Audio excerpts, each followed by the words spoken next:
Hello, everyone, and welcome to another edition of Mormon Stories Podcast. I'm your host, Dr. John DeLynn. It is July 7th, 2021, and today we have a very special Mormon Stories Podcast interview. I say that every time, and I mean it every single time.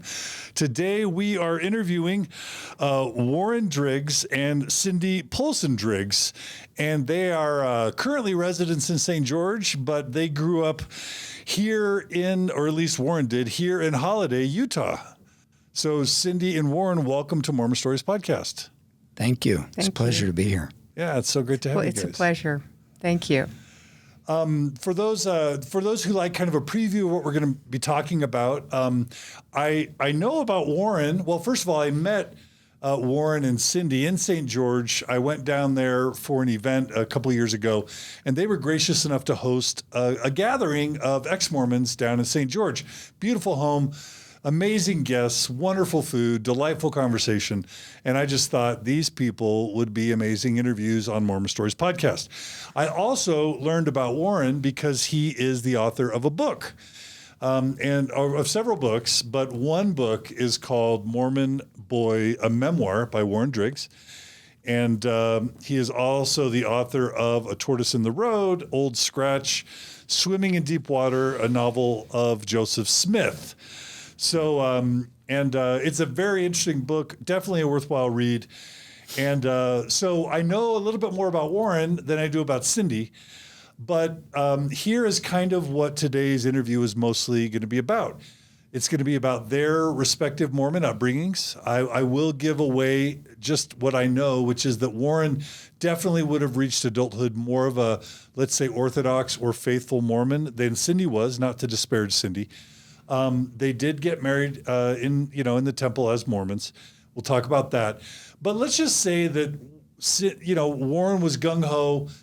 Maybe Cindy was a little bit less so, but they were going to make it work as Mormons. And I think where it gets interesting is, let's just say in their late 20s, mid to late 20s, Warren starts to have doubts and question. And let's just say by their late 20s, early 30s, they've pretty much left Mormon orthodoxy, although they kind of remained in the church as, they like to say, peripheral Mormons, staying associated enough to where all their children were baptized. But, by the mid-1980s, mid to late 1980s, by their kind of mid-30s, they kind of stopped going to the church altogether. And so today we're going to be talking about their Mormon story, but we're also going to be focusing on, what happens when a Mormon couple leaves the church in the 80s and then is still surrounded by friends and family that are all Mormon. And then we'll get into what's it like, to have to rebuild your life, having left the church, and with that big fear always in the back of your mind, can I raise decent kids without the church? Will my marriage survive if we leave the church? Can we be healthy, happy, functional people after leaving the church, or are we destined towards sadness and debauchery and the like? And so, and then whatever else comes along. But that is kind of what today's Mormon Stories episode is going to be about. Now, Cindy and Warren, is there anything you guys want to add or correct or change about the introduction? Or is that, did I kind of get Sounds close? Great. You summed it up well. Thank you. Okay. Good. Well, it's fun to have you. Thanks. Thank you. And of course, we are joined today by Kara Burrell. Kara, it's always so lovely to have you. How are you doing, Kara? I'm doing so good. We were just talking with Warren and Cindy, and they're already making me laugh, so I think this is going to be a really, really good one. All right. Well, Kara, it's great to have you. I want to thank Mormon Stories supporters for your support, because we had a great year last year. We have a little bit of extra cash in the bank. We've been able to bring Kara on. She handles audio and video, time codes, editing. If you go up to YouTube now, all of our most recent Mormon Stories episodes, we have these time codes where you can jump back and forth. You can click on the time codes in the description of the YouTube and jump back and forward to different parts of the interview, or jump to the parts you're most interested in. And that's That's good for the algorithms, and that's due to Kara's good work. We also love Kara's perspective here on the podcast. And I do have to just say, Kara's helped bring the Open Stories Foundation, me and Mormon Stories podcast into the TikTok age. Kara's a TikToker herself. She's got an amazing TikTok channel. And she's brought our Mormon Stories podcast TikTok channel from nothing to over 40,000 followers in less than a month. And it's some videos have over 1.5 million views. Kara's been brilliant on that. I have a TikTok channel as well now.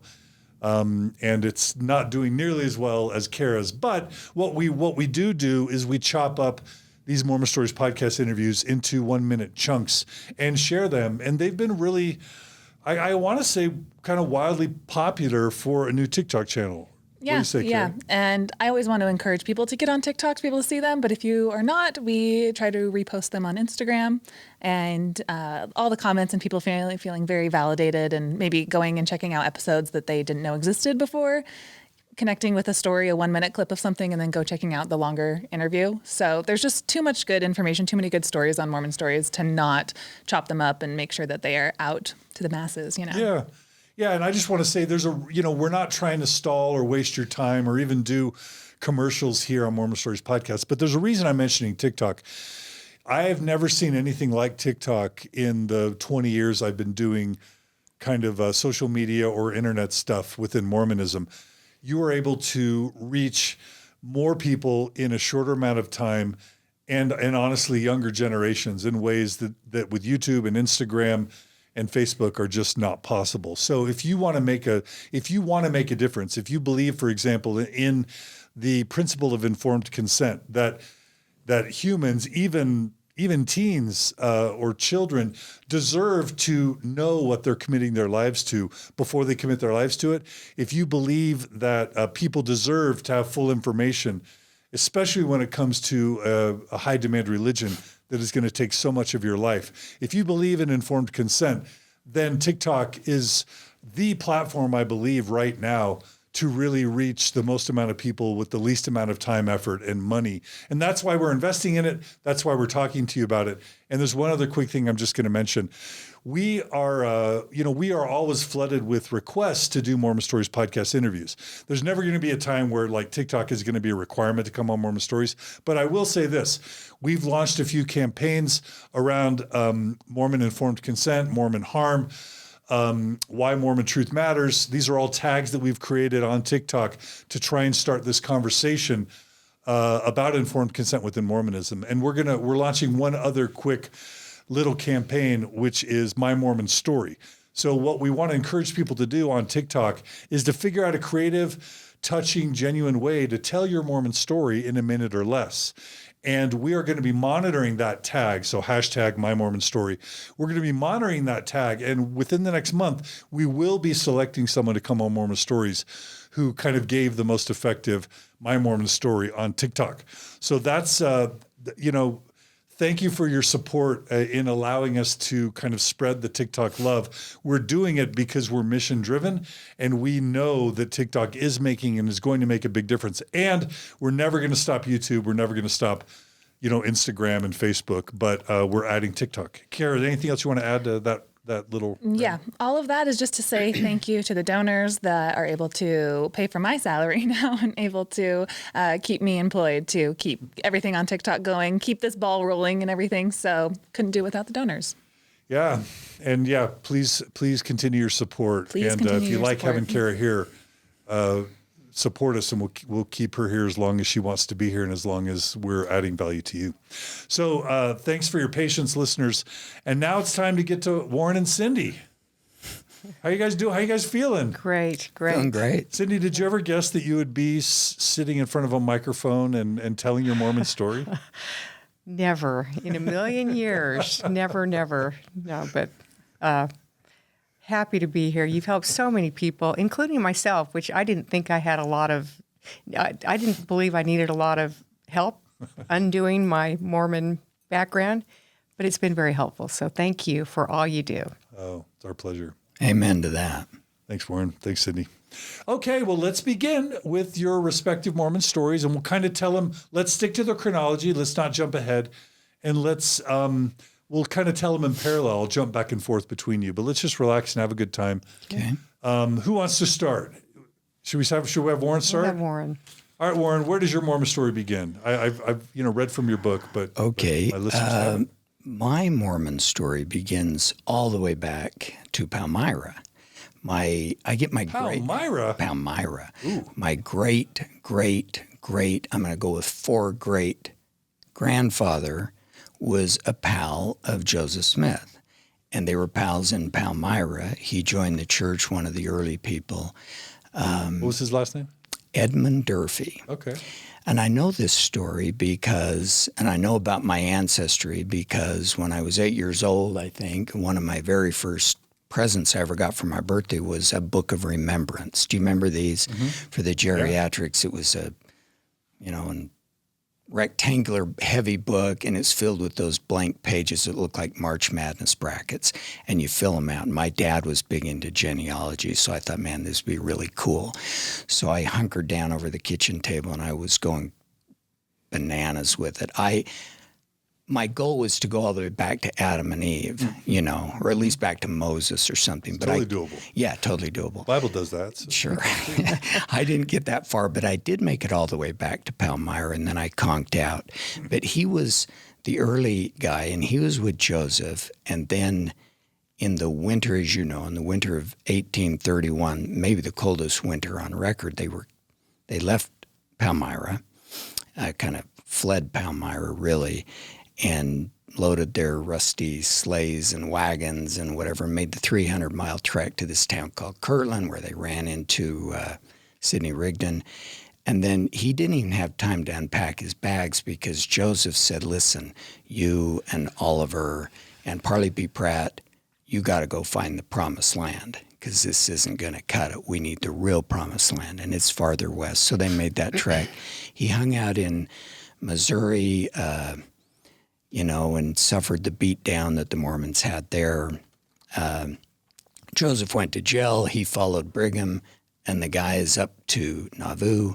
He settled in a little suburb of Nauvoo called Morley Settlement, and he was gunned down there by the bad guys, presumably with liquor on their breath. That's what I always knew, that if you were an anti-Mormon, you had liquor on your breath and all that kind of stuff. But then, his family. And you always have to call Joseph Smith Joe. So if you're an anti-Mormon, you have to be drunk. Joe. And you got to talk about Joe. Yeah, and what's up, Joe? Yeah. Right? Isn't that the stereotype? Absolutely. There was no reverence, and it was shameful the way they called him Joe. But then all of his kids and his wife, they made it over to Salt Lake. They're in the first band of pioneers. And I guess it would be my great-grandfather moved up to a beautiful little, the Teton Valley up, in Idaho. You know where that is. And they named the town after him. That's Driggs, Idaho, and that's where my dad was born. They lived in poverty. Wait, your last name is Driggs? Yeah. So that's my great-grandfather. And you're royalty. I am royalty. You're Driggs. Yeah. You're Southern. Is it Southern Idaho? You're Southern Idaho royalty. I'm a little bit bitter though because they sold all of that Teton Valley land for just nothing, and I could have been some. We could have been rich. But they grew strawberries of all things, and the growing season was about 45 minutes a year. But then he died when my dad was very young, and they moved to Salt Lake. So that, where he met my mom. My grandmother, my dad's mom, was born in Mexico, and she was a friend of George Romney, Mitt's dad, who was also, I believe, born in Mexico, because they fled down there to practice polygamy. And then Pancho Villa ran them out of town, and they came up here, and then that's why they wound up in Driggs, Idaho. So that's and my mom's side of the family was equally, I guess, tenured, but she didn't know that much about her history. So she didn't regale us with stories about it like my dad did. Okay. And you were born? I was born in Salt Lake City. Okay. 1956. And the third of 10 kids, and Yeah, we can talk about my childhood. It was You were pretty born crazy. in Holiday area? Or Yeah. St. Mark's? Or? I was actually born in, my parents lived in Sugar House. Okay. Yeah. Is the house still there? The house is still there, and on Emerson Ave, and I still drive by every now and then and to check it out. But my dad owned a gas station, and then he, when I was young, and then he became an insurance salesman. But, you know, I let me just finish a little bit more about my childhood. We were extremely devout. You know, there are 10 kids. And in our ward at the time, it wasn't that weird to have 10 kids. In fact, there were a lot of families that had 10 kids and 9 kids, 8 kids. You know, my best friend only had 4 siblings. And, you know, I was horrified by that because, Really? you know, they hadn't received the memo, right? And so, yeah, they were very devout, but they were very different. My dad's devotion or Mormonism was really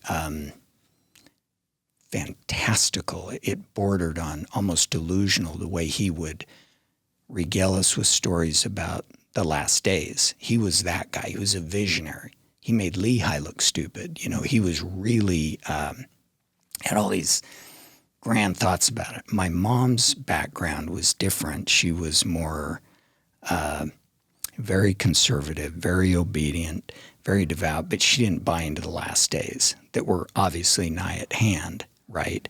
And so growing up, I was always petrified that at any moment Jesus would come. But what sucked about it was I knew that he would come to Jackson County, Missouri. This was a terrible thought for me because I was just a child and I thought, the good news is I'll survive, obviously, because I'm not a Gentile, and I'm a saint, and I'm a good little saint. But when Jesus comes and firebombs everybody, the Mormons will only be left, but then I will have to walk back to Jackson County because that's where the Garden of Eden was. And that kind of troubled me for a bit because I assumed the Garden of Eden was maybe somewhere by Egypt or something. But anyway, so we would walk back, and I thought, man, that's going to really be tough. You know, walking all the way back there, I envisioned, you know, walking back the wreckage of cars and burnt people and stepping over them and gnawing on beef jerky as I'm making my way there. But at least I would survive. And my mom thought that kind of talk was crazy. She didn't say it, but when my dad would tell us all these stories, she wasn't sitting on the edge of the sofa with this look of enchantment on her face and say, smarter? Was she a little bit smarter? Much smarter. She wouldn't say, geez, Leonard, then what'll happen? My mom was very smart, but they were, you know, high school dropouts. My mom got married at 17. 17. I don't think they had to get married. I've done the math. I'm optimistic. I'm fairly sure. But yeah, she got married at 17, and her father was a lawyer, and my dad's came from poverty, and so they were very different people, very different. So I'm 51. I'm old enough to remember kind of the 70s and 80s kind of class Mormonism. And, you know, younger folks, teens and people in their 20s and 30s even, may not remember kind of this turbocharged Mormonism that was still around in the 70s and 80s. I came from a family of 4, and I still felt like I was a legit Mormon. But I knew, even growing up in Katy, Texas, I knew about those families with 10 or 12 kids. Yeah. You know, some of the, you know, fascination with the last days, real affiliation with Bruce R. McConkie and Joseph Fielding Smith style Mormonism. You know, wouldn't touch, I don't know if your family's like this, wouldn't touch a cola beverage or a caffeinated beverage if their life depended on it. I even know of a family that would tell a story about when they were at the amusement park and the only cups that were available said Coca-Cola on it. To avoid the appearance of evil, they would drink their soda in a circle with their backs outward in the circle so that no one would see that the word Coke was on their cup. Like that's kind of... So did you guys have other of those kind of super turbocharged Orthodox Mormon markers? Yeah. And that seems sensible to turn around so they wouldn't see that. But wow, no, everybody I knew was Mormon without exception. Yeah. And, you know, my doctor and dentist and school teacher and principal and friends. And I mean, everybody. I didn't know anybody that wasn't Mormon. And just to illustrate how Mormon it was in my little neck of the woods growing up, with everybody being a turbo Mormon, I remember in the second grade, my buddy Mark, he was in my ward, our school teacher said, "Can anybody name the presidents?" And Mark, great kid, good buddy of mine, says, "Yeah, I can." She says, "Well, that's great, Mark. Why don't you come up and stand up in front of the class and tell us the president?" He says, "Well, I can do them, and I can do them in order." And well, naturally, she was very impressed. So he stood up there, and she said, "Take it away." He said, "Okay. First there was Joseph Smith, then Brigham Young, then John Taylor, then Wilford Woodruff." And by the time he got to Wilford, she cut him off and said, "No, I meant the presidency of the United States." I mean, that's, and all of us, including myself, I was at my desk, checking him off, and he was spot on, up to that point. So that's the way it was. And it was, so that was the environment that I grew up in, extremely Mormon. When I was a little, What about word of wisdom? Oh, the word of wisdom, my goodness. When I was a little boy, one of my very first memories was the fireworks at Liberty Park, our park here in Salt Lake City. It's going to be the big fireworks display, and I'm sitting on a quilt there on the grass, and I can see a father and his children, and he was pushing them on the swing, and he was smoking. And I remember just being horrified. And I felt such pity for those kids because obviously he didn't love his children because he was obviously a wicked person and therefore he couldn't be a good dad. And, I just waited for him to push the swing too hard or slug one of his kids because he was, how could you be good? I mean, and then I went to my grandma's house in Sugar House, and I remember walking into her house because I was bored, no one was there, and I was horrified to see a jar of Sanka, speaking of the word of wisdom, on her kitchen counter. You have to tell our listeners what Sanka was. Whoa, wow. So that does date me. I remember Sanka, Postum, Sanka, yeah. That's decaffeinated coffee, but it still was close enough. And, avoid the very appearance of evil. My eyes about popped out of my head because my grandma was very devout. And I saw this and I dared So Sanka is decaffeinated coffee. Decaffeinated coffee, but I dared get close enough to it. And I checked it out, and it was only half full. So I held it up in front of me like an undetonated hand grenade, wondering if I should rat out my grandma or not, because I knew my mom would pass out, if she knew that. So, the word of wisdom was a big deal. Yeah. We didn't drink Coke. No way.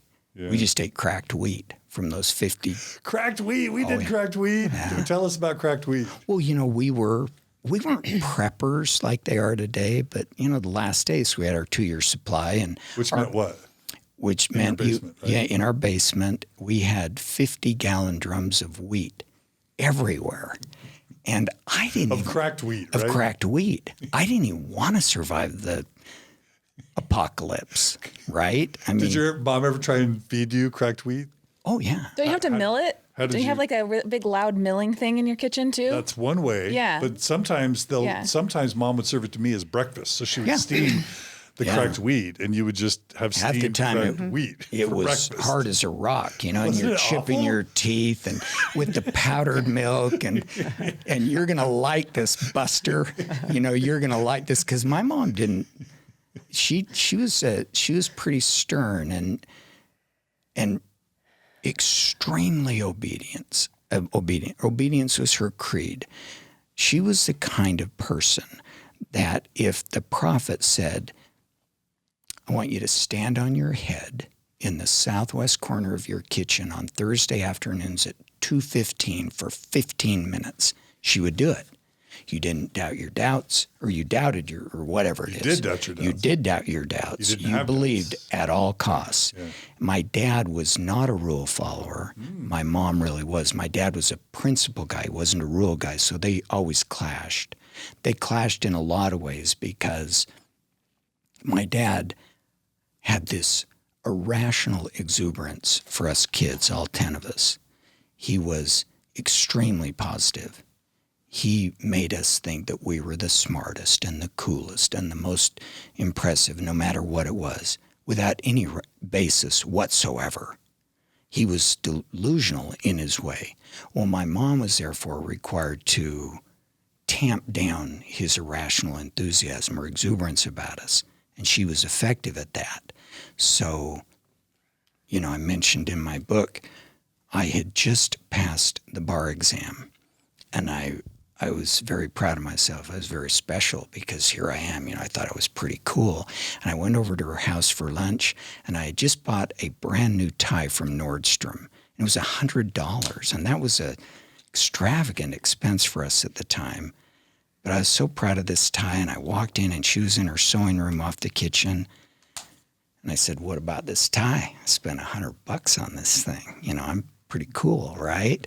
She had the scissors in her hand, and she walked up to me. She says, "Oh, honey, that is a beautiful tie." She took the tie in one hand and snipped it right in half. And she said, "It's just a tie, Warren. Now get over yourself." Whoa. It's like, wow. So I remember that. Is that a true story? Sydney, is that a true story? That's true. She was quite a character. Interesting woman. Yeah, she was. Yeah. That's an epic story. Oh, my mom, there are a lot of epic stories. As devout as she was, man, she walked out of Ghostbusters because they swore. She did enjoy Chitty Chitty Bang Bang, but she was she was different lady, don't you think? Huh? I would say to this day, there's so many things that I think, oh, Warren's mother would not have liked this. Her judgment. I still feel that. Yeah. And a lot of judgment. A great woman, but a lot of judgment. Yeah, I agree. Yeah.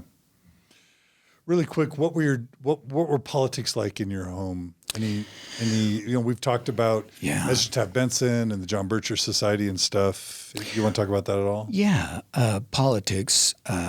We were Republicans. Just I don't know why. I just knew that Republicans were bad and Republicans were good. Democrats were bad. Speaking of the John Bircher Society, I remember my entire youth centered around the ward, right? That's where I learned how to swear and fight. That's where I saw my first Playboy. My buddy Howard had smuggled in, after we'd passed the sacrament, he had smuggled in a Playboy into church. And church? Oh, yeah. 4 or 5 of us are down in this stall in the bathroom, the same stall where the back of it had a very... Did the church collapse? No, it didn't. It survived it remarkably. But this same stall on the back of the door had a very impressive, anatomically correct drawn penis.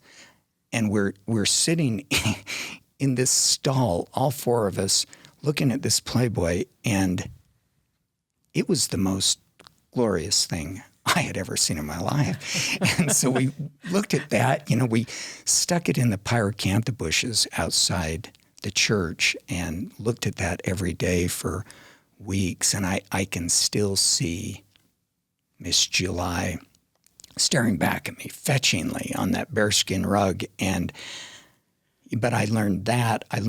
But you mentioned John Bircher Society. We had to go home teaching. And I thought it was a height of cruelty to make kids go home teaching. Why they had to haul me along, the senior guy would haul me along as a 12-year-old, and it's not like I was going to bowl them over with a dissertation on the atonement or anything. All they did was talk about the weather and stuff. But one time I went with Brother Crofts was his name, and he was my senior companion, or not, he was the adult guy. We went to this guy's house, and they started talking politics or whatever. And then the guy that we were visiting started talking about the John Bircher Society, and he was a John Birch guy. Apparently, Brother Crofts didn't like the John Birchers, so they get into a big fight. Well, I didn't know who John Bircher was. I thought he was like a tree specialist or something, like he knew about birches or something. Well, they then get in a fight. So here I'm sitting in their living room sofa These two adult men stand up, start shoving each other. We then get in the car afterwards. And that's one of the few swear words I heard. We get back in the car and it's really quiet, right? Because I'm nervous because this guy just got in a fight. It was the weirdest thing I've ever seen. We're driving along in silence for a minute. He looked over at me. He said, just so you know, Brother Crofts is a dumbass. John Bircher Society. So that was, anyway, the John Birch, we were Republicans, big time. Okay. All right. Well, this is fun. I'm getting a good flavor for what it's like to grow up as a kid in Salt Lake City. What, in the 50s? It would have been the early 60s in our early 60s. Yeah, early 60s, mid 60s. As a teenager, I remember this was, as a teenager, was the height of the ERA. And I remember one Saturday. How old would you have been in 64? I would have been 8. So do you remember the Beatles coming to America? Yeah. Were you into the Beatles? Yeah. Okay. Yeah. Do you remember when Kennedy was assassinated? Yeah, I do. Okay. My parents, rock and roll. Ugh. They were against rock and roll. Oh, yeah. Yeah, okay. Oh, yeah. Even some. Okay. Osmonds were okay because they were Mormon. In fact, how you could deny the truth of the church when we had the Osmonds was a mystery to me, right? Even the Carpenters and that hard rock, thing was just not acceptable. Wait, the Carpenters were taboo? Well, they were, not modern, but it was just, and then when they were secular. They were secular. Is that right? Yeah. I'm not trying to inject. Yeah, they were. I wish the Carpenters were a cult because I would join the Carpenters cult. And I had a crush on her, I remember my sister, my older sister would have been maybe 16 at the height of the ERA. And one morning, Saturday morning, she wakes up bright and early. I happened to be up. And she was walking out the door and she had a poster that she'd made. And I said, where are you going? She says, I'm going down to the Salt Palace. Why? Well, the bishop, we're going to go down to march against the ERA.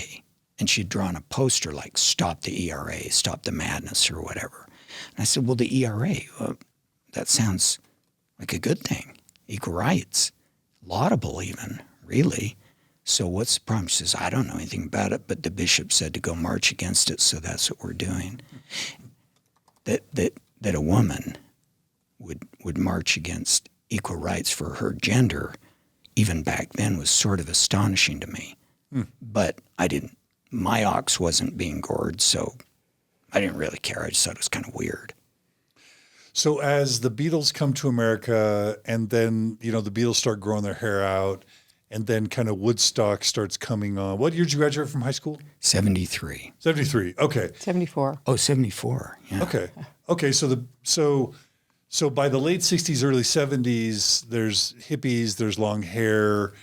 Woodstock, comes around, free love and all that. And then the anti-Vietnam kind of sentiment. How did you experience all of that as a Mormon teen growing up in Utah? I'm just curious. I was. And what were your parents thinking and feeling? And I think my parents were so weary of 10 kids that they didn't really know that much about my life. They didn't. For example, they wouldn't have known what grade I was in. They didn't know that I graduated high school with a 1.5, and I don't think that they would have. 1.5 GPA, and I don't think that they would have been that disturbed by that because I was never encouraged to go to college. That was hedonistic, and those college professors would put all these awful things in your head and teach you about vices like biology and anthropology and science. So they were not really aware of my life, but I was sort of a hippie. I mean, I had hair, down my way past here, and I was a ski bum, and my mom didn't want me to have long hair, and my dad didn't care. He's not the rule guy. He was like, no, Warren's cool. He'll be fine. It's all good. The only fight my parents had was when I came home. I had a dirt bike, Kawasaki dirt bike, and I had a T-shirt that I thought was really cool, and it was a picture of a Kawasaki, and it said, put something exciting between your legs. And I walked in, with my long hair, and I was so cool. I was cool, right? My mom just about needed CPR, and it's like, my dad's going, well, first of all, I didn't even think my mom would get it, because she was like 40, right? And so, but she got it all right. And I remember that evening, there was an event that I could listen to their convo, and she said, Leonard, this is just out of control. He'll probably be on a sexual watch list someday or whatever. And my dad said, no, it's fine. Don't worry about it. So, but otherwise, they didn't really care about what I wore, what I looked like, my long hair, whether I went to school. So I didn't. Yeah, it's hard to keep track of all those kids, right? Yeah, it was hard. I'm sure it was hard. Yeah. All right, we're going to come back to potentially deviant behaviors, but I'm going to jump to Cindy now, and we're gonna get up to speed on Cindy's story. So, Cindy, you've been enjoying the comfort of silence. It's time to disrupt that comfort. Oh, shoot. Feels really good just to listen to Warren, but okay. I had a very different upbringing than Warren. Both of my parents were from Mormon stock, came over, Danish and English immigrants, and my mother grew up in Mesa, Arizona, and all very strong Mormon family. And my father grew up in Ephraim, Utah, very strong Mormon family. However, both of my parents were sort of the black sheep of their family. My father, 1941 came along, and Pearl Harbor, and my father enlisted and joined the Air Force, and they had met in Arizona when he was in Arizona for a training, and they had one of these war romances that they did not know each other well at all. A little bit of correspondence through the war, but then he went off and he was in the Air Force, and he was actually shot down and was a POW in Romania until the end of the war. So he was in the Western theater? Yes. European theater? European, yes. Okay. And had an POW? POW, yes. Whoa. Interesting story. So as a Mormon? He I believe at that time he'd lost his faith, and he'd been exposed to the world and in the war, and so, but they came back. Okay, wait, was Romania, and if you don't know any of this, it's fun to just ask, was Romania occupied by the Nazis at the time, by Germany? Do you know? What was it?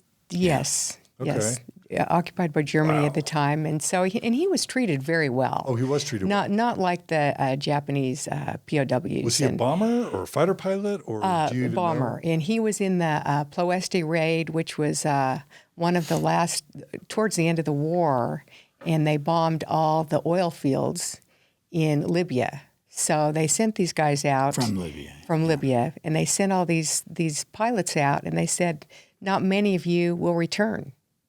And he got shot down, and he broke his wrist, but a couple of the pilots in his plane died, and so yeah, interesting story. So there. he didn't have like faith promoting Paul H. Dunn stories of like how the Lord saved him, or No, he didn't make any of those up. But he said some prayer and he Heavenly Father saved him.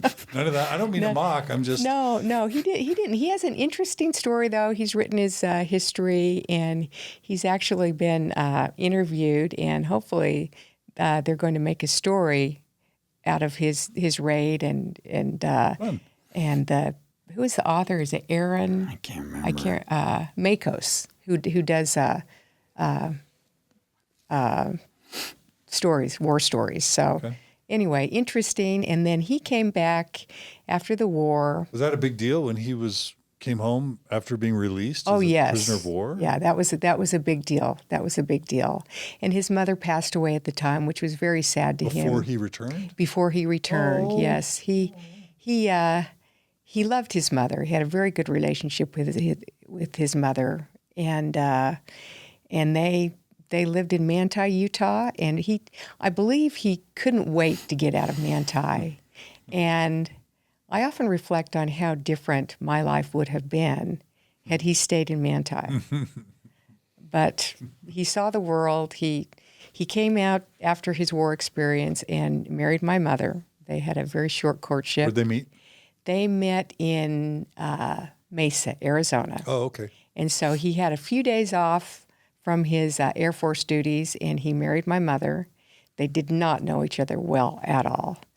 And they were as different as could be. And she saw this handsome Air Force cadet, and she couldn't wait to get away from her domineering Mormon mother, who was impossible to live with. And she kind of said, take me wherever you're going. I want to go. So they traveled the world and all over. I'm the youngest of four, and I happened to be born in Paris, France, when my father was over there serving in Paris. So, and they saw the world, and it was a great life. They loved it. However, then the kids were getting older and wanted some stability for the children in high school with friends and all. And so they moved back to Salt Lake City, where they had roots. Some of their family had settled in Salt Lake City. So we moved. I went to Highland High School and to the University of Utah. Is that Rams? Rams, yeah, go Rams. All right. So that's where University of Utah? University of Utah. Okay. What was your Mormon upbringing like in Salt Lake area? So you lived in Sugar House area? I lived just east of Foothill Boulevard. Yes, Okay. yeah, just a little east of Foothill area. Yeah. And very different than Warren's. My parents were Mormon in name only. Really?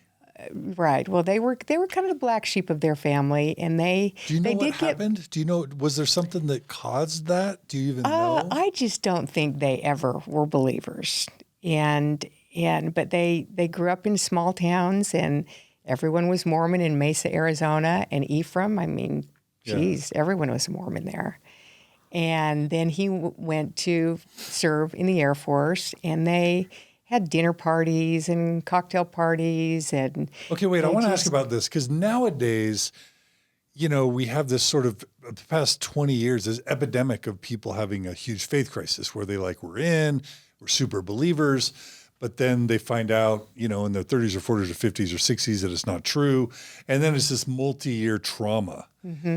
And then you hear about, and I interviewed a reporter, Rod Decker, who left the church in his, his teens in the 60s. Heard that was story. a great Really interview. Oh, well, thank you. Yeah, but he's just like, I just left. It wasn't working for me. I'm like, well, how does that? Wait a minute. Like, why wasn't it this huge multi-decade traumatic thing? Did you ever get a chance to talk to your parents about that? How they just kind of like they're living in East Bench, Salt Lake City. They leave the church in effect, and it's no big deal. How does that work?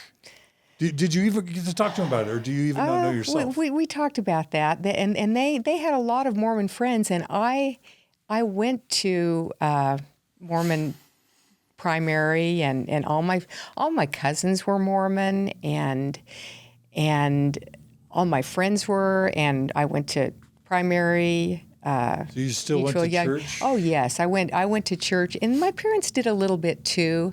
However, because I was the youngest, by then it's like we're sort of over that.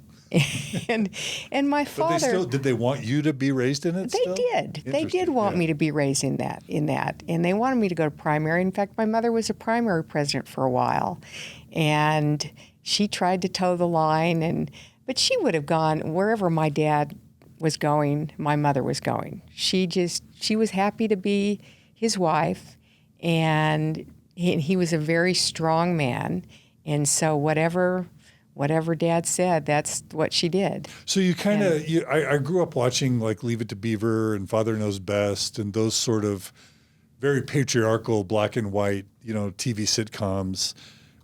Even Brady Bunch a little bit. Would you say that Ozzie and Harriet? Would you say that your parents fit that kind of really patriarchal, patriarchal kind of traditional, stereotypical gender roles? Absolutely. Okay. My dad would fold his arms and say, how come dinner's not ready yet? and so, but my mother was a great great wife, and Did she like have the hair and the apron? Oh yes, yeah. She was great. Yeah, she was very quiet, and my dad was in charge, and he was very intellectual and very well read, and I believe that he was probably the reason that we sort of moved away from the church, because I knew how smart he was and how well read he was. Did he ever write about, or were you ever able to talk to him about his actual loss of faith, or was it just something? Yes. Tell us what you remember about how he talked about that. Oh, gosh, help me out here, Warren. What would you say? You talked to him a lot about that. I just don't think that he believed, and he was a big Brig Madsen fan, and friends of Brig Madsen and some of the other. That's Brigham Madsen. And Sterling McMurrin. Okay, so and those liberal University Mormon, of Utah professors. Right. And from as long as I could know him, he was always sort of into the Sunstone and involved in the liberal Mormon thinkers. Okay. Is in the 60s. In the 60s. Wow. In and the beyond. 60s. Yeah. Okay. And they would take us to church, but he just never was a real believer. But he didn't mind us believing. Yeah. Where did he go to school? Did he attend the U? He went to Snow College. Okay. And then after Snow College, he went to the University of Utah, and then he got his master's at Stanford, and then he got his PhD from the University of Utah. Yeah. So if he was at the U in the 60s and 70s, Right. he would have been exposed to a lot of those liberal secular Mormons like Sterling McMurrin and others. Right. They were good friends of his, and that would have influenced his intellectual life. They bantered back and forth. However, they were part of the ward, and they had some ward groups that they would socialize with, and some of the ones that dared to drink coffee and maybe have a little cocktail every now and then. Yeah. So. And then I know Eugene England, I think he went to Stanford, and he was the one who started Dialogue. So there's a chance that your dad would have known some of those early intellectuals that ended up starting Dialogue at some point. Right. Yeah. He probably would have, but Okay. but very well-read man, but very Ozzie and Harriet type of upbringing. And what was his profession? Did you say attorney? He was in the Air Force until he retired as colonel, and then he was in real estate for a while, and then he was a professor at the University of Utah. In military science? In business administration. Oh, so okay. he had kind of a varied career and did some interesting things, but of course he's most well known for his being in the Air Force and POW, and that seemed to carry him a lot in his life. Yeah.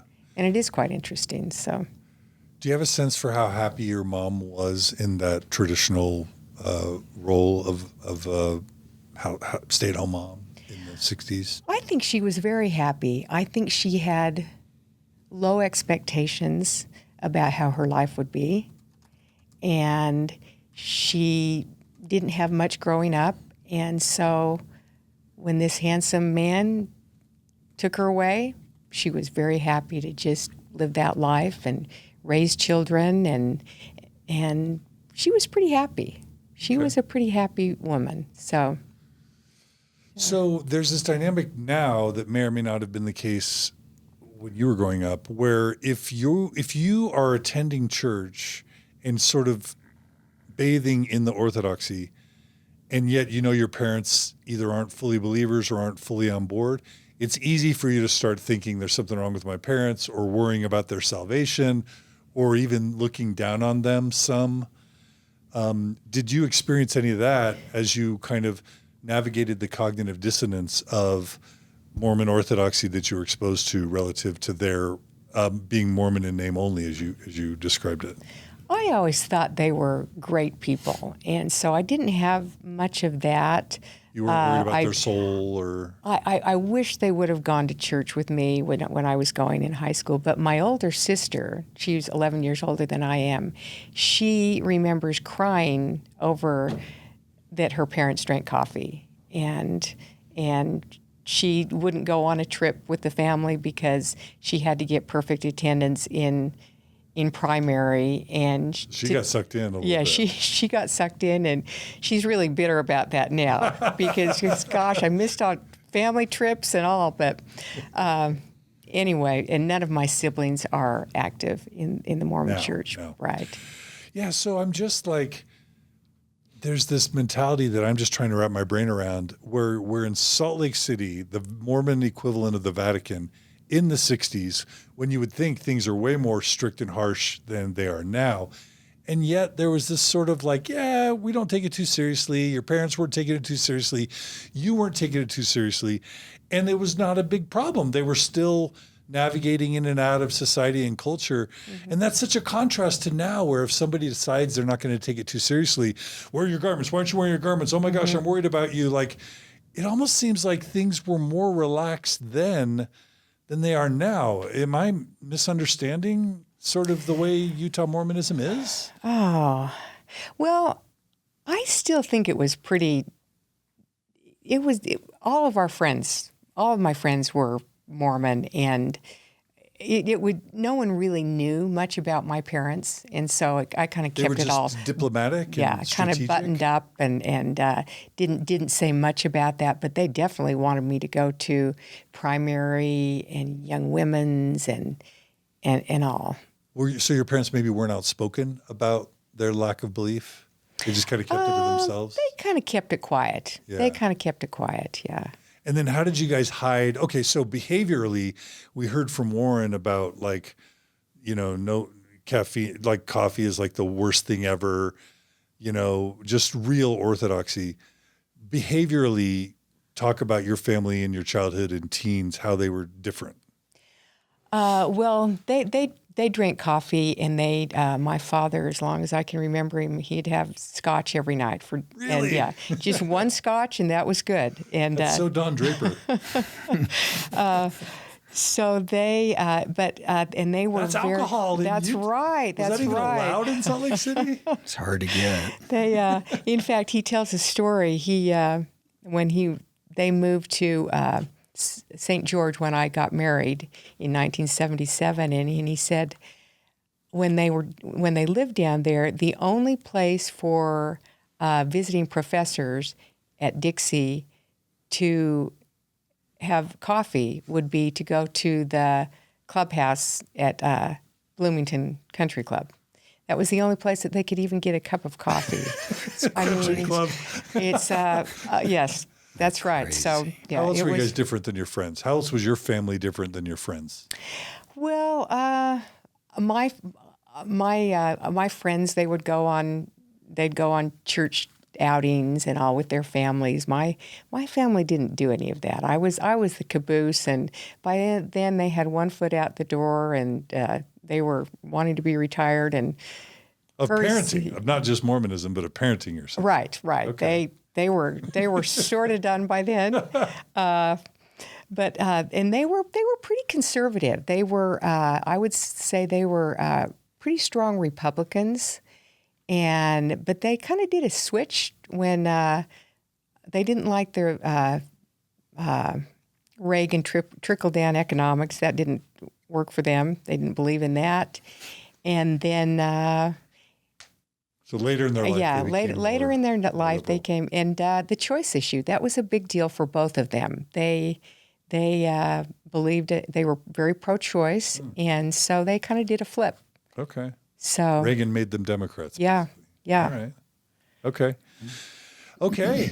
So this is great.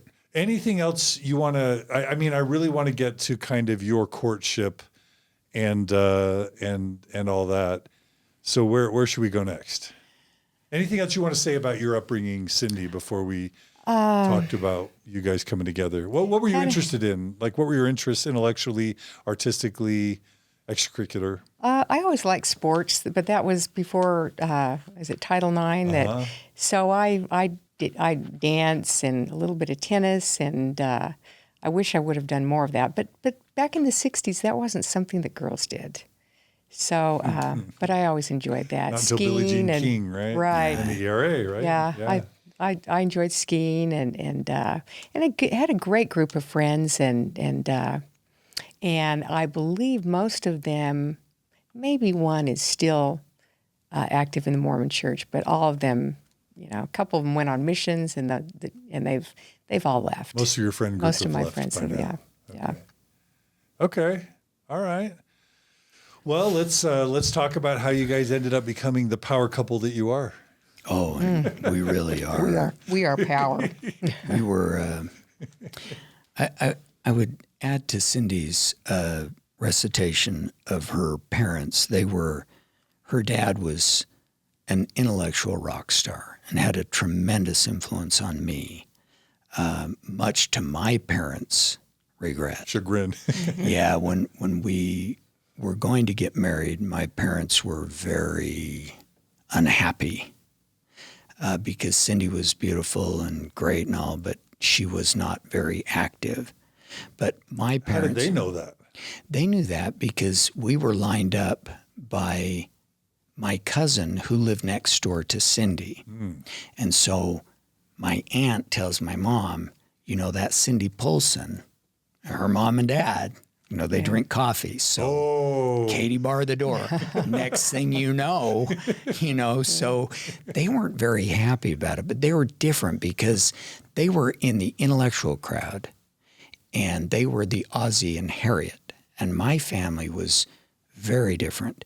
10 kids. Unlike Cindy's dad, my dad was a man well before his time. He did all the shopping for food, the cooking, the clean. He was a Renaissance guy. Seemed like my mom was always upstairs with a headache.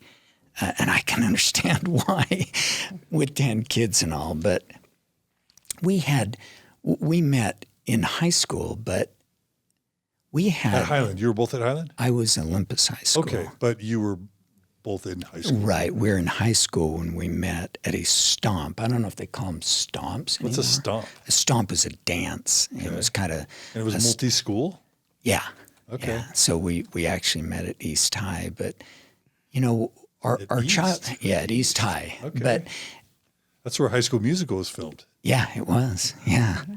And also at Entrada where we live. And so our grandkids love to see that because it features where we live now.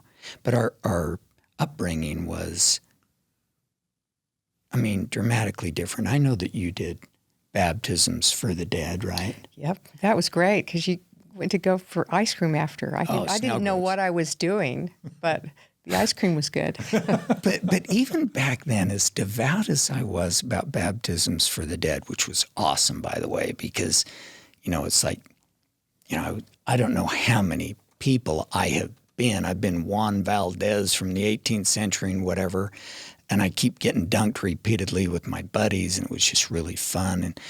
And then we go for ice cream. But even then, I was not an intellectual. I'm not an intellectual, but I wondered about that because, first of all, it's just weird, right? It's just weird.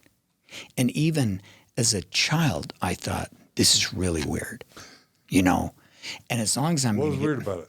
Well, baptizing dead people. And by proxy. Not like cadavers or something. No, but it's still pretty weird, And I regret that I wasn't maybe baptized for a celebrated person, like I could have been George Washington or somebody, Abraham Lincoln. Yeah, Abraham Lincoln would have been really awesome. But even back then I wondered, okay, as I understood it, we had to get baptized because these people were born before John the Baptist taught Joseph how to do a proper baptism because obviously nobody knows more about how to do a proper baptism than the most famous baptizer in history. Oh, yeah. He was the man. But I remember thinking, well, gosh, I wonder about like Moses and Abraham. They probably didn't get a proper baptism. And then I started thinking, well, how would you even baptize them for the dead? They don't even have a last name. It's just like Moses or Abraham. So they might be screwed. I don't know. I can't really say. And even Matthew, Mark, Luke, and John, who didn't even know Jesus, the Gospels were written well after he was dead. They probably didn't have a proper baptism. So they might be loitering around there waiting for somebody to baptize them. And that would be a shame. You know, if Mark, Luke, and John and these people can't even get into heaven, but how would we baptize them? We don't know their last name. And this was a vexing problem for me, even as a child. But, and the Scouts, you know, were you in Girl Scouts? I was in Girl Scouts, but it had nothing to do with the Mormon Church. Not like it did. Boy Mine Scouts was 100%, you know, it was part and parcel. The Deacon's Quorum was the troop. And I remember going on scout camps, and of course everyone was a Mormon, but there was one kid named Kevin who moved into our neighborhood, and he joined our scout troop. It's like, Kevin's not a Mormon. It's like, whoa, Kevin's not a Mormon? What? How can that be? He didn't last very long, and it may have been because his parents weren't giddy about the fact that, you know, when he went to pass off his cooking merit badge, it ended with a prayer or, you know, something like that, right? But I remember poor Kevin at a scout camp. We all had testimony meeting, you know, where you sit around the campfire, big circle of, and it wasn't odd that you would have a testimony meeting at a scout camp. In fact, it would have been mandatory.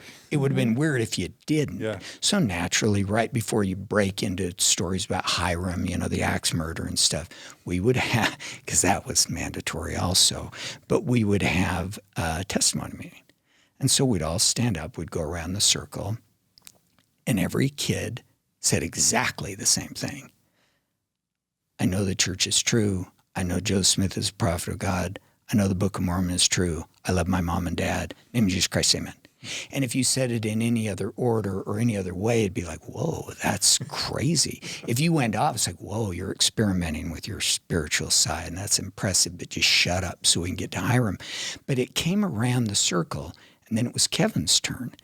Now the pressure was building. So it's like, Poor Kevin. Oh, poor Kevin. I mean, he's 12. It's like, what the hell is this? You know, we're not learning how to tie knots here, you know?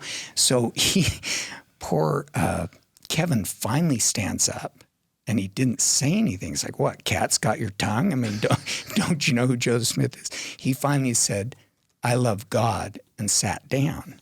You could have heard a pin drop. It's like, well, that kid's going to hell, you know, basically.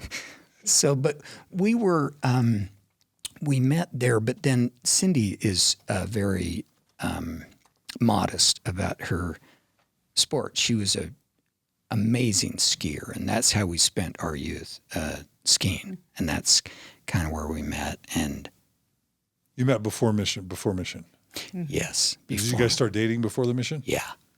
Well, let's talk about that. Well, right before I Dating went, in the late 60s, early 70s. Well, that sounds like trouble.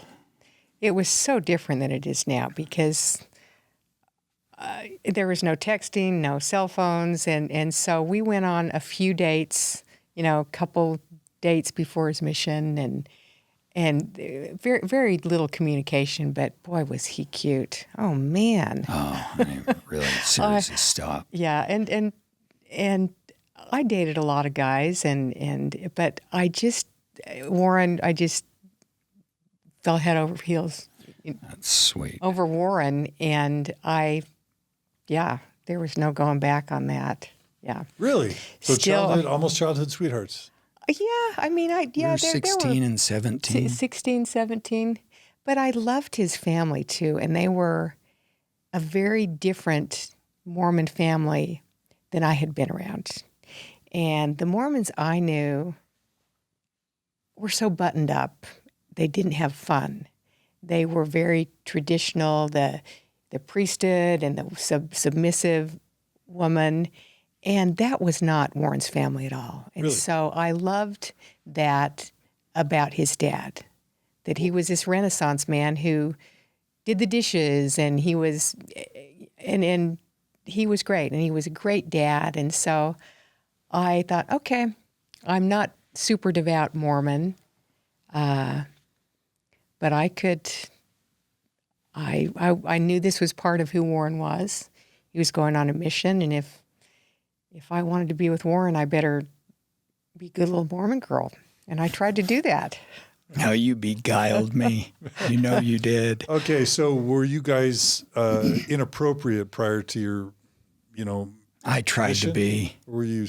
I tried, I would repackage my arguments and my supplications and stuff, but I could never really, we had our moments and we had to confess, and we'll talk about confessing in a minute before we were married. Oh, after your mission. After our mission, Okay, because okay. that was really messed up. But before that, Was shame a big part of your upbringing at all as teenagers? I always ask about Mormon shame because I've kind of realized that Mormon shame is sort of a secret ingredient to binding people and their commitment to the church, because when they feel awful about themselves, then they need Jesus and they need the atonement and they need the church and they need the bishop. And it's a way to get people really bound to the church. So I'm curious, were you guys, I'm not asking for any other reason than just to know if shame was a part of your Mormon upbringing or not so much. It was not for me. It was something that was not ever talked about, not discussed at all. I don't think it was for me either. I was so arrogant. I didn't feel the need to be shameful about anything. I mean, like looking at Playboys, for example, or, yeah, I got over that shame pretty quick. You got over that? Oh, yeah, really quick. It was awesome. And, I drank a little bit in high school, and I felt if there's one crime. Why didn't that haunt you? That did. And I'll tell you why. It didn't haunt me, but I knew that was bad. I mean, I had been to jail, for example. And How'd you go to jail? well, but that crime was modest in comparison to that first Coors that I drank. Oh. The reason I went to jail, by the way, I went to Aspen. Remember, I was a ski bum and long hair, and I couldn't drink coffee, and I had to go there all night, or I had to drive there. So I got hopped up on no-dos. Because that wouldn't be breaking the word of wisdom. It's just too weird. Anyway, I go there, and on my way back, this is a true story. I'm racing back in my sports car because remember I was cool, right, with long hair, and I thought I was the shit. And I was speeding. I get pulled over just outside of Glenwood Springs, Colorado. Cop pulls me over. You're speeding. Get out of the car. All I had on was boxer shorts. And they were still wet because I'd just been swimming. So he says, stand up and put your arms on the car. So I stood up like I've seen him do on TV, and he patted me down. I mean, like on my bare skin, down my legs and everything. It wasn't creepy. It was just odd. It's like, dude, I mean, I'm practically naked, right? Puts me in the squad car. He says, you're going to jail. And I'd seen enough TV that I knew I could make a phone call. So I called my dad. Hey, phone rings. My brother picks it up. Hey, get dad. Make me. No, I'm serious. Get dad. I'm like in jail. And okay, but hustle because I'm waiting for a call. It went that way. My dad then said, okay, I'll wire you the money to post your bail. But that was back in the day that they thought, well, maybe a few days in jail would do him some good. So I laid there in jail, and they passed the food under the door, and it was harrowing for me. It was a very small jail. There were 4 people, and I'm positive I'm the first person in the Colorado Correctional Facility that denied coffee on moral grounds in jail, right? Because I could do a lot of stuff, but I couldn't drink coffee. Anyway, I finally let out, and shortly thereafter, very small, the jail had one little waiting room or a little lobby area, I guess, where he'd congregate, and then 3 or 4 little stalls. I got out, and shortly thereafter, they caught Ted Bundy, and they put him in my jail cell. And he escaped a few days later by going up through the ceiling, something I never thought of doing, right? And he escaped down to Florida, and that's where he murdered the girls for which he was executed. But of my crimes and my miscreant behavior, I would say the word of wisdom was the most impressionable, because drinking a beer was so... Of course, now it seems silly, but back then it was so personal to Mormonism, it was like I was turning my back not just on Jesus, which was kind of a big thing, but it was such an objective sin that It's was an identity marker. unique to me and Mormonism, and I turned my back on that. And for that, I felt guilty. Once again, I was able to get over it pretty quickly, and I didn't have scars to deal with it. And then I went on my mission. All right. Anything else you guys want to say about your pre-mission courtship, or do we cover it? Cindy, anything you want to add? It's important to your story? Your family, anything? Yeah, he was just hot, cute, Stop it. handsome, Oh, shit. great skier, nice, cool. Okay. To cut you off so that you won't continue to embarrass me, I will tell you one more story right before my mission. And this has stuck with me for a long time. My buddy and I had hatched a plan to go on a road trip. And we were in Southern California. And we'd been gone for about 3 weeks. My parents had no idea where I was other than I was in California. And I woke up in the middle of the night, maybe it's 4 o'clock in the morning, with the most real dream I'd ever had. To this day, it's just so vivid and so real. I was laying on the ground in the desert. Our VW bug, my buddy's bug, was tipped upside down, and we were on the hot pavement, and the paramedics were putting a sheet over his face like he had just died, and I was going to be next. And I shot up in bed like, wow, that is so real. Remember, it's 4 o'clock in the morning. My parents had no idea where I was, and they were loath to make long-distance phone calls. But the phone rings at 4 o'clock in the morning at the buddy of a buddy of a buddy's house. I knew it was going to be my mom. I pick up the phone. Oh, Warren, I'm so glad you answered the phone. She said, your dad and I have been trying to reach you for the last 2 hours.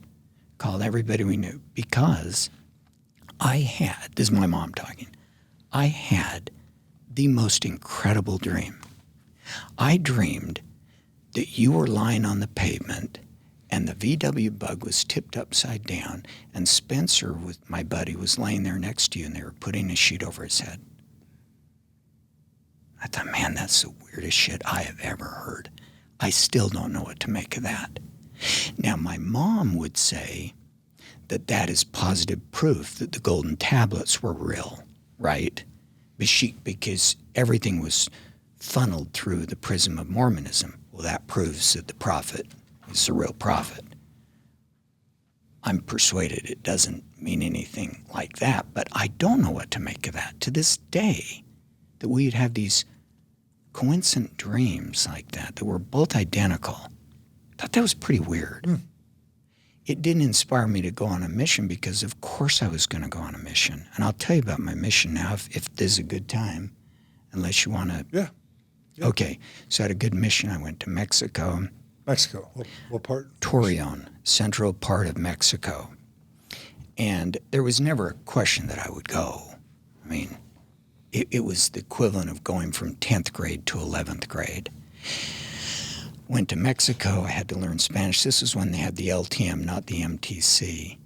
And my first experience that I'd like to mention in my mission was my missionary companion was a very devout kid from Texas. Wait. Sorry, really quickly. You would have had to go through the temple, the endowment ceremony. Oh, yeah. Prior to that's just serving a mission. And okay. Yeah. I'm just old enough to have experienced something very similar to what you experienced, which was the death oaths, the penalties. The throat slitting and the self-emboweling and the shield during the washings and anointings where you're effectively naked with this kind of poncho, silk poncho.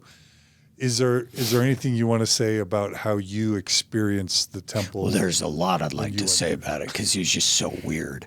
But I just assumed that I thought it was weird, but then I persuaded myself that it wasn't weird because nobody else thought it was weird, or at least they didn't say that it was weird. So when you're doing those cutting your throat. And I walk in there and I'm wearing the baker's hat, and Cindy tells a story about, I get my temple recommend, and she had this thing. I thought it was hilarious.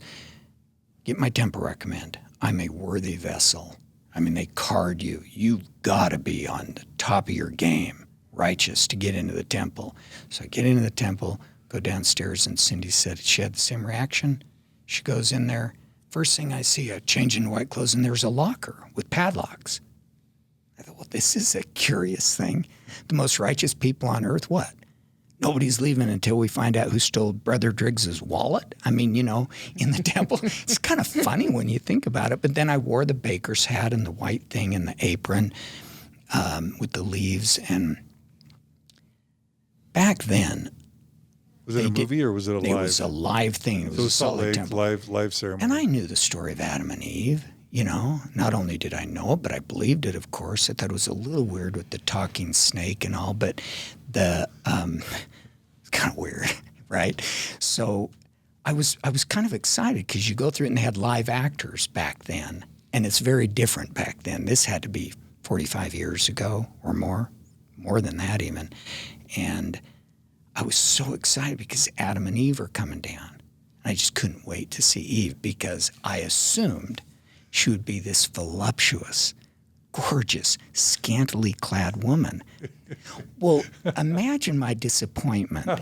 When Eve comes out, she's a little old lady with a gray bun. It's like, I figured she was the understudy for the real You didn't Eve. get the movies later, right? No, I didn't get the movies. And then, hot babes. and then the guy that played the devil was a really nice, bumbling man, and he's playing the devil, and he didn't seem very... You didn't sell it. No, but then, this is how I persuade myself. No, that's perfect, because you know what? That's the way the devil is. Oh. He makes you seem so like he's just so nice and just a kind little old neighbor. And I saw that guy at a ward party a few years later, and I says, "Hey, you're the guy. You played the devil at the temple." And he says, "Yeah, that was me." And he was just a gregarious, nice guy, but I didn't believe it. The rest of the party, I kept waiting to see if he would pinch Sister Henderson's ass or spike the punch. But Yeah. the whole slit your wrist thing, Throat.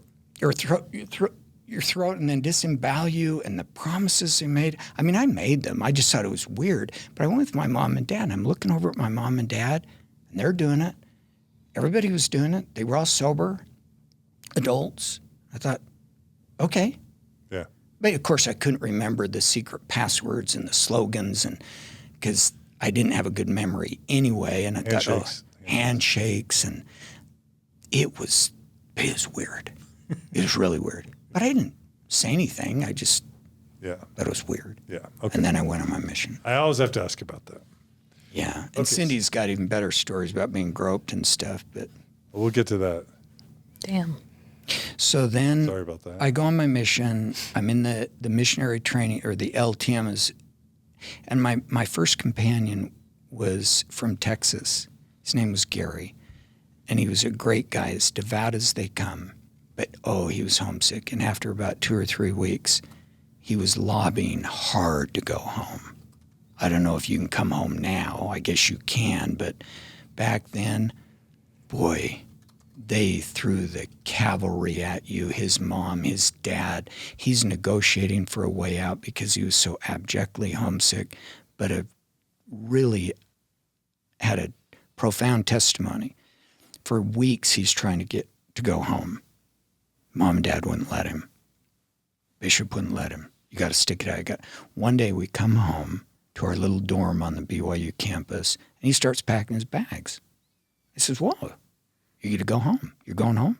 He says, "Yeah, I'm going home." I said, "Well, how did that work?" And he says, "Well, I have to go home. I've been excommunicated." It's like, wow. It would have been less surprising if he had said that he was an undercover Catholic or something, It's like, you've been excommunicated. I didn't even dare say the word. That was just such a, wow. He says, "Yeah. What happened?" He said, "Well, I told him I had sex with my girlfriend the night before I left on my mission, so I've been excommunicated and I have to go home." I said, "Man, that's awful. dude, sorry. And he says, I couldn't think of anything else to say. And I said, what do you mean? You didn't have sex with your girlfriend? He says, no, I don't have a girlfriend. I'm a virgin. And I've thought about that, how awful. He would have rather been excommunicated than stick it out. And for me, it was really hard, but it wasn't like that. I wasn't prepared to be excommunicated for it. But anyway. That's intense. But my mission, I had a lot of blessings given to me. Cindy probably had too. And I'd seen a zillion blessings. My dad was a big blessing guy, right? He took that seriously. You know, if you're studying for a math test, blessing. If you're having a bummer day, blessing, whatever. So I was familiar with that, but I'd never given one. And I'd been in the mission for about 2 months or so when I got my first chance. And Sister Ramirez was about a 85-year-old woman, and she was a member of the church. And she was surrounded by maybe, 30 of her extended family, including her adult daughters and stuff. And she's sitting on a lazy boy with a multicolored yarn Afghan up on her. My senior companion says, Brother Driggs, here you go. It's your first one. So,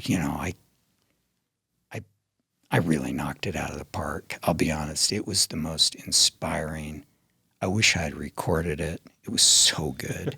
It was so good. I blessed her that she would regain her health and walk and not be weary and the whole deal. It was really, really good, I must admit. And I finished the blessing. I take my hands off her head. I step back to watch the magic, right? She's got her eyes closed, and her adult daughter said, okay, Mom, the missionaries are leaving. Time to thank the missionaries. A few seconds go by. Mom, missionaries are leaving. Will you please thank them? Oh. She was dead. She died during my blessing. Right smack dab in the middle of my blessing, she died. And my companion looks at me like, dude, we got to get out of here. So we jumped on our bikes and took off before rigor mortis set in back at the Ramirez household, right? Everybody's trying to come to grips with the fact that the missionaries killed Grandma. And it's like, I remember thinking, how'd that happen? It didn't rock my faith, but it was sort of weird. Mm-hmm. My very first blessing, probably my best one I'd ever done, and she died during it. I didn't quite know what to make of that. But how did you conclude? How did you rationalize that? I don't know. I mean, the classic rationalization is she wasn't worthy, or I wasn't worthy, or I got it wrong, or the Lord is mysterious. Yeah, well, he works in mysterious ways. Of course he does, and we know that. And maybe she was sipping coffee on the side. I mean, I don't know. But I didn't really let it affect me. Yeah. But then later on in my mission, it was even a more interesting issue arose because I was the assistant to the mission president, okay? Which is a privilege and an honor. I guess. I'm sure Cindy wasn't surprised. Right. Well, it's an easy She's a job. rock star, you know? Right. But anyway, so I'm the assistant to the mission president, and our mission president was maybe 45, 50. Surely his sexual life had long since expired. I mean, because he was like 50, right? And I'm 20, so I'm not thinking that. But boy, I was really troubled by the fact that he and Sister Moreno, his sister missionary, would spend hours in his office alone. And I thought, man, is her sinning so robust? Are her confessions so lengthy that this is required? Well, after about 2 weeks, everybody in the mission is talking about it. It's like, what's going on with this? This is a real problem. So I'm thinking, wow, I got to do something about it. But what can I do, right? So that night I knelt down and I let it rip, man. I told Heavenly Father, you're God and everything. Hate to boss you around, but you got to do something about this. And you're God, and it's your time frame and all. And I hate to put a time frame on, but I'm giving you 24 hours. As if he didn't know Right. what was going on. Right, as if he didn't needed know. Elder Driggs. Like, no, I'm making you aware of this because you're not omnipotent, right? And you're not the Almighty. So I'm going to clue you in on what's going on. This is a real problem. And I'm doing the SOS, and I hate to give you a deadline, but I'm giving you 24 hours. You got to do something. Ultimatum for God. I did. I went to sleep that night, slept like a baby, knowing that God had heard my SOS, given my virtue and everything. Wake up the next morning, and I get a phone call. The president has just been killed in an auto accident. It was like, holy shit, I killed somebody else. I killed the mission president. I mean, that's kind of what I thought. I wanted to say, well, God, I didn't want you to kill him. I just wanted you to maybe maim him or maybe do something. How about just get him released? Or Can we just go with that? whatever. And so A different kind of release. a different. Anyway, that was kind of troubling. I didn't know if I had superpowers or So no in your power at all. mind, you got him. You gave Heavenly Father that ultimatum, and so he needed to take him out. It and was that's how he hard took him for out. me not to conclude maybe that had something to do with it. And how certain are you today that he was sexually involved with the sister missionary? Oh, I would say 100%. 100%. Okay. Well, I can't say 100%.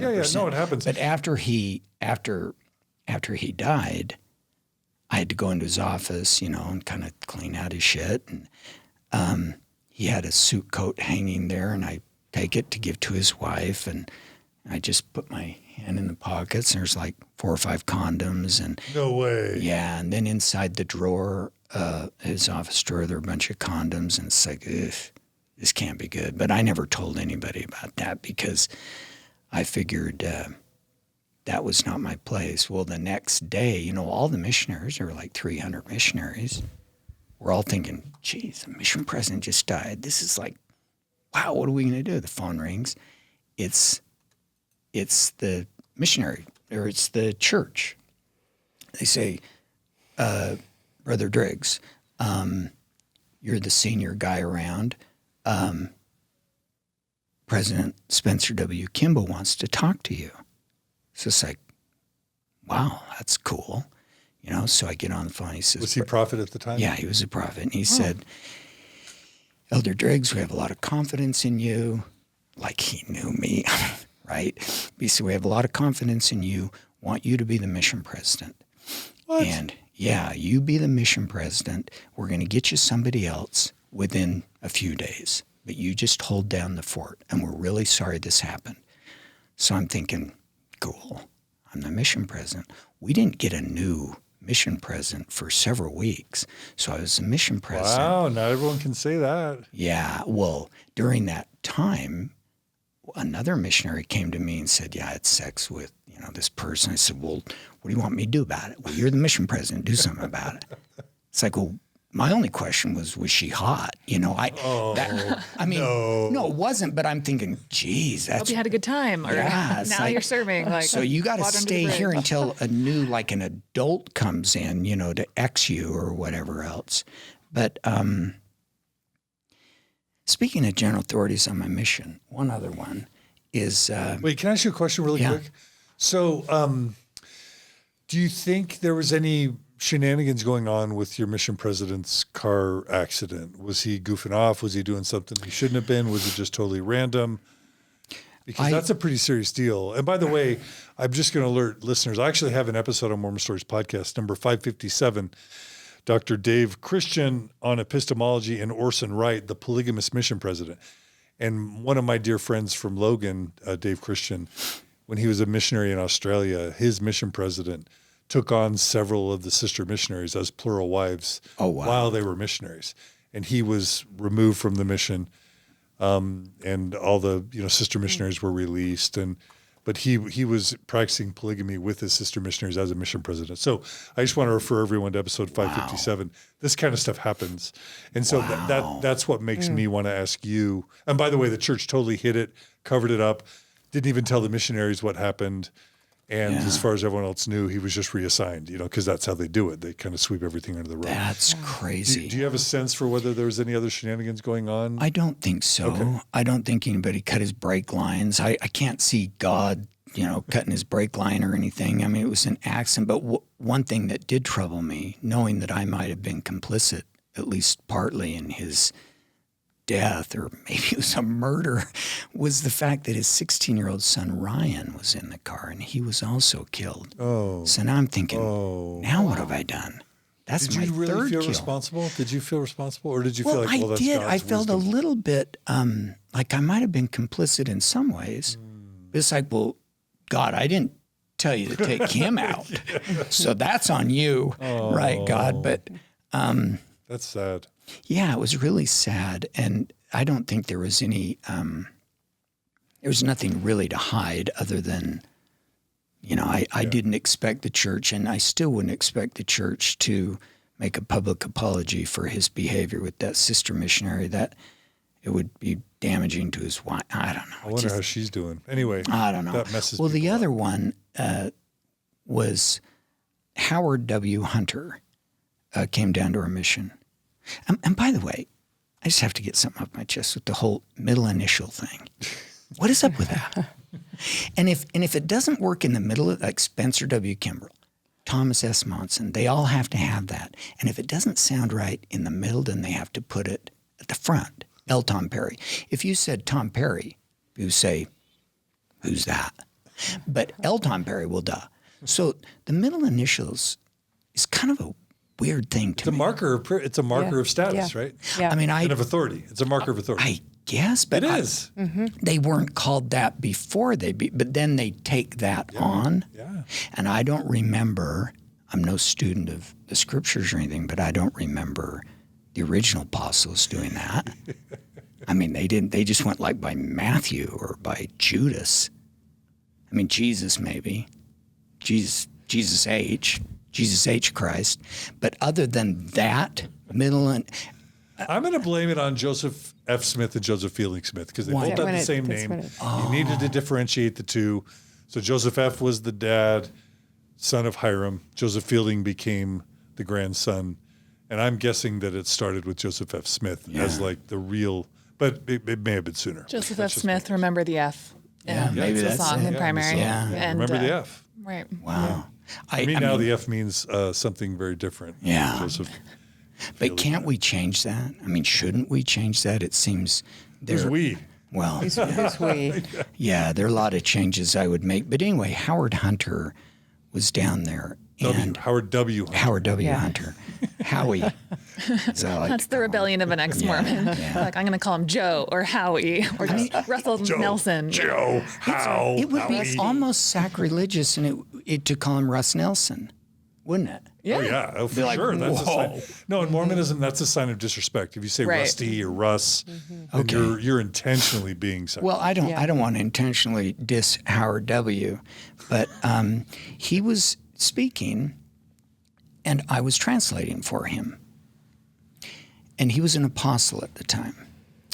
And this would have been in 1976. Okay.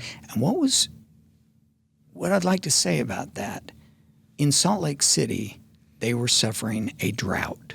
It was a dry time.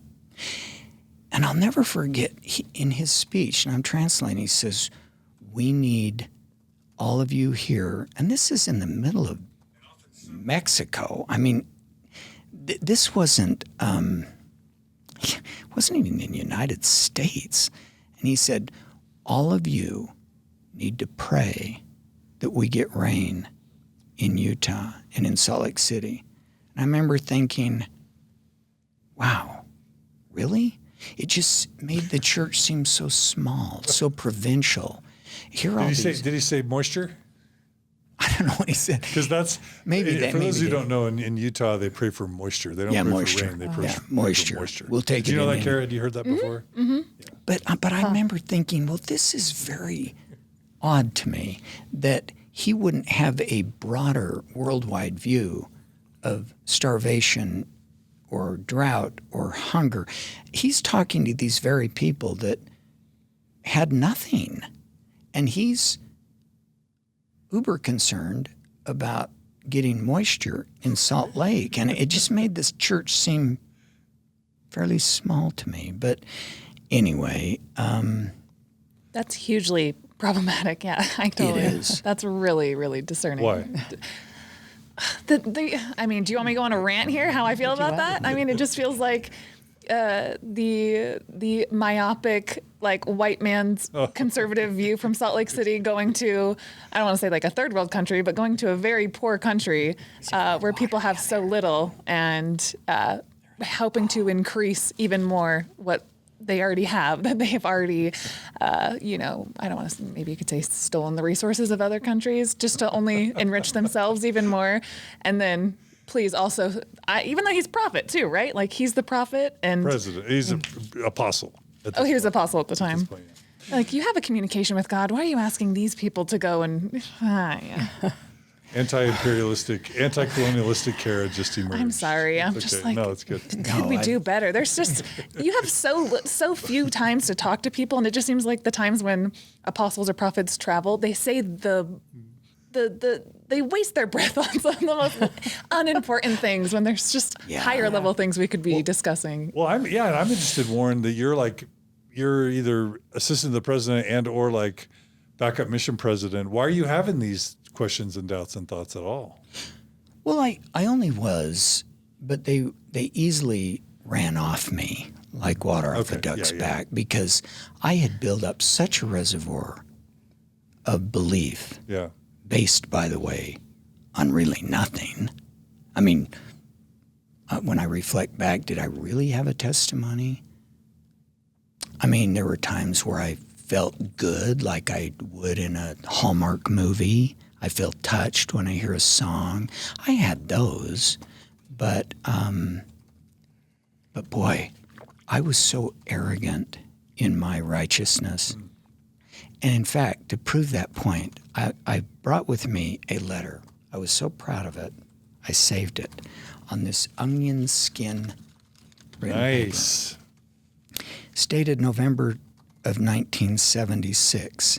And I was on my mission, and we came in contact with a letter from Gerald and Sandra Tanner.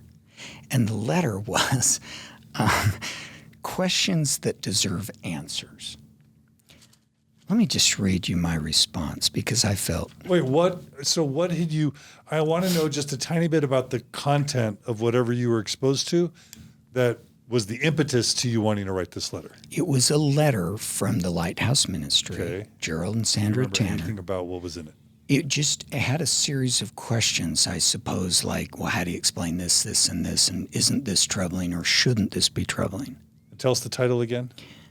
Questions that deserve answers. That's from the Tanners. That's from the We're going Tanners. to provide a link to that. Yeah. Because they've got all their stuff on the website. I know that's what it's called because I have it in quotes, and I'll just read it. All right. Dear brother and sister Tanner, I received your letter, Questions That Deserves Answers, and so I thought I would take a few minutes to write to you to it's hard for me to read this without giggling.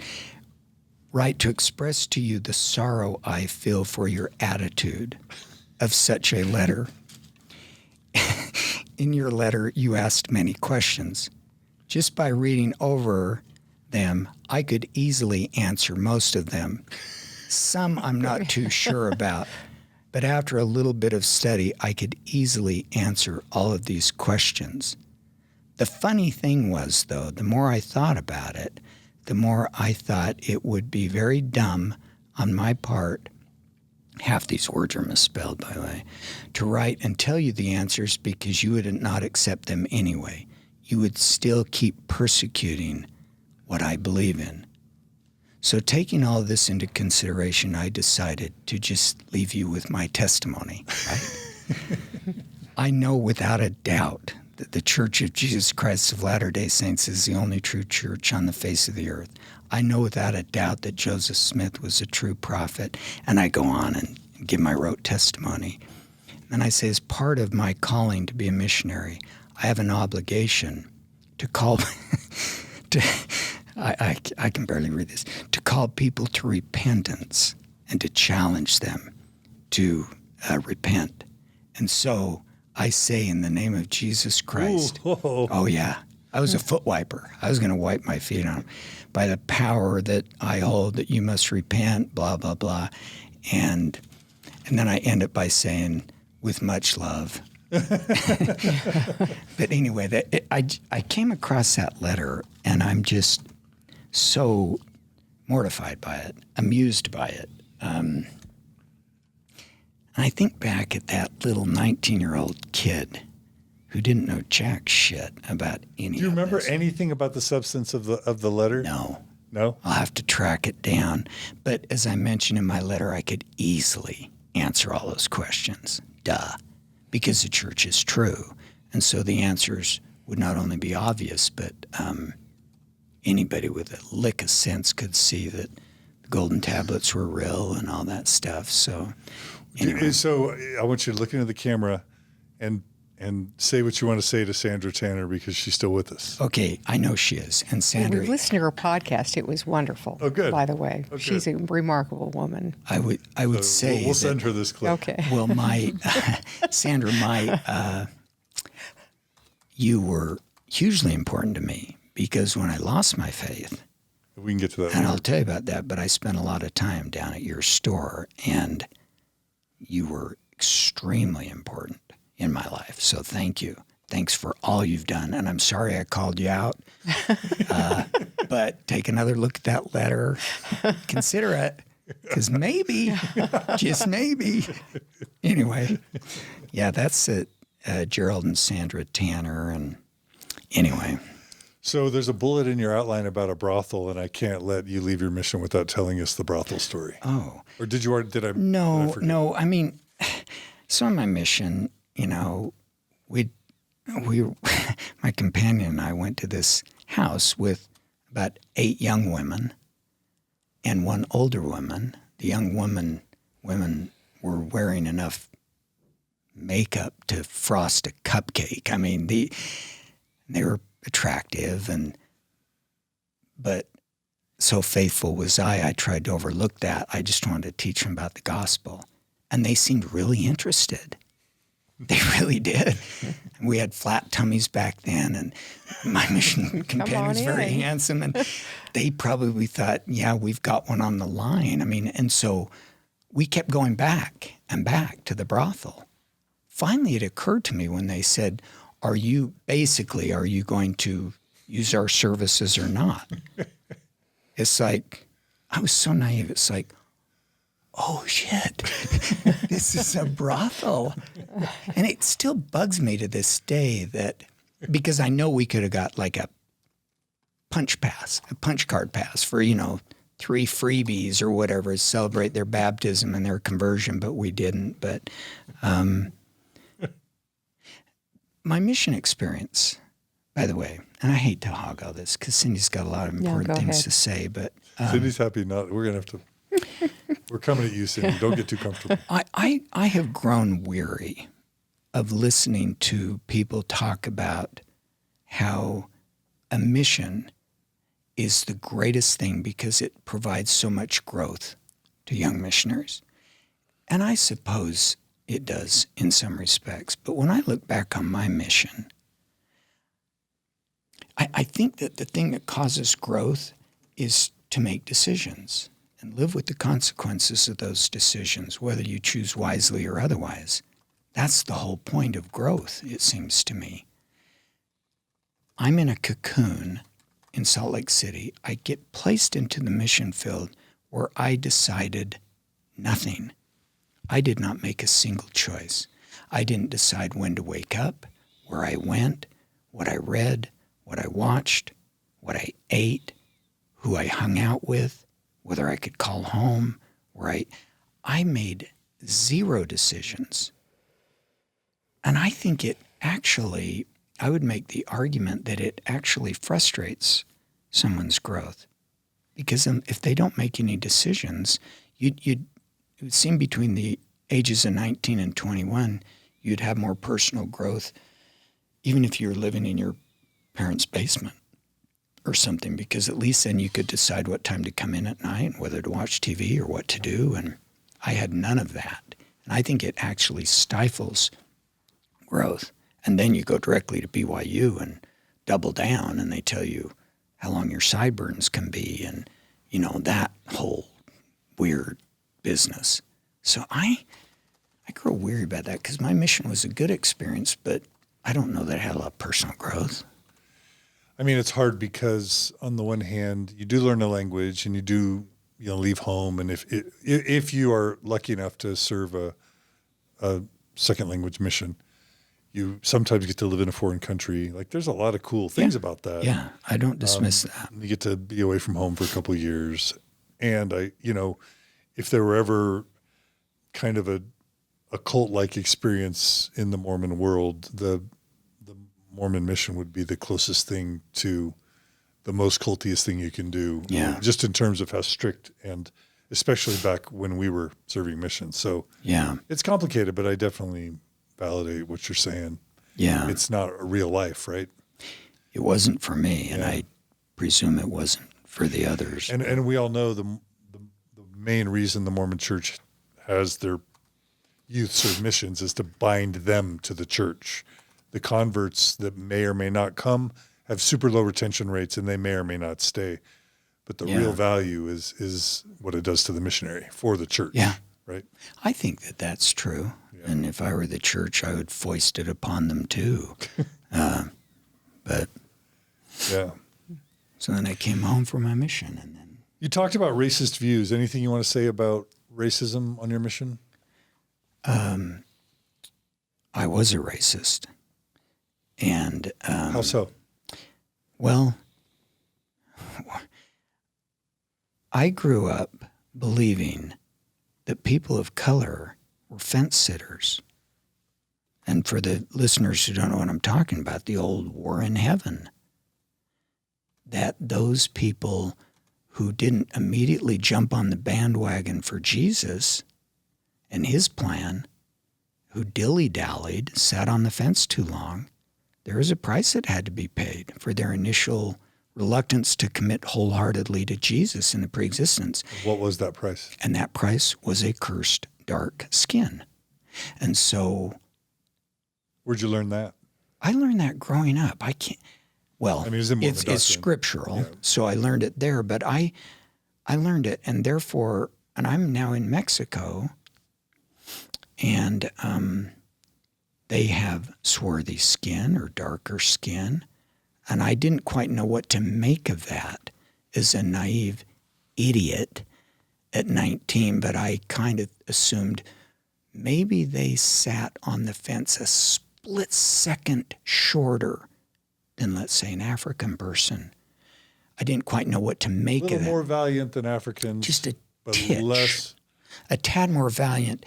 So Latin Americans were more valiant than Africans, thus slightly lighter skin, but less valiant than And I don't know what to make of Asians, how long they, dilly-dallied, but... I actually came across a memo on my mission of a talk given by a Mormon general authority that literally laid out the different shades of skin color and described each of the, as he would call, races associated with each of the skin colors to explain the degrees of valiancy tied to the skin color. There, somewhere out there, I'll have a listener. If any of you listeners remember the talk that I'm talking about, there is one. I don't remember who wrote it, but you weren't the only one to think or feel that, and it was actually codified at one point or another in a general authority's. But the church is totally against the theories of men mingled with scripture. They would never do that. What are you talking about? Of course not. Of course not. But of course that's just so outrageous. And any time I don't want to have even an ounce of racism. I don't think that I do now, or sexism, or homophobia or anything. But whenever I do feel just a tiny little kernel of that, I know I shouldn't blame Mormonism, because racism existed long before Joseph Smith and the tablets came along. On the other hand, I would also like to believe my racism was not mine. I really don't think that it was. And it makes me sick to my stomach. And my confession here may absolve me of a little bit of that, but I was just a kid. I didn't know better. There was one African-American kid at Evergreen Junior High. His name was Coy, and he was my friend.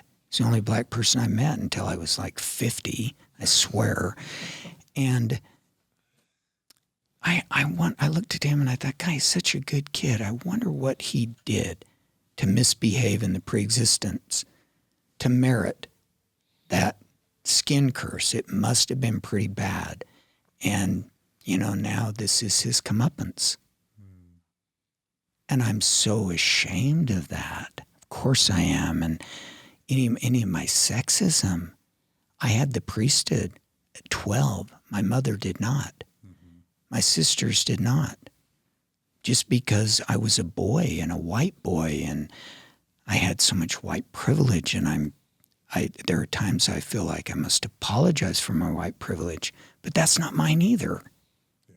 So anyway, that's why I put that bullet point about my racism. Yeah. When you were a missionary in Mexico, we had Gerardo on, and he talked about that there were missionaries that would literally go out, and a selling point of the gospel was to say that this is your heritage. Was that something that you were teaching the Mexicans?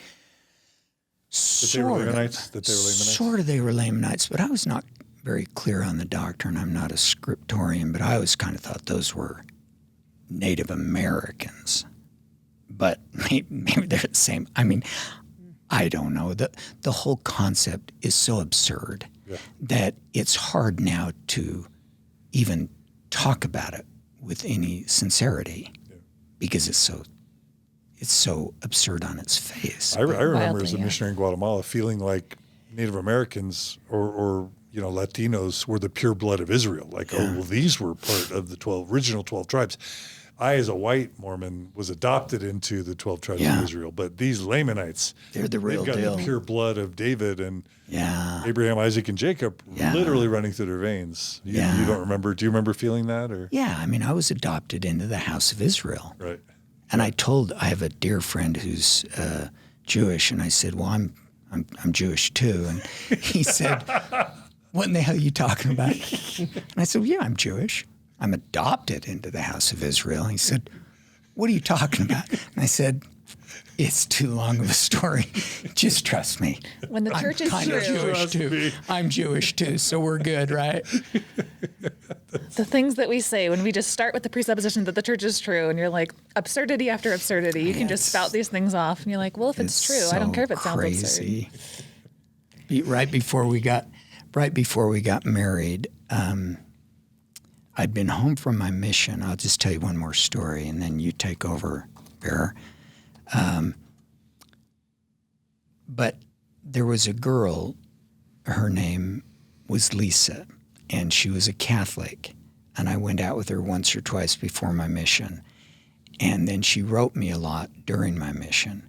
And about 2 months before I was to come home, she says, I want to be baptized. I want you to baptize me. I think she liked me. So, of course, I was giddy. It's like, yeah, let's do it, right? So that maybe a day or two after I got home from my mission, I baptized Lisa.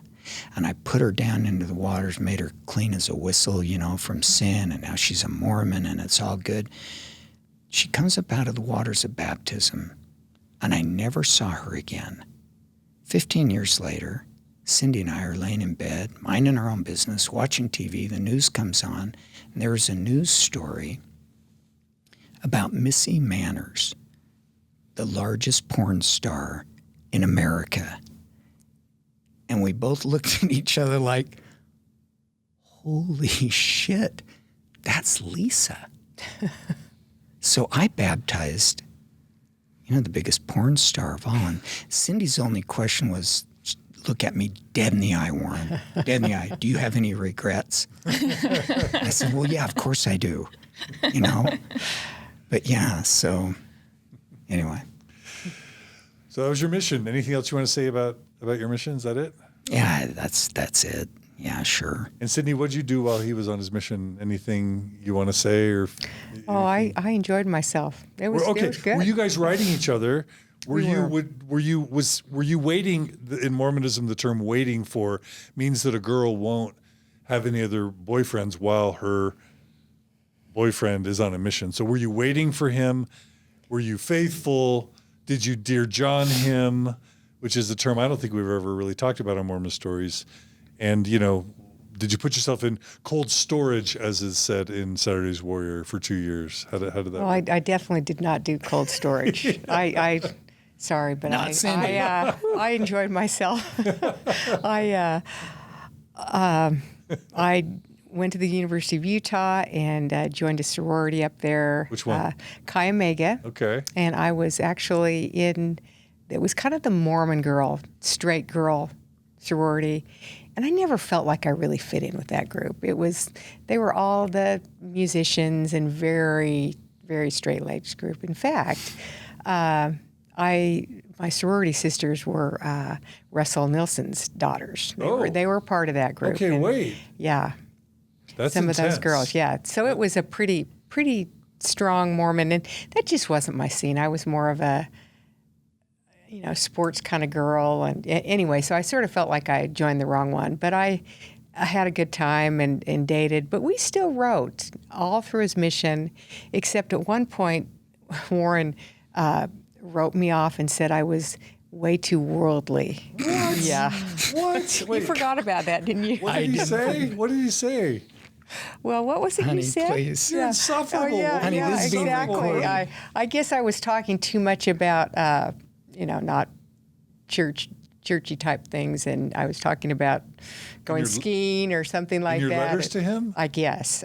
So he wrote me off at some point for a couple. There were a few months that we did not correspond. Warren. But then we kind of picked it up. What a dummy. What happened, Warren? Well, do you remember? Do you don't remember? I remember that. What yeah. were you thinking? I don't know what I was thinking. It was the dumbest thing I've ever done. But, I'm trying to talk about high-minded gospel principles, and Cindy wants to talk about, I think when you get home, you should buy a BMW and, let's get our season's pass at Snowbird. And I'm trying to harness my virtue and my unblemished. You have to remember, during this time, I was still, I still had the flattering notion that I would become a god and have my own planet, Yeah. during this period of my life. So Where'd you get that from? That's not doctrine. I love that, man. I was going to get my own planet, and the mere thought, That doctrine's in the news right now, by the way. is it? That's all the joke I was trying to make. That Yeah, no. it's all kind of in reverse. So anyone who thought that, I don't know where you got that from, guys. No, the church just came out with some type of web document this week where they kind of have backed out of that. Okay, teaching. now that pisses me off because the thing that was kept the me in the coolest church part. as long as it did was the thought that I would have a harem, I would have my own planet, I would pollinate every single one of them, because what sense would it be to have a planet if you didn't have a lot of kids? You need to populate it. It would make no sense to have an empty planet. So that kept me on the straight and narrow for quite a You while. could have eternal celestial sex, basically. Yeah, that I was going to become a god. And Yeah, have and I my like own the word planet. pollinate the I know, planet. it's I've never very- heard that. Like your penis very is a poetic. stinger for women. Whatever. Very poetic. I was a little Poetic. bee buzzing around, and yeah. Okay, so you were insufferable. And anything else was. you want to say about your time, Cindy, going at the U? What were you studying at the U? I was studying merchandising, and I Like fashion merchandising? yes, and I loved the U. It was great. I just thought it was so much fun. I was living at home. I wish I could have gone away to school and had that opportunity, but I didn't. But then that's how it was back then in the 70s. Most people just went to the commuter school in Utah. Great experience, but I still loved Warren. I dated a lot of guys, but he was definitely the one I loved. You wanted to marry him when he got home. Yes. I really loved Warren. Did you try and up your spiritual game once he kind of Yes. expressed some caution and some hesitance? Did you try and up your spiritual game at all? I did, and I knew It sounds so degrading. Talk about racism. Like, this is so degrading. I knew I had to up my spiritual game. Absolutely, that I needed to be a good little Mormon girl, and I thought, okay, I can do this. Lots of my friends did, and I didn't have a burning testimony, but I thought I can do this, and it's part of the package. And gosh, I'm young and dumb and 19 years old, and it's all going to work out. So he came home, and we dated for just, 3 days. 3 days, and Oh my God. we got engaged, and After 3 days. well, no, maybe I would say it was a couple months, but and I knew his parents. I was not the girl they wanted him to marry, because the aunt lived there, and it's like, oh, that family's not, they're not Mormon royalty as you speak of, and I wasn't the kind of girl that. I wasn't a bad girl. I just didn't have a faithful Mormon family that they wanted Warren to marry into. The spiritual pedigree. You didn't Sure, have I the didn't. spiritual pedigree. Exactly. I did not have that. So, but I thought, okay, this is part of the game, and I can play this game, and I can really try hard to be a good little Mormon girl. And I tried so much. I tried to do that. I really did. And so then we, after a couple of months, we were pretty smitten with each other. Couldn't keep our hands off each other. So what else do you do but get engaged and get married quick, fast, run to the temple. So we were engaged. I think we got engaged. She got back in May, and we were engaged in August. And then we had plans for a March wedding. And then we moved it up to December, and then we moved it up to September. Why did you move it? And why does anyone have those quick Mormon weddings? I thought no one could Spell it possibly out know. For non-Mormons. Spell it Okay, out. you get married so you can have sex. Yeah, absolutely. moved it up legally. 'cause you Yeah, didn't wanna yeah. wait. Exactly, you get married because why else would you get married but have sex? If one of my kids pulled that stunt, Oh, I'd be horrified. well. You know. Anyway, so we got ready. We were engaged, and then I knew my parents never wore garments, so I didn't really, even though they were married in the temple, they had never. And I asked them once why they didn't wear them, and they said, well, because we were in the military, and they didn't want anything to be teased about if you were in the military wearing garments. So they never wore garments. So I knew that was the whole package of getting married in the temple. And it's like, ugh. Yeah. So I knew that was going to be a challenge for me even before I went through. So so I got ready to, we were engaged, and quick engagement. And my parents were, no strop in this train. They loved Warren. He was great. And yeah, might as well get married. So they could retire and move to St. George. So great, take her off our hands. It's sort of embarrassing, but yeah. Okay, so quick, Cindy, before we talk about your wedding and everything, I referenced back just, an hour or so ago, kind of the shame cycle. We made some allusions to law of chastity stuff. We talked about dating. You said you didn't put yourself on cold storage for those 2 years. You were dating. You had sort of a less strict upbringing. Is there anything you want to say about dating as a woman in Salt Lake City who is loosely Mormon in terms of like dating and or engagements with the bishop and or guilt and or even your courtship with Warren prior to getting married, just kind of putting out on the table that there's this expectation that all Mormon couples will arrive at the temple gates having never had any sexual relations, being pure as the driven snow, preferably never even touching any body part, self or other than sort of dispassionate kissing. That's kind of the standard within Mormonism. And is there anything you want to say about any of that that's important to the story? Well, we did more than kiss. You and Warren? Yeah. Okay. Sorry if our children are listening to this, but we After his mission? After his mission, yeah. And so Now, he was But I didn't insufferably- want to. Okay, wait. Yeah, because you were insufferable mission president AP Warren that was almost writing her off. So my brain just can't even make sense of this insufferable, uber righteous Warren, May I being jump in being on that impure. insufferable business? Being impure. Because I don't think I really wasn't insufferable. Okay. I had a moment where I thought I got to hone in on my righteousness, but I was not.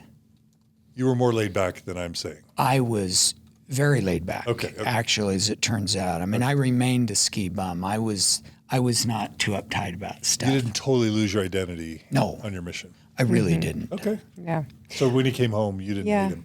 Oh, I was concerned because I'd been at the University of Utah enjoying my life and dating, and I think that when I sort of get a little bit serious with some other guys, it's like, well, I think she has this RM she's waiting for, or this missionary she's waiting for. So that was always in the back of my mind, and I never met anyone that even came close to Warren. But it was fun to go out and date and spend time with guys. But then he got back from his mission. I was a little concerned that he was going to be really weird because I didn't want that. Some of them get really goofy. But I mean, your parents were pretty cosmopolitan, right? Yes, very much. And so he came back, and I remember one of our first nights together, and came and sat down about this close to him on the sofa, and he like kind of sat up and moved to the edge of the sofa, and it's like, Please. oh, okay. But that was just didn't an last. act. That did not last very long. So anyway, so pretty soon it was clear that we were in love and couldn't keep our hands off each other. So we better get married.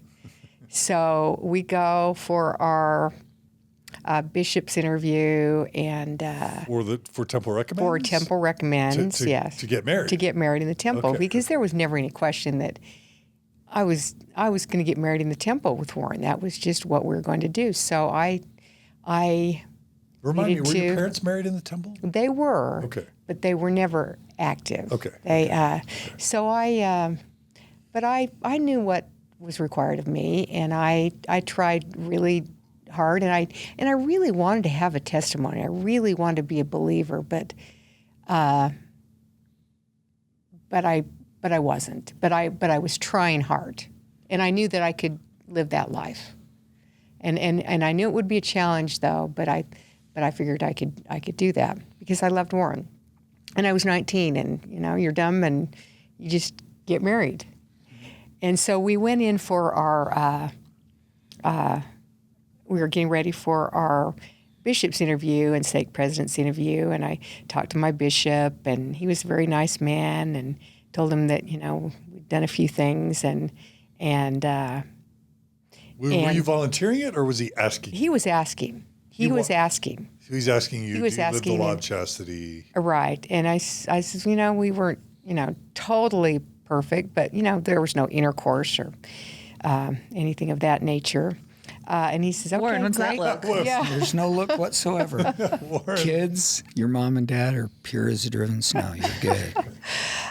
So anyway, he was fine. He says, great, go see the stake president.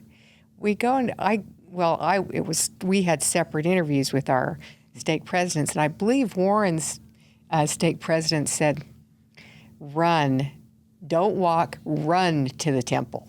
Make it happen quick before you're not virgins anymore. But I go to my stake president, and he was his son was interviewed on Mormon Stories Okay. a while ago, and I won't disclose anyone's name, but he was my stake president. Okay. And so I go to see him, and man, he got out his little notebook, and he was sitting on the big desk, and he wanted details about everything. What kind of questions would he ask? Oh, petting, was it, below the waist? Did you have an orgasm? Did you all sorts Over of the clothes? all sorts of over under the the clothes, clothes? under the clothes, how many times? He wanted details. What positions? Did you have an orgasm? Yeah. How much oral sex? What was it like? How did it feel? I mean, Was it just you? Was it just you It and was him just alone? me. It was just me. But I had been in his room moments earlier, and I had the good judgment to fib a little bit. So then I come back, and I'm waiting, and then Cindy's in there for 5 hours. This is like the prisoner's dilemma, the classic prisoner's dilemma, where they interview people separately to see if the story lines up. Yeah. You don't know who's telling the truth. Well, so I was very uncomfortable, and I just thought that was really inappropriate. And then he said, I don't know if I'm going to let you get married in the temple. And I mean, we had our invitations, and they were ready to be mailed out.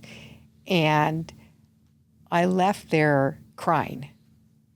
And Did you consider lying? well, I should have. I mean, well, Yeah. yeah, What I was up with did. that? I did. I mean, I probably should have lied, but I was trying to Be honest. be do the right honest, thing. be honest. And so I left that interview, and he says, I'm going to think about this. And I didn't consider at the time that was really inappropriate. All that, for him to ask all those questions one-on-one, and I think things have changed now. No. I mean, there's an option of parents insisting that their kids never be alone with the bishop. But I would say 99% of all children, youth, and adult interviews to this day remain one-on-one interviews. Like all the church did was, because of Sam Young and the March for the Children, is add a little line saying if a parent insists or requests it, then they're allowed to be with their kid.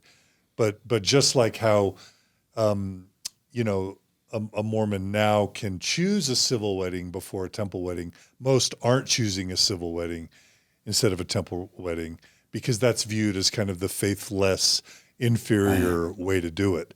And just like that, with the one-on-one interviews, it's 99% 12-year-old girls alone with a 40, 50-year-old man talking about if she touches herself and where. That's how it is still to this day. So I like don't. from an untrained that's one of the. bishop What's that? Like from an untrained bishop, that's really just up to their discretion of how much detail they want to get into, and nobody else will know. It's not recorded. There's no way for anyone else to know besides the two people that are in the room of what was happening in that And room. I know my daughters were asked if they masturbated and how many times and when and where alone with the man in the room. And, the church has been really smart to respond to public pressure by making tweaks to their policy so that they can say publicly that this is an option, but to make sure that they don't go overboard in how it gets rolled out and implemented, such that it's still very much the shame parade, one-on-one interviews talking about graphic sexual stuff to this day.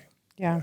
So I don't mean to rant, but I wanted to make sure that's still. It has not been updated since maybe your interview. Oh, interesting. Well, I felt, but I was crying. It was horrible. It's like, oh gosh, what are we going to tell everyone? We've got these invitations. No, we can't get married. Well, duh, we know why, because you were playing around but then he says, oh, yeah, I guess a few days later he, kind of the authority. It's like, I guess you can get married, and I guess it's all right. He put the fear of God in Oh you yes, through shame. oh yes, And it's probably not intentional, but that's a tactic of coercion. It's a way to wield undue influence to say, for the rest of your life, don't step out of line. Yeah. Because if you step out of line, you will be publicly shamed. Let's give you a taste of that so that you never think. And again, I don't think it's explicit, maybe not intentional, but it's the way the system ends up working out. So he wanted to put the fear of God in you, basically. And did he? Oh, he did. Well, I was crying, and then we met after our interview, and Warren says, "Oh, it's going to be fine. It's going to be fine." And what was your reaction? I mean, our invitations were out. They were in the mail. We had the beautiful little temple embossed on them. I mean, this was just not acceptable. And so Cindy comes out, and he told both of us, "I got to think about it. I probably won't let you get married in the temple." It was a total power thing. And if he were here, I'd just slug him. He's such a prick. But anyway, we get in the car. Cindy's crying. And it's like, oh my gosh, what are we going to do? They lived way up by the H on the mountain, by Highland High. And we're driving down 3 blocks. And during that 3-block period of time, I remember looking at Cindy thinking, I love you so much, but I wish I'd never met you because, oh my God, our world is going to be ugly. I never want to touch you again. I never want to see you again. 2 blocks later, we had pulled over and And we're going at it again? After 2 blocks. But this time, we had the good judgment to keep our robust sinning to ourselves. But To be discreet, as they would say. really, Yeah, it's and none of their business. seriously, I should have lied about it. That's how I feel, because he had that fear of God that he laid on us, and maybe he thought he was doing his job, and yeah. And we haven't even, there are a few moments. I had this interaction with Leah Remini, ex-Scientologist, where I would say a couple things about Mormonism, and her mind would just be blown. Because we're swimming in the waters of Mormonism, there are just certain things that are just normal to us that are mind-blowing. But the idea that 2 adults in their 20s would individually sit alone with a man, both a man and a woman, would sit alone with a man who's going to ask you detailed questions about your sexual behavior and then make some sort of assessment at the threat of disrupting your wedding plans. That's, by any other standard, it's outrageous and it's cult-like and it's insidious and horrific. And yet for us, that wasn't, when you started that, we're just like, oh yeah, of course, this is the interview. This is what you do before you get married as a Mormon. And we're so swimming in the Mormon waters, we're not even outraged by the fact that you were having this interview at all is outrageous. Do you know what's remarkable when I reflect back on it? I was upset with him because of the consequences, and he was in charge and he was in power, so I was upset.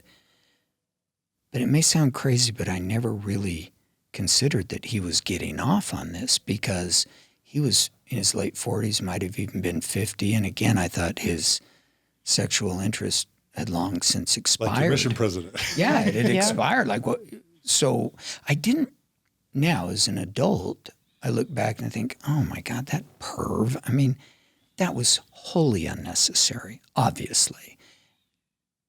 Yeah, you could just say, are you living the life chastity or not? In the story. Yeah, whatever. Right. And did you feel like it was, did you feel awkward in that way? Oh, yes. Yes. I thought he was asking very inappropriate questions. Yeah. Like he was getting some sort of gratification from it. Yeah. I do. Yeah. He was behind a desk, and I don't know, but he did not need to know all that information. Yeah. No. I'm so sorry that happened to you. I'm really sorry. Yeah. But so thus we learn to lie in the Mormon Church, or be discreet, or however you want to say it. Yeah. But it's weird when a Christian religion has policies that teach their members to lie, because who wants to be embarrassed and have to notify everybody that the dates have changed and everybody knows. And anyway, it's what a mess. Yeah. Stop that, Mormon Church. Right. Right. Please. Okay. What else do you guys want to say about your temple wedding? Well, so I had to go through and have my endowments, and so I did that. I believe about a day or so before I went, and I was a little worried about that. The only thing I knew is that I'd been taught all my life from young women's teachers, oh, it's the most beautiful place. It's so lovely, and there's nothing like a temple wedding or going through the temple. And so I go through and get my garments, and which I was not looking forward to at all. And the whole temple ceremony, endowment ceremony, was so blew me away. I was so horrified by the whole scene. I thought it was cultish. It just scared me to death. And I just was not prepared for that at all. How about when they rub that stuff on you or whatever they do? Yes, and then so I go in there, and they've got the veil, and I can't remember a lot because we only went through a few. I was so horrified that I knew after I went through, it's like, I'm not doing this again. I did not want to go again. And so You would have put on a shield that was like a poncho where you were fully naked on the sides of. Yeah. right, and And then they would have been anointing you with oil, where they would have been, I guess it would have been sisters, right. elderly sisters. They would have been kind of putting their finger in the oil and then touching different Yeah, body and- parts of you while you're naked under the silky poncho. And that was very uncomfortable for me. I felt like that was very inappropriate, what they were doing and touching, and that was very uncomfortable. Out of line, I thought, some of that behavior. So that had my garments on afterwards, and then the next day we're to get married, and I remember having cold feet about getting married just because I was so horrified by the endowment thing. And then our wedding, none of my family was allowed to go because they were not card-carrying Mormons with temple recommends. Meaning your parents? My parents. Your parents Right. They did not go to my wedding. I suppose they could have lied, or they could have started paying tithing or whatever, but they didn't want to. They wanted to be real about who they were. So and my sisters, my brothers, no one in my family. And I remember when we got married thinking, how are my parents less worthy and less good than your family, just because they believe in the Mormon doctrine, and that was very troubling to me. But it's like, okay, well, whatever. This is how it is. But it was troubling. It's not just Yeah. it's another one of those things we do that is Yeah. just mind blowing. But you just kind of suck it up, and it's like, okay, that's how it's got to be. And Just to be clear, in Mormonism to this day, parents and siblings are excluded from most Mormon weddings if they're not either Mormons or a card-carrying, temple Yeah. recommend holding, active faithful Mormons, which means you have to pay tithing. So basically, you have to pay the church 10% of your income to be able to attend your own children's wedding. And they've made a loophole to allow a civil service first, but I hear that's extremely rare because it's viewed as an inferior decision to do the secular wedding first. Yeah. So it's still, to this day, one of the most insidious things about Mormonism. Yeah. It's just so exclusionary and so unkind. And that was troubling for me. But, it's part of the package, and that's what you do. So, and then on my wedding day, when you should feel very beautiful, oh gosh, I had on this ridiculous temple garb, and I felt just really not very beautiful on my wedding day. And then I'm looking at Warren in his baker's hat and crazy You wear garb. those during the- And it was, I can't remember. yes, and it was really troubling to me. But I kind of kept it all buttoned up, and I really didn't even talk to Warren about that. Because it's like, well, we just got back from a mission. We just got married in the temple. That's just how we're going to live our life. So I just kind of sucked it up. So, Weird. yeah. Now, if I had been your parents, I imagine I would have wanted to like pull you aside and say, look, you're going to go through this temple. It's going to be super creepy and weird and violent and inappropriate.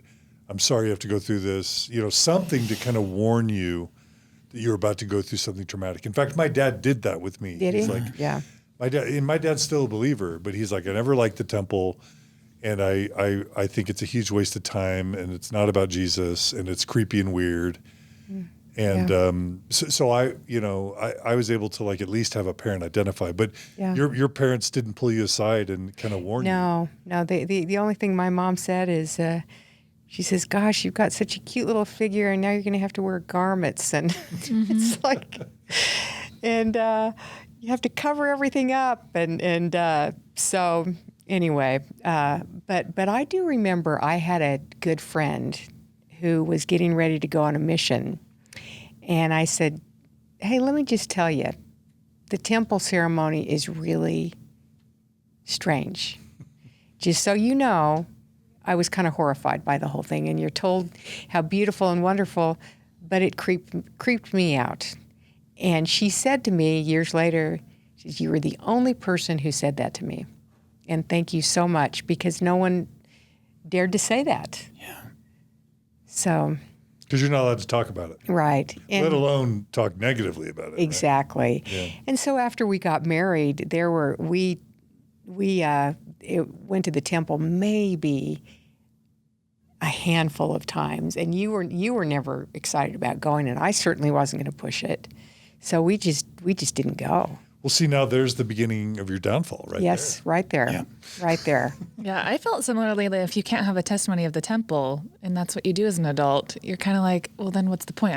I was told that this is the most holy that I'll ever feel, and if you don't feel holy there, you're not really excited to be an adult in the church very much anymore. Who felt holy in the temple prior to 1990, if ever? Like, it was so violent. You can convince yourself, maybe. Weird. Yeah. And I don't know. Is that when they changed the slit Yeah. your throat 1990. thing? Yeah, 1990. Really? Yeah. They Yeah. waited that long? Yeah, 1990. And it was so sexist when I went there, and the men on one side, the women on one side, and You had to veil your face. yes, I just then thought, you I am and then- part of a cult. The woman, the man would hearken to God. So the man would make covenants with God, but the woman would make covenants with the husband, Yeah. who made covenants with God. Yeah. So the man covenants to obey God, the woman covenants to obey and or hearken her husband. Yeah, and that's Hearken to important her to point out, because I think a lot of Mormons will defend that by saying like, oh, when you go to the temple, you know what covenants you're going to make. It is never discussed. Am I wrong? That beforehand that you'll be covenanting to obey your husband. Yeah. Do they and- still do that? No, just so barely changed it. that's one of the weird things about Mormonism is Mormons have the impression that the church never changes, that the gospel is eternal from Adam till now. It's never changed. That Adam wore a CTR ring. I'm exaggerating. Well, he wore garments. Like What's that? Yeah, kind of literally. yeah, Like yeah, he had his own version of garments. Yeah. And Yeah, we've even got Native Americans before Jesus was ever born baptizing each other in the name of Jesus. Like somehow it's always been Jesus Christianity even before Christ was born, but the church never changes. God never changes. That's what Mormons believe. And the church freaking changes all the time. It changes its doctrine. It changes its policies. It changes its temple. It changes its theology, polygamy, racism. It's changing all the time. And, it hasn't been until the last few years where the Mormon church did take away the veil from the woman. So the woman no longer has to cover her face with a veil, and the woman no longer hearkens to God. But the only reason they made that change is because a bunch of us on the internet for years and years made this horrible, embarrassing, sort of like shameful call out to how sexist the temple ceremony was. And only after a couple decades of us collectively shaming the church publicly do they make the change, but never apologize and just say, whoa, isn't it a miracle? There's revelation and now ongoing revelation. And now we're making the temple even better. And the members, and this is fine. It's human nature. I'm getting a little ranty, so I'm going to calm down. But it is a fascinating, it's a fascinating dynamic within Mormonism that for the members, it's as if, it's as if Yoda or whoever kind of waves their hand and says, these are not the droids you're looking for. And nobody bats an eye. Nobody bats an eye when the temple ceremony's changed.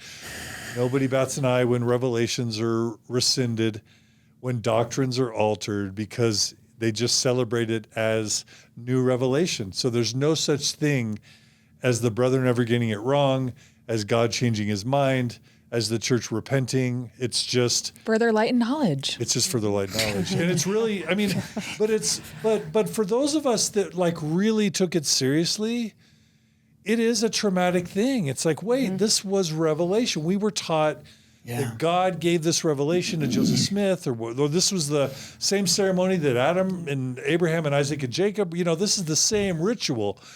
And so when they're changing the garment or shortening the garment or changing the temple ceremony or changing polygamy or the racist doctrine, we're always, there's a lot of Mormons, maybe a minority of Mormons, who are like ambivalent about it because they're like, well, I guess we like progress, but why in the heck is God changing revelation if this is straight from God? Well, you're right. But most Mormons are oblivious to all this, and they're just like, whatever. Well, to me, it is fairly shocking how often God does change his mind in Mormonism and yet still manages to get it wrong. That's really remarkable. Because they won't take little baby steps, like the blacks in the priesthood, for example. That was a moment for us because we'd been married a year or two, and they changed the rule. And we thought blacks were allowed to get the priesthood. And we thought that was great.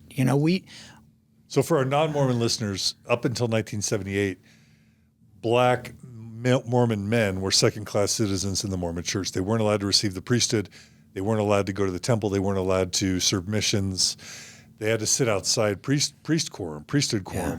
They were second-class citizens. And women, too, weren't allowed. Black women of color, were not allowed to take out their endowments, be in the temple in all the ways. So black people were second-class citizens in Mormonism up till 1978. Including people who had whatsoever. You could have white skin, but if you had any heritage. A drop of blood that was from Africa, you were kind of grouped in as well. So it was very strictly enforced. On that topic, my brother, the only sibling of mine who's left the faith, other than me, the remainder have varying levels of devotion, but my brother went to Brazil on his mission. And as you know, Brazil is a cosmopolitan collection of Europeans and the old slave traffic, and so they've intermingled. And Native Americans, right? Yeah, to make a beautiful culture. Well, they were instructed, this is pre-1978 when he was on his mission, the missionary department had to deal with this vexing problem because why would you bother baptizing somebody with a drop of black blood because they couldn't go on to hold high office or they wouldn't be leaders in the church. So their sensible solution was to tell the missionaries, knock on the door. Ding dong, hi, we're the Mormon missionaries. We're from Utah, and our heritage is Norwegian and Danish. What's yours? And then the Brazilian trying to racially profile. They do. Then the Brazilian family say, well, I'm German or I'm this or that. And then they would say, well, to further dig a little deeper, they would say, what about, just curious, any African heritage maybe? Does grandma have kinky hair? I mean, anything like that? And then they would oftentimes say, well, yeah, I think like 8%. And then the missionaries were instructed to leave them a pamphlet and say, that's great, well, have a nice day, and they would leave. That just doesn't feel very Sermon on the Mounty to me. And it was the black and the priesthood thing that didn't fracture my faith, but it troubled me because I know that Mormonism constantly whitewashes its history. A young Mormon today might be tempted to believe that the Mormon prophet back then was actually arm in arm with Martin Luther King down in Selma and gave his seat up to Rosa Parks. They would be tempted to think that because, after all, Thurl Bailey's a Mormon. And don't forget Gladys Knight, she of the Pips. They're so proud about that. But what troubled me about the black and the priesthood thing, obviously, it took them so long, which is weird, but I had been taught that the prophet and Jesus were chummy. I mean, like, talk to each other. I mean, they had a real connection. And therefore, when I heard Spencer W. Kimball explain how the revelation came to be, I was a little bit troubled, because what he said was, well, I wanted to change the rule. And so I thought about it and thought about it and thought about it, and I kept praying, asking God, and I finally said, God, I'm going to go ahead and make this change. If you disagree, let me know.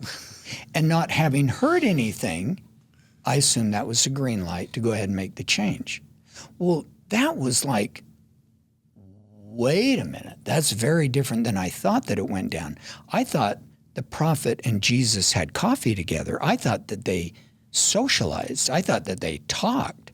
So that was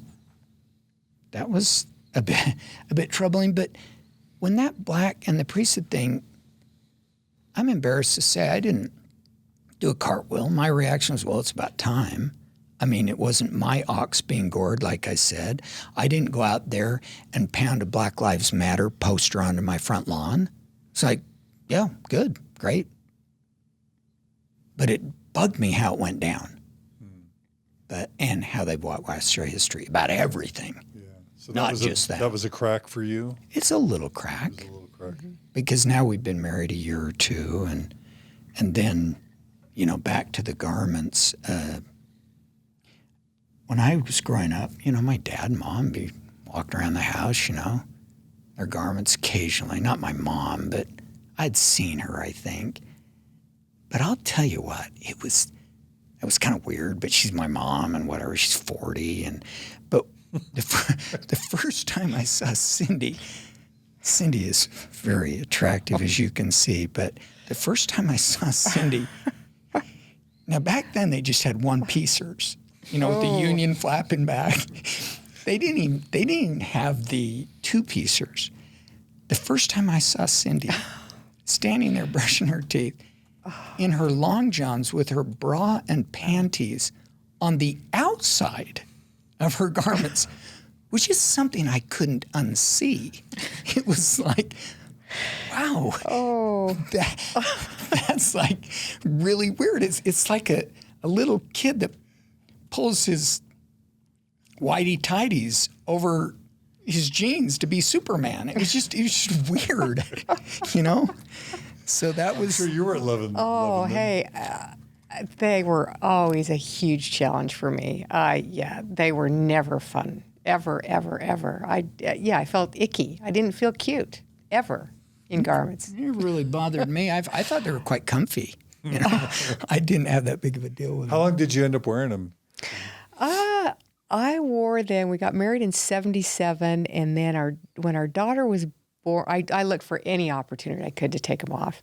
And then when our daughter was born in '85, I took off the top half, and because I was nursing, and then pretty soon it was just, and then I just says, hey, I'm done. I'm not wearing these anymore. Yeah. So almost 10 years. Oh yeah.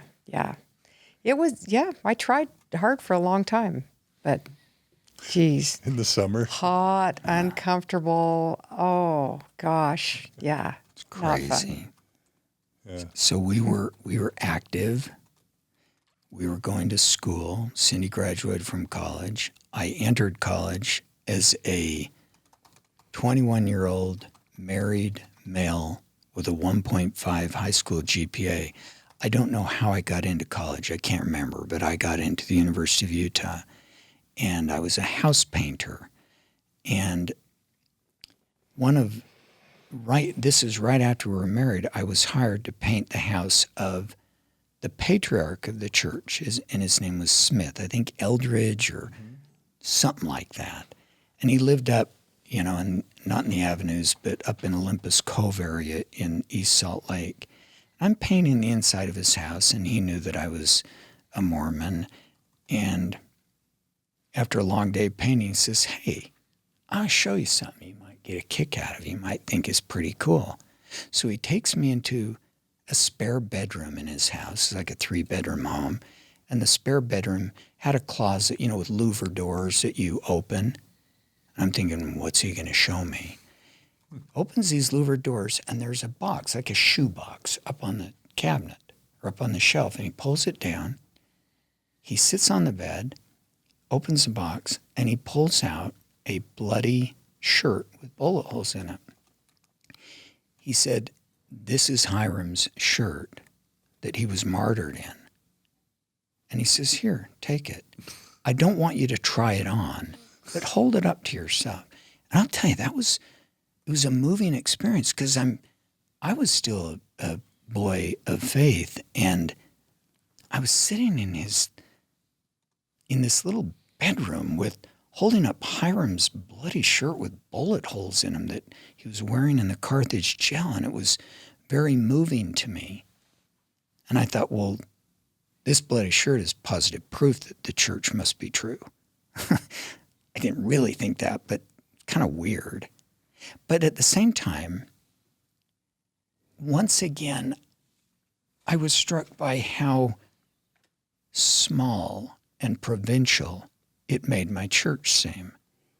That this holy relic of this so-called mainstream in their sordid dreams, but this worldwide church would have such a holy relic as Hiram's bloody bullet-ridden shirt, and I'm holding it, in a spare bedroom. In a shoebox. In a shoebox. In the closet. In his closet. And do you think it was real, or do you think yeah.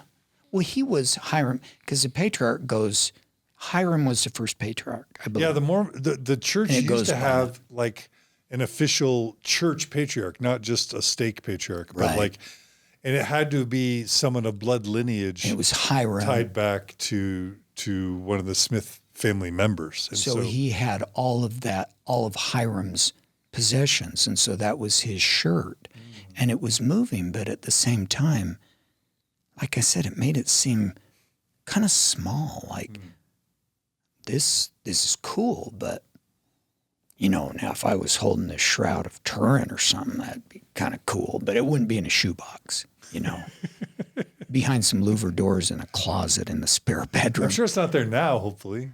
Well, he's dead, I'm sure, long dead, and I don't know what they do with it now, but that was his personal. I wonder why they haven't pulled that out. I don't know.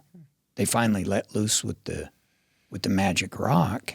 And if anybody knows where Hiram's bloodied, bullet-ridden shirt is, I want to know. I want to create a Jurassic Park where we clone the blood of Hiram and bring him back to life. Find it. And we'll have a Mormon Jurassic Park of all these Mormon men. I want to know, is that at your church headquarters? Is that in the archives? Is that still in the Smith family possession? If anybody else has seen Hiram's bloody, bullet-ridden shirt, I want to hear about it. Email me, make a comment in the comments section on mormonstories.org. Okay. So better not be cut up for rags or something. That's what my mom does. Oops, we used it for the... That was Hiram's bloody shirt. Oh, shoot. It was kind of cool, though, I thought. But that is cool. All right. So where does your story progress? Where does your Mormon story go? It goes south. Or up. I think if you're sitting here, it goes south. To the moon. Yeah, it went. And I have to, and I don't mean to hog all the airtime, but I have to give Cindy's dad props because he was an enlightened, worldly man who's an intellectual. And I was painting his house. So I was a painter, right? And he would kind of needle me a little bit, like, what about this and what about that? And I kind of blew him off. It's like, well, you're just stupid. I mean, what do you know? I know beyond a shadow of a doubt. He didn't serve a mission, right? Because he was a veteran. No. Right. Yeah. And he said, I want you to read a book. And he said, and here it is. And because I was a pleaser, I took it home, but I didn't read it. It was Fawn Brodie's. What's the title? No Man Knows. I mean, I say it all the way. No Man Knows My History. By Fawn Brodie. By Fawn Brodie. Yeah. And I didn't want to read it for several reasons. First of all, I didn't want to give him the satisfaction that he could somehow injure my faith because I was much stronger than that, My faith was impenetrable. Secondly, I didn't want to read it because I thought it might not be faith promoting. And anything sold outside of Deseret Book, of course, I would be on the slippery slide to apostasy, and I didn't want to take that ride. But after about 6 months on a lark, I decided to read it. And holy shit, it changed. Do you remember how old you were at that point? Mid-20s. Okay. It changed. Couple kids? You had a couple kids by that point? I think Probably, we yeah. Okay. And you're living where? We're living in Sandy, Utah. Okay. Yeah. All right. That book was a life-changing moment for me because some people can read that sort of book and it doesn't affect them. In fact, I know a lot of people that remain devout that read the CES letter or whatever, and somehow they're Teflon. It doesn't bug them. It bugged me so much so that I wanted to prove her wrong. Why, that didn't happen, and that's nonsense. Prove Fawn Brodie wrong. Sure. Yeah. How dare you, right? So I decided to peek under the covers a little bit. And that led me on my journey. And what happens is like, Can I just jump in? Yeah. I will never pass up an opportunity to talk about this book. So Fawn McKay Brodie was David O. McKay's niece. David O. McKay was a Mormon prophet, one of the longest serving Mormon prophets, I think, in history, beloved prophet. He had a niece who in the late 30s, early 40s, decided that she was going to get to the bottom of the truth about Joseph Smith. And by 1945, she releases this book, the definitive, to this day, the best biography ever written on Joseph Smith, the most factual, the most truthful, the most gripping, the most interesting, the most compelling, the most persuasive. It is, Richard Bushman's Roughs and Rolling can't hold a candle to Fawn Brodie's No Man Knows My History. In fact, her book is the most quoted source in Roughs and Rolling. And so she releases this book in 1945. What an OG. Not only is she David O. McKay's niece, she's a woman, and then she is a top-notch historian. She goes on to work at UCLA as a tenured faculty history. All of this while a young mother. Just got to put that in there too. Yeah, absolutely. She's so badass. Yeah. So she releases this book in 1945. And if you think about 80% of what the CES letter has, it's all in there. And somehow, this shows how powerful the church is, how powerful what we call milieu control is. It's a technique for high-demand religions or cults, frankly, where they are so good at controlling sources of information that a book like this can exist. It can be a great book. It can be a life-changing book. And most Mormons not only will never have read it, but most of them will never, to this day, to 2021, will never have heard of it. And if you had heard of it, you would have known this is an evil, evil, evil book that you should never read. Right. And this is how Mormons remain in ignorance. But listeners, if you have not read No Man Knows My History, literally pause this episode, stop listening to Mormon stories, go read No Man Knows My History, and we need to hire someone to fund an audiobook for No Man Knows My History. Yeah. The rights are owned by, I think, Alfred Knopf Books. We need to find out how to get, either we need to have a bootleg copy of Alan Mount reading No Man Knows My History, or we need to go back and find the agent, whoever owns the rights, get permission. Because once Mormonism has an audio copy of No Man Knows My History, things will change. And I'm sorry for that little, that side rant, but it's a really important book. So having said all that, Warren Driggs, can you remember some of the things you read in that book that you had either not believed and or had never heard before that were influential to you? Most of it I'd never heard, of course. And with all due respect, I want to echo what you said with all due respect to Brother Bushman, whose Rough Stone is an incredible work too. Fawn Brodie has no peer. And she's also written other books, by the way. She's written a classic biography on Thomas Jefferson and others, but she's a rock star. And I read that book, and the thing that, within the first several pages, I was dumbstruck by her fraudulent portrayal of the translation process of the Book of Mormon. It's like Because she claimed. head in a hat and the magic rock and the whole thing. It was like, and Martin Harris was such a dipshit. And these were revered saints of Mormonism. And here's this South Park basically portrayal of Martin Harris, like, wow. Dum, dum, dum, dum, dum. Dum. But that I thought, well, Harris, smart. yeah, smart. Harris, dumb. Dum. Dum dum. Anyway, so I devoured that. If you saw my copy of Rough Stone Rolling, I might have a dog-eared page or two. But if you saw my original copy of No Man Knows My History, it is dog-eared. It is worn. It's kind of, the pages are falling out. Because I didn't just read it. I studied it because I wanted to know. I never did that before that. I never studied to know the church was true.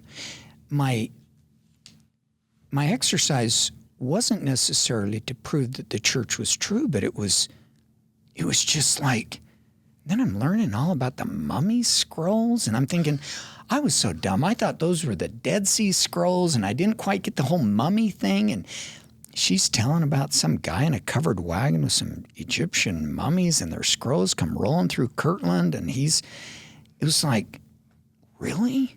Well, I was so troubled. I remember talking to my brother, who's on our paint crew, and we're both reading this together, and kind of like, yikes. If this is even 2% true, we've been lied to. This is complete and utter bullshit. And why weren't we told? Why don't other people know about this? And when they find out, why aren't they as horrified as we are? That remains a mystery to me, why they aren't more troubled. I was troubled. But I didn't want to give Cindy's dad credit because for some reason I thought that would, I don't know why I didn't, but I kind of hid that. But then I'd maybe, because he was such a scholar on Mormon history, and he was in the Swearing Elders and the Sterling McMurray and Brig Madsen that Cindy made reference to.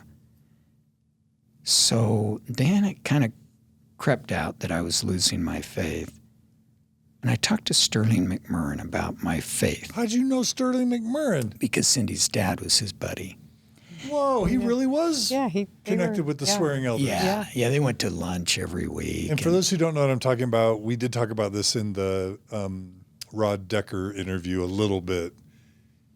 Swearing Elders was a group of secular Mormon intellectuals that were faculty at the University of Utah and who would sometimes hold these meetings where they would talk about secular things, right? Yeah. And even ask controversial questions as early as the early 60s, as I understand it.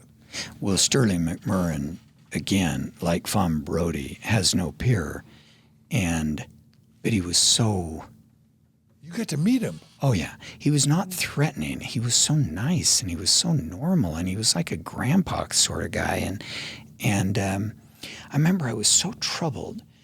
And this is how dumb I was. So your dad said, I'll hook you up with Sterling. Yeah, well, so I met him, and he's looking at this dumb little 28-year-old, and I'm basically saying, well, Mr. McMurray, do you know that there was a rock in the hat? You know, I'm trying, because I just want to burst forth with this knowledge. And he smiled, and he looked at me, and we talked for a minute, and I said, how do you do it?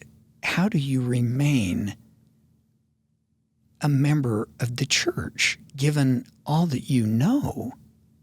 And I will never forget what he said. And it really affected me because I was on the verge of veering toward anger and betrayal. And I was perilously close to being really pissed. And I'll never forget what he told me. He said, Warren, I remain a member of the church, And I still like to talk about this stuff because it is so fun. It is fun. That was What his are we thing. doing And I here? said, now, what do you mean This is fun? fun. Why is this fun? And he said, this is so much fun. And I would caution you, young man, if you can approach it that way, that it is fun, and not take it so personally, and don't be angry. I can understand why you might be tempted to be angry, but don't be angry. And a few days later, I met the guy at the library at University of Utah, who was one of the Dr. Atia or something like that, who's one of the early guys who translated the papyrus. The papyrus. Yeah. Of course, this is before the Rosetta Stone. The Rosetta Stone actually was available, but they didn't know about it on the prairie in Kirtland. So I said, so have you actually read them? Because you're an Egyptologist. This is a U of U professor, Yeah. right? Mhm. He says, yeah, I've read them. And this one I was wavering. I said, well, what do they say? And he laughed and he said, well, it's sort of silly. And I remember thinking, wow, you've actually read them. So they don't address Kolob, the orb and all. But so Sterling McMurrin, and just those few words from a person like that was very impactful in my life. And I determined at that point that I was going to learn everything I could about our history. And I have become something of a historian. And I love it. I don't get angry. Sometimes I get frustrated. I get frustrated by the concerted effort to whitewash our history. That bugs me. But then I think, just let it go. It's fun. And Warren, if you can remember that it's fun and not have a chip on your shoulder, your life will be so much better. And you know what? I think he was dead right. So that's kind of where I am. And then you can tell about. Well, just really quickly, one of the really interesting things in David O. McKay's Rise of Modern Mormonism is that at one point, one of the apostles had it out for Sterling McMurrin, and they were gunning for his excommunication. And I think it was David O. McKay that said, leave him alone. Yeah. So David O. McKay intervened on behalf of Sterling McMurrin to keep him from being excommunicated, even though he didn't do that for his own niece. Right. Because I guess she had crossed a bridge too far. I think But that's that's interesting that Sterling was lucky that he rolled when he rolled his ecclesiastical roulette or whatever, he had the right prophet. My guess is that had they excommunicated him, he would have had fun with it. Yeah. I don't think he would have been angry. I don't think he would have stomped his foot down. I think he would have really enjoyed the court, and he would have had fun with it. Well, he was smarter than all of them. He was smarter than all of them put together, and a brilliant man. And so was Cindy's dad. These were intellectuals, none of whom remained believers, because I shouldn't say this, because I know a lot of smart people who remain believers, and it would be disingenuous and it would be unfair for me to call them stupid, because they're not stupid.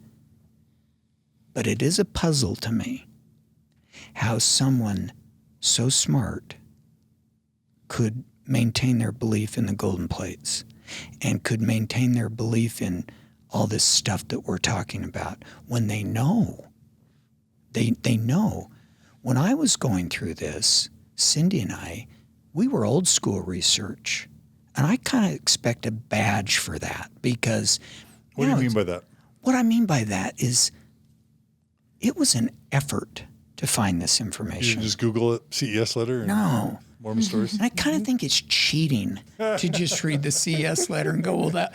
Man, there was no internet or anything. We'd go down to the Lighthouse Ministry and just search through their books and read old diaries. And that was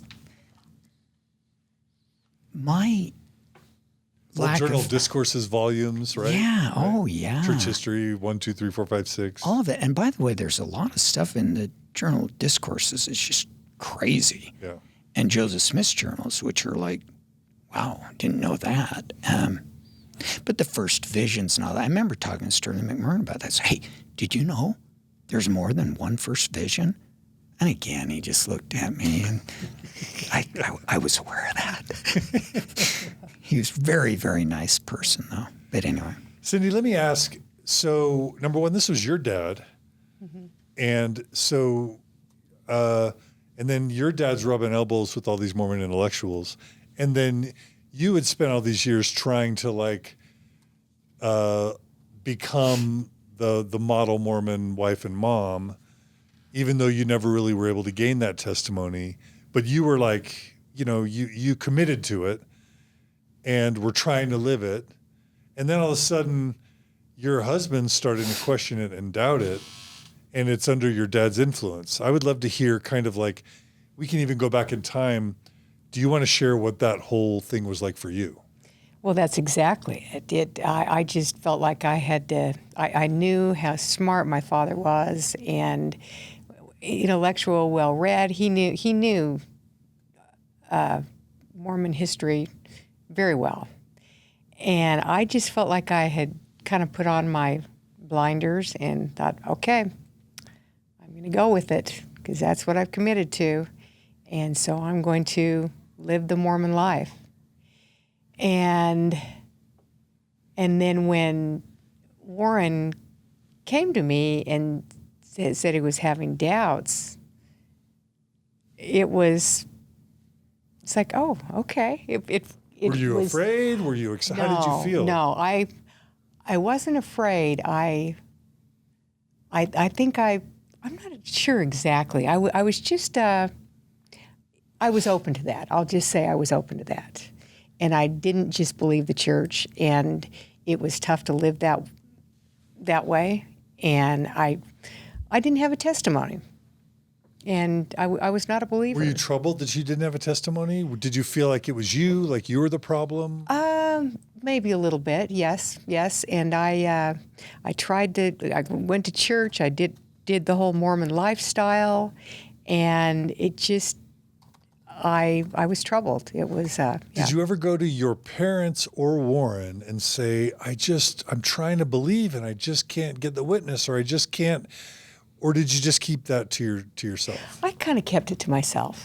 Was that a burden? Or you just didn't take it too seriously? Yes. And then I would say that, and for example, we didn't drink or did any of that, but when I was in college, I started to drink coffee because I'd get up at the 7:45 classes. It's like, oh man. So I'd start to drink coffee in college. And then we get married in the temple. I can't do this, so start with the Diet Coke in the morning. And then a couple years into my marriage, I thought, this Diet Coke stuff is so bad. I mean, this is bad stuff I'm drinking. I'd be much better off to drink coffee in the morning. So I started sneaking a little coffee. And so Warren would go to school or work, and I'd just fix a cup of coffee, and I'd feel a whole lot better. And I didn't feel guilty about it, but I kind of kept it all to myself. I just that was sort of my way of dealing with this. But when he came to me and he was having doubts, it was really easy for me to let it go because I'd never had a testimony. To let what go? Let the Mormonism go. Oh. Yeah. So Yeah. That was not a hard thing for you. Right. In fact, speaking of Fawn Brodie, one of her quotes was, when she left the Mormon church, it was like taking off a fur coat on a hot summer day. And I felt that way too. It just felt really good. Even though I was not a strong believer, it just felt good to let it go. And then another story about Sterling McMurray is my dad, when he was close to his deathbed, and he said to Sterling, hey, if you get up there and there really is an eternity, will you come back and let me know? I want to know if there's life after death. So, and my dad always says, nope, never came back. Guess there's no life after death. So anyway, I felt like because I was the one who dragged Warren down because of my father and because Warren married a girl who wasn't a believing Mormon or just my family, I sort of felt like I needed to hang on to the church going and play the game when Warren was out. So I did. I did for a while. I took the kids and he didn't go. And, oh, wow. Yeah. You kept it up. For a short period of time. And then that kind of went south too. That was tough. It's tough to have a toe in the church because it just doesn't work. Well, your dad did it. Your parents did it. Yeah, they did it. It's true. Yeah. So what was different? Maybe it was easier back then. Okay. I don't know. Can we jump into that for just a second? Okay, I'm going to make a weird analogy, but hopefully it'll make some sense. Carrie, you can tell me if I'm totally off here. So I studied U.S. presidents, kind of mid-20th century U.S. presidents. I don't know why, but I really got into Teddy Roosevelt and then FDR and then eventually JFK and then Lyndon B. Johnson. And one of the things that blew me away was, because I was studying U.S. presidents during the time of Bill Clinton's affair with Monica Lewinsky and how, he has... He didn't have sex with her. He gets a oral sex in the Oval Office with an intern, and it's like the world comes unglued. So as I'm experiencing that, watching that in history, I'm reading about like JFK, and you read about JFK, and he was sleeping with like all the women in the White House, like all of them.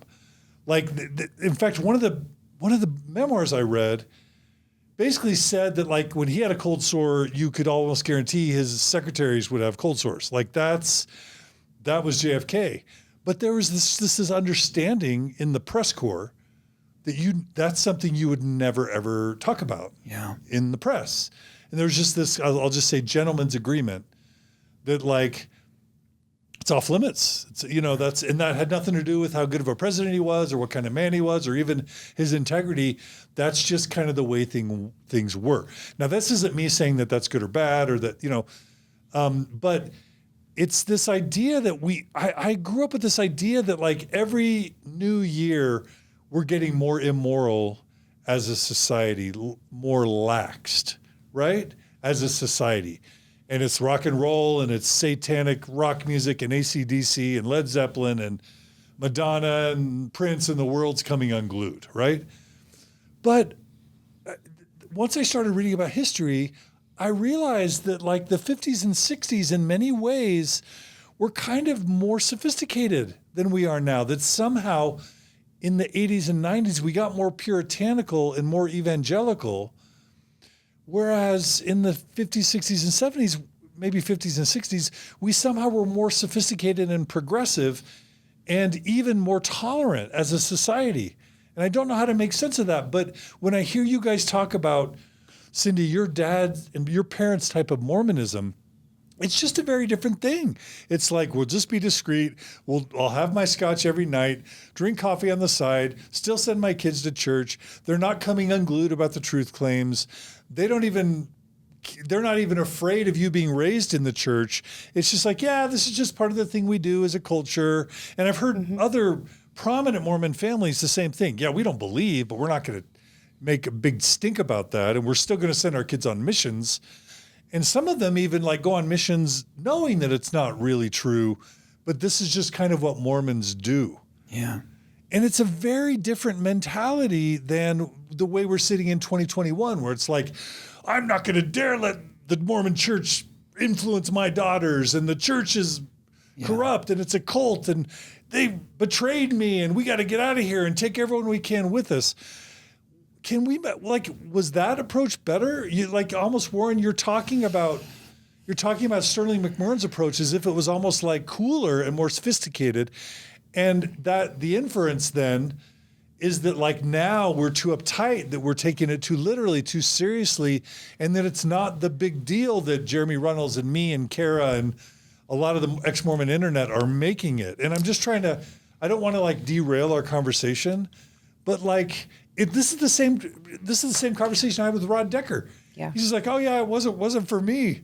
I'm like, wasn't for you? He's like, yeah, it wasn't a big deal. I'm like, wasn't a big deal. This is the biggest deal ever. Informed consent. And I know I'm getting ranty here, but it's like nowadays I feel like it's the biggest deal. Like it's 10% of your income. It's your life. It's shame. And it's, people deserve to have the information and to make conscious choices of their own free will. And then the church isn't true. And that's a scandal. But even Sterling McMurrin didn't agree with me, and I'm trying to bridge that because I respect the guy, and I respect you guys, and I respect your dad, even though I never met him. He was and respectable. yet it's a totally different He's a mindset. great guy. Help me understand it. Yeah. Well, who's right? I would push back on that. On what? On what you said, that the church is becoming more intolerant, or well, you didn't say it that way, but I would say that back in the day, there was more orthodoxy and a commitment to orthodoxy. I think Sterling McMurrin and Cindy's dad, they were the exception to the rule. And now... But they weren't excommunicated for apostasy. No, they weren't. Now, if you make the wrong Facebook or Instagram post, you're in a disciplinary council, right? Yeah, and I would welcome that. In fact, I was rooting for that. I wrote a book about Joseph Smith, and I thought, man, this maybe will get me in front of a court, but it didn't, because I don't think they wanted to mess with it. But I think that maybe I know a lot more casual, disbelieving Mormons now than way back then. I think right now there's an erosion of faith. That's well known. And it's not just Mormonism.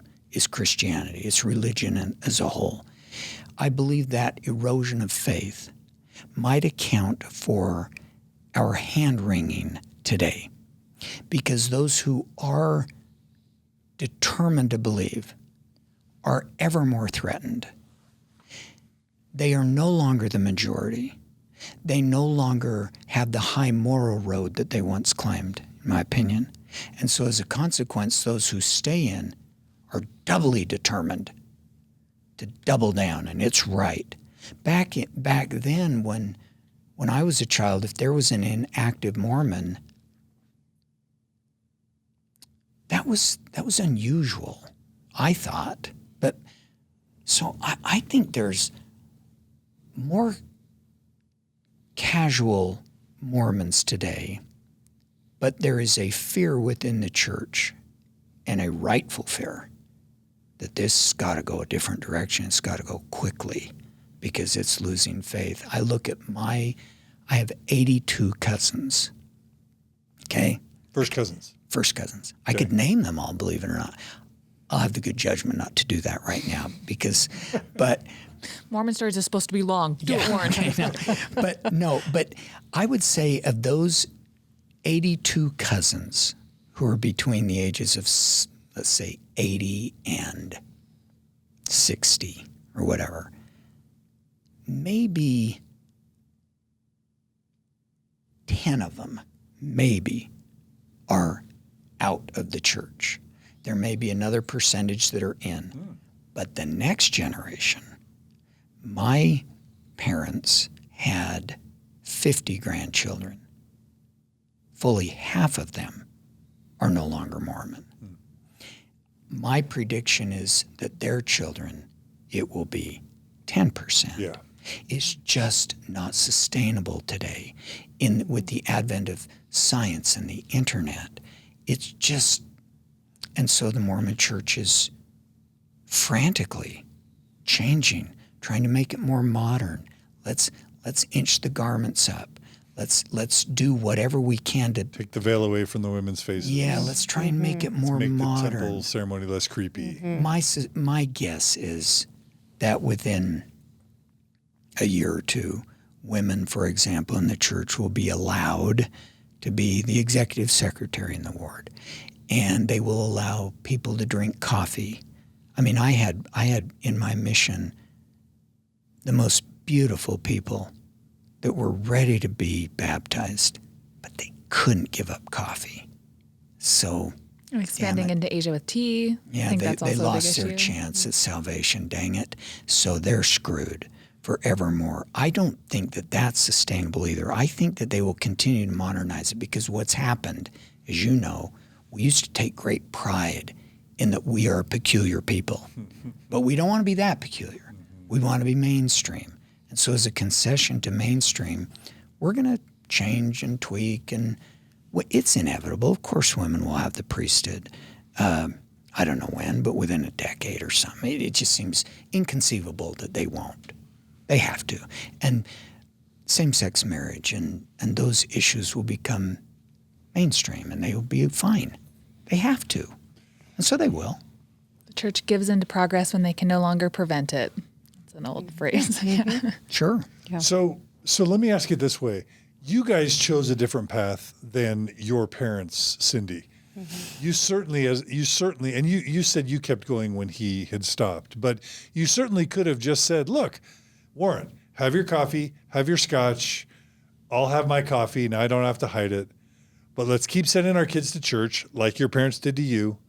Let's keep going long enough to kind of maintain our membership, maybe keep a temple recommend, but privately, maybe not wear the garments all the time or even some of the time, but let's have that public Mormon face, but then the private secular life. Let's be cosmopolitan Mormons in name only, like my parents, but live it enough to create the appearance of club membership and just pass that on. I want to hear from both of you, why did you not carry on that tradition of cosmopolitan Mormons in name only? You called it peripheral Mormons. Well, for a short period of time, I hung in there because I didn't want to be the one that pulled him down. And we'd have the kids. We'd go to with the kids for a period of time, and then we got tired of going, and so we had the kids go a little bit, but that's just not right. I mean, if we're not going, it works for you. Yeah. Well, and I wanted to. That was part of my social life. But for our kids, you wanted to. I wanted to. But we sent them for a while. Were they in Utah, Salt Lake? Yes. So you're in Holiday by this point? Yes, we'd moved to Holiday, and we really wanted that. Cool Mormon kids in Holiday. Oh, absolutely. Yeah, great neighborhood, great friends, and there's that sense of community. And moving to a new home, I was really anxious to get involved, get the boys in scout troops, find babysitters, and just network with the community. I really felt like I needed that and wanted that. So we did that for a while. And then when we'd send the kids to church, it wasn't about, it's like, oh, good, they'll go and learn about Jesus and how to be kind. It wasn't any of that. It was worshiping the authorities. And it was, don't drink coffee. And then they come home and they see their mom drinking coffee. And it became, instead of, oh, it's a good thing we're going to hang in there, it moved on to be a negative thing. That it might not be good for them. And I felt like they were living with judgment. What they were learning with their church was racism, sexism, judgment, homophobia.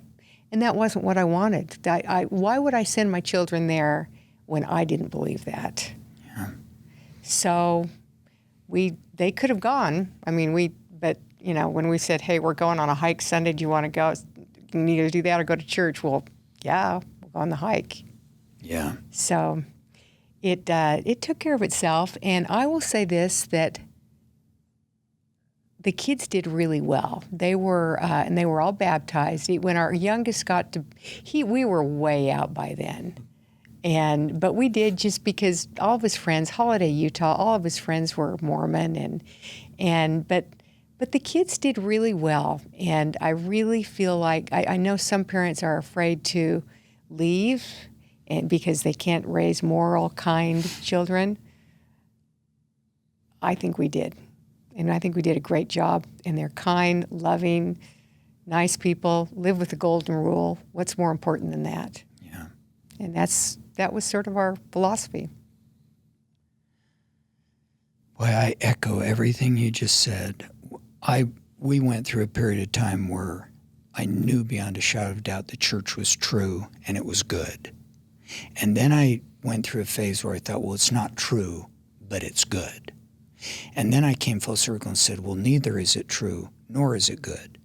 Because any organization or group that permits intolerance, racism, sexism, and all these things is bad on its face. And how can I belong to a group or an organization that stands for that? We send our kids to school, or Sunday school, what'd you learn about? Well, I learned that Brigham Young and John Taylor, and it's like, oh, for the love of... So that wasn't good, almost anathema to me. I couldn't stand that. And it bugs me. This is where I get a little bit bitter. It bugs me that the church, and I'll even go beyond the Mormon church, Christianity, religion, claims authorship of virtue. The notion that Joseph Smith somehow was responsible for engendering virtue, honesty, goodness, whatever, obeying the law and stuff, is so offensive. As if he's the author of that? As if Jesus is the author of that? These things existed long before that, naturally. So it just kind of bugged me that well, if you're not a Mormon, you can't be good. And so when we left the faith, people waited with bated breath. Okay, let's see what happens. Their marriage is going to fall apart. Their kids are going to become obvious drug addicts. Their lives will be unhappy. And I'll be honest, I think it sort of bugged them that didn't happen, because they expected that. It's like, wait a minute. They can still lead normal lives. They still love each other. They still volunteer for the PTA. They don't cheat on their taxes any more than anybody else. I don't at all, for the record. Where's the camera? But I was almost a little bit surprised by that. I was surprised when I reflected back. It's like, oh, wait a minute. This may sound really arrogant. I think I'm a better person without the church. Not only did it not diminish me, it enhanced me, because I was no longer as intolerant, as judgmental. But boy, I'll tell you, people scattered from us the way people scatter when somebody vomits and they don't want to be splashed on. Yeah, let's talk about that, because in 2021, it's still hard to leave the church, but it's becoming so common that, the church and Orthodox Mormons are just having to get used to it. Leaving the church in the 80s in Holiday, Utah, I imagine that might have been intense. So what social and familial repercussions did you guys experience once you left?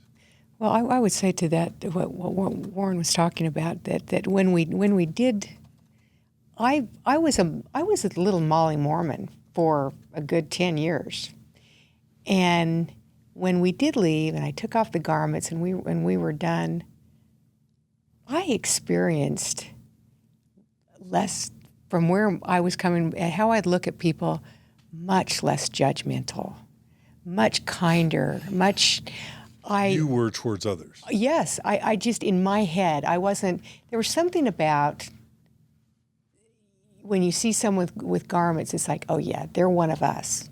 Yeah, you can identify with them. But when there was none of that anymore, it's like, hey, we're all just people, and we're all trying to live our life, and I felt much more free to not be perfect. And That's how you felt about them. How do you think they felt about you? Oh, well, they didn't want to be around me because I was poison. But did you really feel like you were to them in their eyes? I'm sure they didn't These are want. ward members, people, neighbors. Like, who is this? Yeah, there would be kids that our children would be playing with that I could feel that there was judgment there. How about our nieces and nephews? Boy, were they wary. Don't get around Warren and Cindy. They can infect you. Oh, yeah. And even though we never tried, we don't have a soapbox about it. But. And, of course, no one ever asked us. I mean, I think that I think many, many Mormons do not want to even ask because they don't want to know, and they're afraid of maybe what you may say. So they just don't ask. All the years we've been out, we've rarely been asked. Never. Yeah, no one ever asked. As big a deal as it was to leave the church for us and our family and our network and everything, as big a deal as that was, not one person asked us why. No. I know they speculated, and I know they gossiped, and I know they were wary of us. And I'll tell you what else they were. This is just my opinion. Maybe I'm lying, but they were jealous of us. There was a certain segment of the population that was jealous of us because take my best friend from high school who remains a Mormon bishop to this day. Great guy, dear, dear friend. When I left the faith, he said, "God, Warren, you are so lucky." And I said, "Really? I'm surprised to hear you say that." I'm lucky. He says, "Yeah, you're so lucky. Now that you no longer have a testimony that the church is true, you can screw chicks, you can rob banks, you can do whatever you want." I'm looking at him like, oh my gosh, is that what you would do? I mean, it was startling to me to have an adult say that and mean it. They were jealous, like, wow, you just got a 10% raise and you don't have to wear garments and you can ski on Sunday. And I think there was a bit of jealousy about that. And there was also just enormous misunderstanding, as if we had a soapbox. We weren't trying to, we went for years. We didn't try and persuade anybody about anything. Hell, what do we know? You were viewed as a threat, though. Oh, absolutely. Mm-hmm. Did you feel like for me, there are, let's just say, in-laws who won't literally be in the same room as me, who don't want their children near me. If I come to their house, they leave. Like that's how bad it is with me. Now, part of that is probably because I have a podcast and I've been excommunicated, and I do this for a living, and I think that's disturbing. So, was it that severe for you guys, or somewhere close to that, or was it just more what was said behind your backs, but you still got together for, family reunions or family dinners and still maintained some social connection and some familial intimacy? Or were there real breaks or disruptions in relationships? I would say we were pretty quiet about it, and we slowly left, and even with the garments, we, for a long time we'd wear clothes that you couldn't see that we weren't wearing them, and it was a process. You tapered. We tapered off slowly. And you were discreet. We were discreet about it, and we didn't make a big production announcement. You didn't write some letter to everybody, No. I'm resigning, and here's why. No. Here's my 95 theses. No. Not at all. Okay. And then with the children, we made it sort of mandatory that they went away to college out of state, because we just wanted them to be exposed to new ideas and different ideas instead of, Holiday, Utah. What states did they? They went to Arizona and California to school, and great experiences. Oh, Yeah. good. It's expensive, though. Yeah, it was expensive. Yeah. I hope it was worth it. One thing that helped our transition, I think, was at the same time we were transitioning out, we started to meet a lot of friends who are not Mormon because our kids went to Roland Hall. Oh, so they went to a private school. Yeah, and so... For a brief period of time. So then we were introduced to people that Salt Lake has non-Mormons? A couple of them, and we met them. And No, I'm joking. For those who don't know now, Salt Lake is more non-Mormon than Mormon. yeah, And that's just the demographic change that's happened in the past few years. So Salt Lake's more non-Mormon than Mormon. yeah. So it was a challenge, especially not with Cindy's family, who celebrated our lack of faith. They celebrated it. They did? Mm-hmm. Well, yeah. They did. They were happy? Yes, They're like, go let's have a Cindy, go drink." Warren. It's about time. Let me introduce you to this really expensive bottle of whatever, and because they're but Was that fun? oh yeah, Yeah. yeah, it was Yeah. great. It still is after all these years. My family, though, hardly celebrated it, and Did they blame Cindy? no, That's good. I don't think so. A little bit. Yeah. Yeah. Maybe They should have maybe. blamed me more with my dad. Yeah. But I remember even my amazing mother, right before she died, she wanted to have one more conversation with me. And this was, I knew that she wanted to talk about the church. I knew that that was code for I want to bear my testimony to you. And I said, Mom, tell you what, I'd love to come and talk to you. I'd love to have a conversation about the church.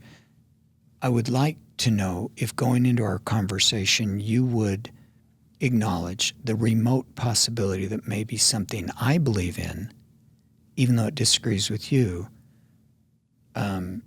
is something that you would accept, even the remote possibility that I might be right. My mom said, Warren, I love you so much, but I couldn't do that. I said, you couldn't do what? You couldn't acknowledge even the remote possibility that, and she said, no, I'm sorry, I couldn't do that. So I went over and she bore her testimony to me because I'm a dutiful son, and it was fine. But how did that make me feel that my own mother would have probably wished me dead rather than lose my faith? Because it was You okay. felt that way? Yeah, well, I know that's true. And I've decided this only because she loved me so much that she didn't want me to go to hell. And so she would have much rather me died, hopefully in a painless way, like carbon monoxide poisoning or something. But yeah, than lose my faith. I mean, this is a generational boo-boo. This is huge. But I would say that leaving the faith was so hard because now a lot of people who have now since recently lost their faith are coming out of the woodwork, and we're some of the first people they call. And they will report back to us like, oh, we are so sorry the way we judged you. Do you know how many people talked about you guys? Do you know how many people gossiped for years that wrote you off? I am so sorry. And we've had a lot of those conversations. Yeah. But, for so many years, we'd go to the temple to see my siblings get married, the nieces and nephews, and of course we'd wait outside like you do. And the other day, What's that like to wait outside? now I feel better about it because I don't feel like a dumbass, going in. With all due respect, of course. How did it feel at the time, though? What's the social? It was the first few times it was embarrassing because wow. And my brother, who remains very devout, very smart, one of those people that I don't get why there's not more angst with him. He was telling me the story the other day. He said, God, Warren, my business partner's son got married in the temple. I go running down there. I'm a little bit almost going to be late. I go in there, brandish my temple recommend, and the guy at the front gate, the officer or whatever, says, sorry, it elapsed or it expired yesterday. He says, come on, man, let me in. It's only one day. If you can call my bishop, call my stake president. Nope. Come on, I'm good. And they said, nope, can't do it. He says, oh, are you kidding me? Please get on the phone. 1 day late. Nope, can't do it. So he said, Warren, you won't believe it. I had to wait outside and watch all these other people walk in, and they're all staring at me like I'm somehow less worthy. Man, it was so humiliating. It was so awful. I'm just sitting there looking at them like, do you have effing amnesia? Oh. Do you know who you're speaking to? But his reaction was, I was so humiliated because everybody was whispering. It's like, why isn't he going in? I wanted to shout, I'm only one day overdue, but I didn't. But man, you know, so I get it. But none of us can smell our own shit, right? I mean, can't we agree on that? So I leave. It was after 9/11, and I'm driving to lunch with my partners. They're in the back seat. They both happened to be Mormon bishops at the time, and we got along great. We just didn't talk about religion very much. They're driving along, and they said, God, what's the deal with those Muslims anyway? How'd that go? And I said, geez, I'm no student of history, but there was a guy named Muhammad in the 5th, 6th, 7th century, somewhere in there. He claimed that an angel came down to him. And as if on cue, these two Mormon bishops in the back spontaneously went, an angel? It was the funniest thing because as soon as they said it, they realized their faux pas, and it was like, oh.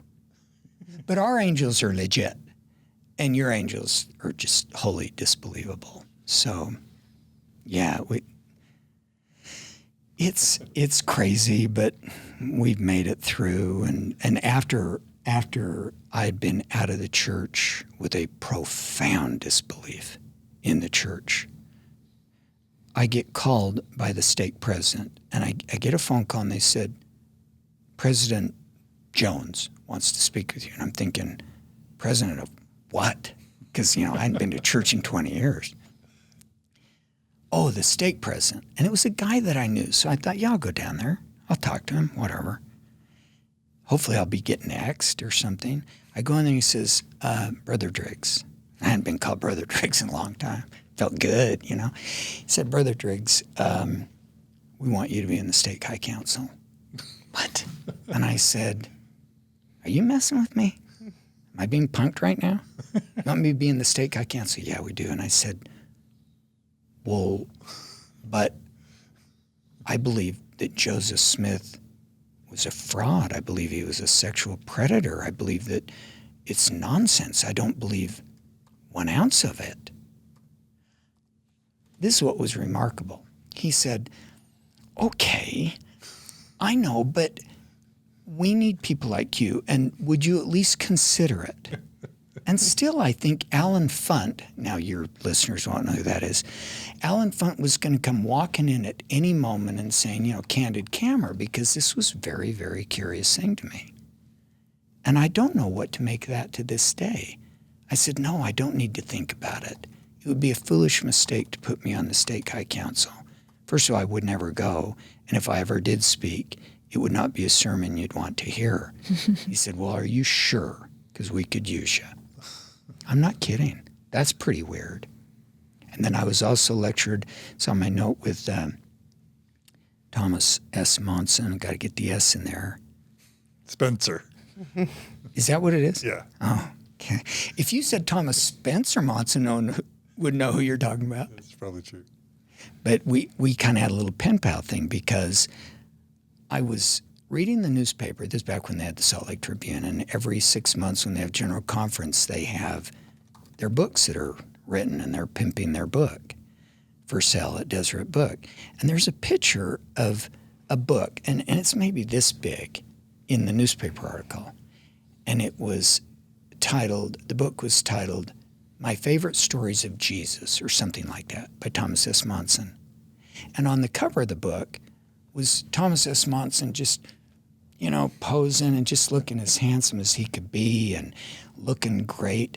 And so I ripped that out and I wrote him a letter, handwritten letter. I said, listen, it's probably none of my business what you put on your jacket, but this is a curious way to spread the gospel of Jesus. Would it have killed you to put a picture of Jesus on there? Or maybe a nice sunset or something. He writes me back, Dear Brother Driggs, I'm way too busy to even have any notion of what's on the cover. I recommend that you concern yourself with other things. It was kind of a snotty thing. It sort of pissed me off. So I wait. 6 months later, another book by Thomas S. Monson. Another pose. Instead of this, it was this or whatever. Another pose with him on the cover. So I rip it out again. And I send it to him. I go, here you go again. This is very strange. Then I went to Deseret Book, and he's written like 21 books. And every single one had his mug on the cover. And he wrote back and he said, you need to get over this and you need to repent because this is, I'm thinking, wow, okay, I'm good. We're done, right? But then I took the deposition I was a lawyer. I took the deposition on a completely unrelated matter, and I took the deposition of the general manager of Deseret Book.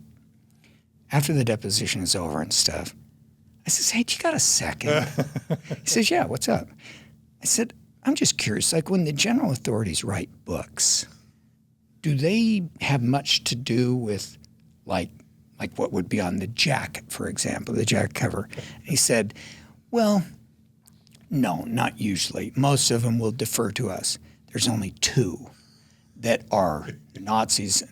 And I said, like Coon. He says, well, I probably shouldn't be saying this, but Elder Monson is a Nazi about it. Did he say the word Nazi? He might have. I mean, the point was, he's rabidly involved. Yeah. He decides the font.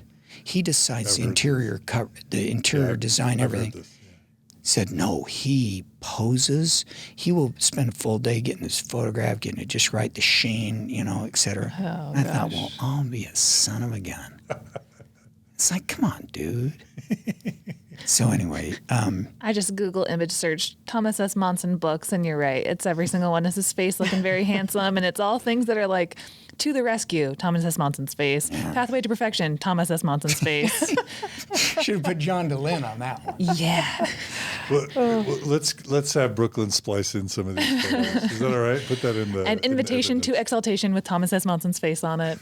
Like, he's the one who's the mouthpiece of God. He's the one inviting you to do these things. It was just a strange way to pimp Jesus. Yeah. If that's your calling you'd think you wouldn't put your image on the cover, but maybe that's just me. Well, first of all, Thomas S. Monson's a holiday boy in the sense that I live just like a block away from where he raised his family. So he's a holiday native. So we have to just give the late Thomas S. Monson a holiday shout out. Go Titans. Titans? Titans. Oldest Titans, Yeah. But and I want to also give a shout out to all of the Mormon women who were passed over and not invited to the Stake High Council in favor of somebody who didn't even freaking believe. That's kind of weird, right? Yeah. Women can have the priesthood, but we'll give it to somebody who calls Joseph Smith a pedophile to his face. Come on. Yeah, I wouldn't call him a pedophile, to be clear. I would call him a predator. Predator. Maybe pedophilia. I mean, Helen Mar Kimball was 14. I have a TikTok about Jeremy Reynolds and his CS letter description of why Jeremy Reynolds calls him. You know what I'm talking about a pedophile in the. Anyway, it gets hairy. Yeah.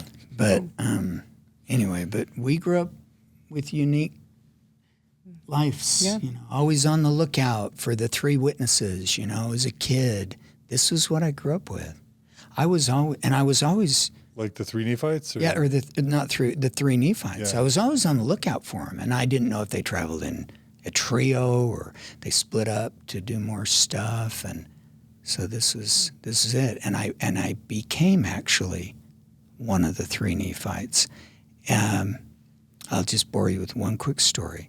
We have a place in St. George and a place in Holiday. We were in St. George a few years ago, and I told Cindy, I think I'm going to walk home. And she said, no, what do you mean walk home? You are home. I said, no, I'm going to walk home to Salt Lake. So I put a backpack on. I left our house down in St. George, and I walked to Salt Lake, to our house up here in Holiday. What? Yeah, it was a stupid thing. I don't recommend you do it. It took 17 days. And where'd you sleep? I just I didn't want to go buy 15. How dumb would that be? As if walking home from St. George isn't dumb enough. But I just wound my way through the mountains, or I slept out or whatever. I got a couple of conjugal visits. Sorry, kids. Along the way. But this back to the 3 Nephites thing. I'm passing through a very small town in central Utah, and I think it was called Central.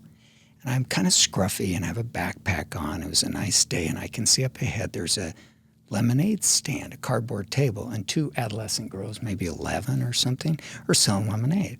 There's a stack of Dixie cups, a watered-down pitcher of lemonade, and a little jar, glass jar with 3 quarters in it, and then a sign said lemonade 50 cents. Hey, mister, do you want some lemonade? Sure, love some. They pour me a glass, I drink it. All I had on me was a $100 bill. So I give them a $100 bill, and they're looking at me like I'm high. Like, dude, it's 50 cents. We can't make change. And I said, I tell you what, you can keep the change if you promise me you'll save it.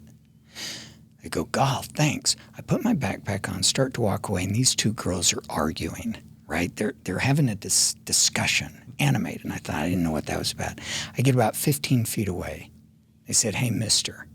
I stopped and turned around. They said, we've decided you can have 1 free refill. I've thought so often about what happened in the tiny little hamlet of central Utah since that time. They walk into their house. Where'd you get the $100 bill? Well, it was some guy. What did he look like? Well, he was kind of scruffy. He had a knapsack. What was he driving? He just came out of nowhere. He was walking. And then he gave us this money. And then he just walked away. I would bet. Usually it's when we turned around, he was gone. Yeah. I would bet that the story and the tale of one of the 3 Nephites that was roaming through lives to this day. And it's probably faith promoting. And I've often reflected that our faith is sometimes based on no more than that kind of bullshit, right? Because the story gets told. My daughter saw one of the 3 Nephites, and, anyway. Is it bullshit or beauty? Like one person's bullshit is another person's beauty. I suppose so. I don't know what's so beautiful about, that story that they saw one of the 3 Nephites. I'd rather see one of the Beatles, but I don't know about you. Let me ask you guys a couple questions before we sign off, if it's okay. So I'm going to ask you just how you dealt with some of the most difficult aspects of leaving the church, particularly in Utah. And Carrie, if you've got other ones you want to add, I invite you to jump in as well. But there's a lot of, like, as you said, a lot of fear that will our marriage last? Will my spouse cheat on me? Will our kids become sex workers or drug addicts?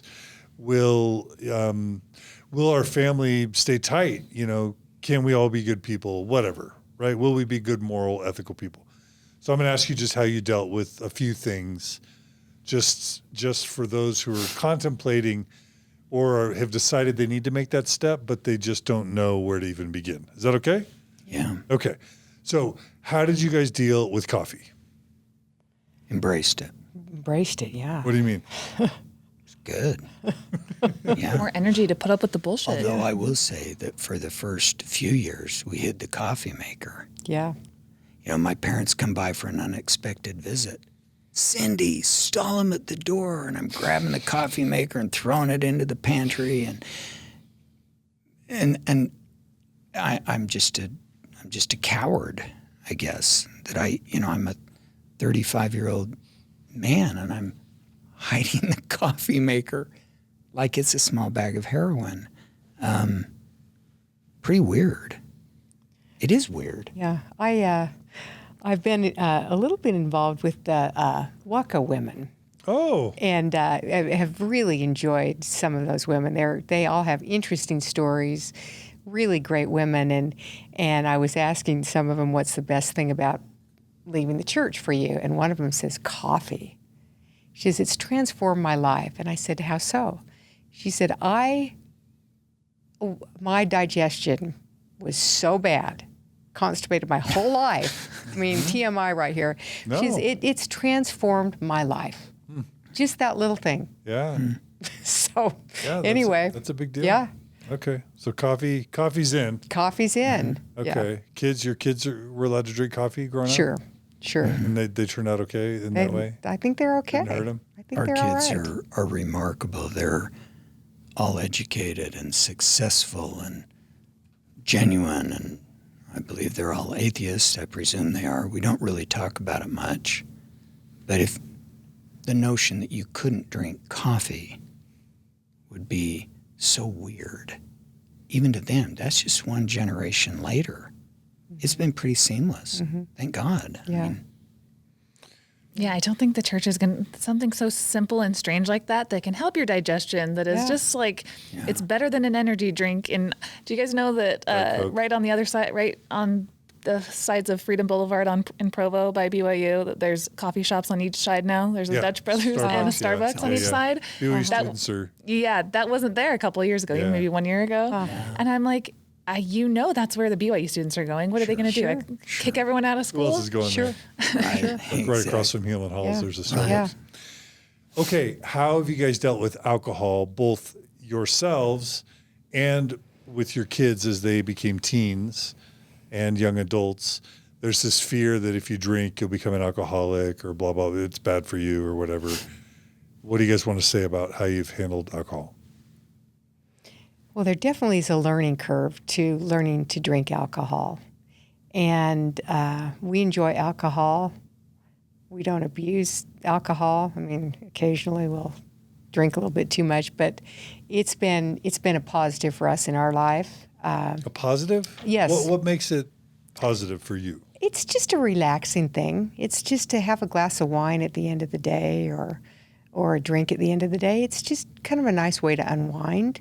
I think it makes, you loosen up a little bit and conversation flows, and it's just been really nice. It's been great. Yeah. I'd agree with that.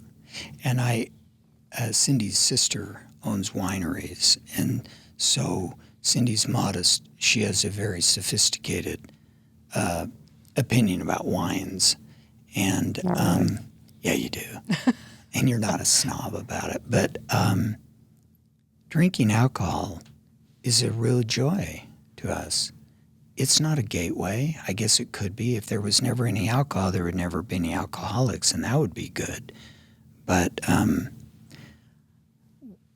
our kids, I think we handled it well, because our kids, when they turned 18, we didn't make it, and certainly it wasn't a moral demerit to drink alcohol.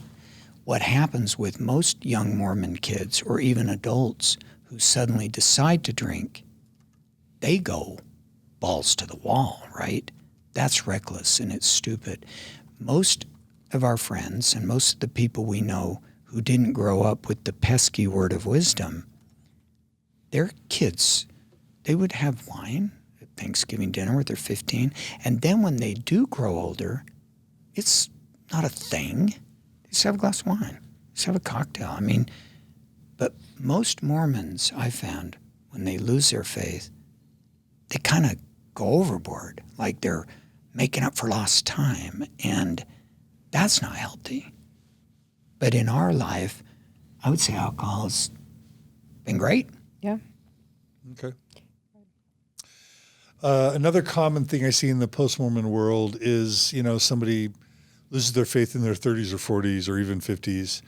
And for some reason, it seems to be sometimes more often men than women, although I don't have data on this and I could be wrong and I don't want to perpetuate stereotypes. But it's a common reaction to say, oh my gosh, if now that I know the church isn't true, I would have made a lot of different decisions.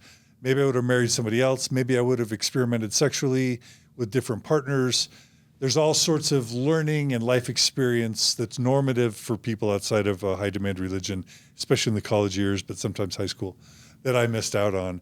And it really messes with some people's minds to the point of them, wanting to even end the marriage and or experiment within the marriage just to try and reclaim some of that opportunity or experimentation. Yeah. So there's that part of sexuality, and I'm curious if that is even something you guys have anything you want to say about. And then there's the separate thing about how to deal with your kids once they become of age of potentially being sexually active. So tackle the first one to the extent that there might be anything to say or not, and then go to the second. Go ahead. It's all you.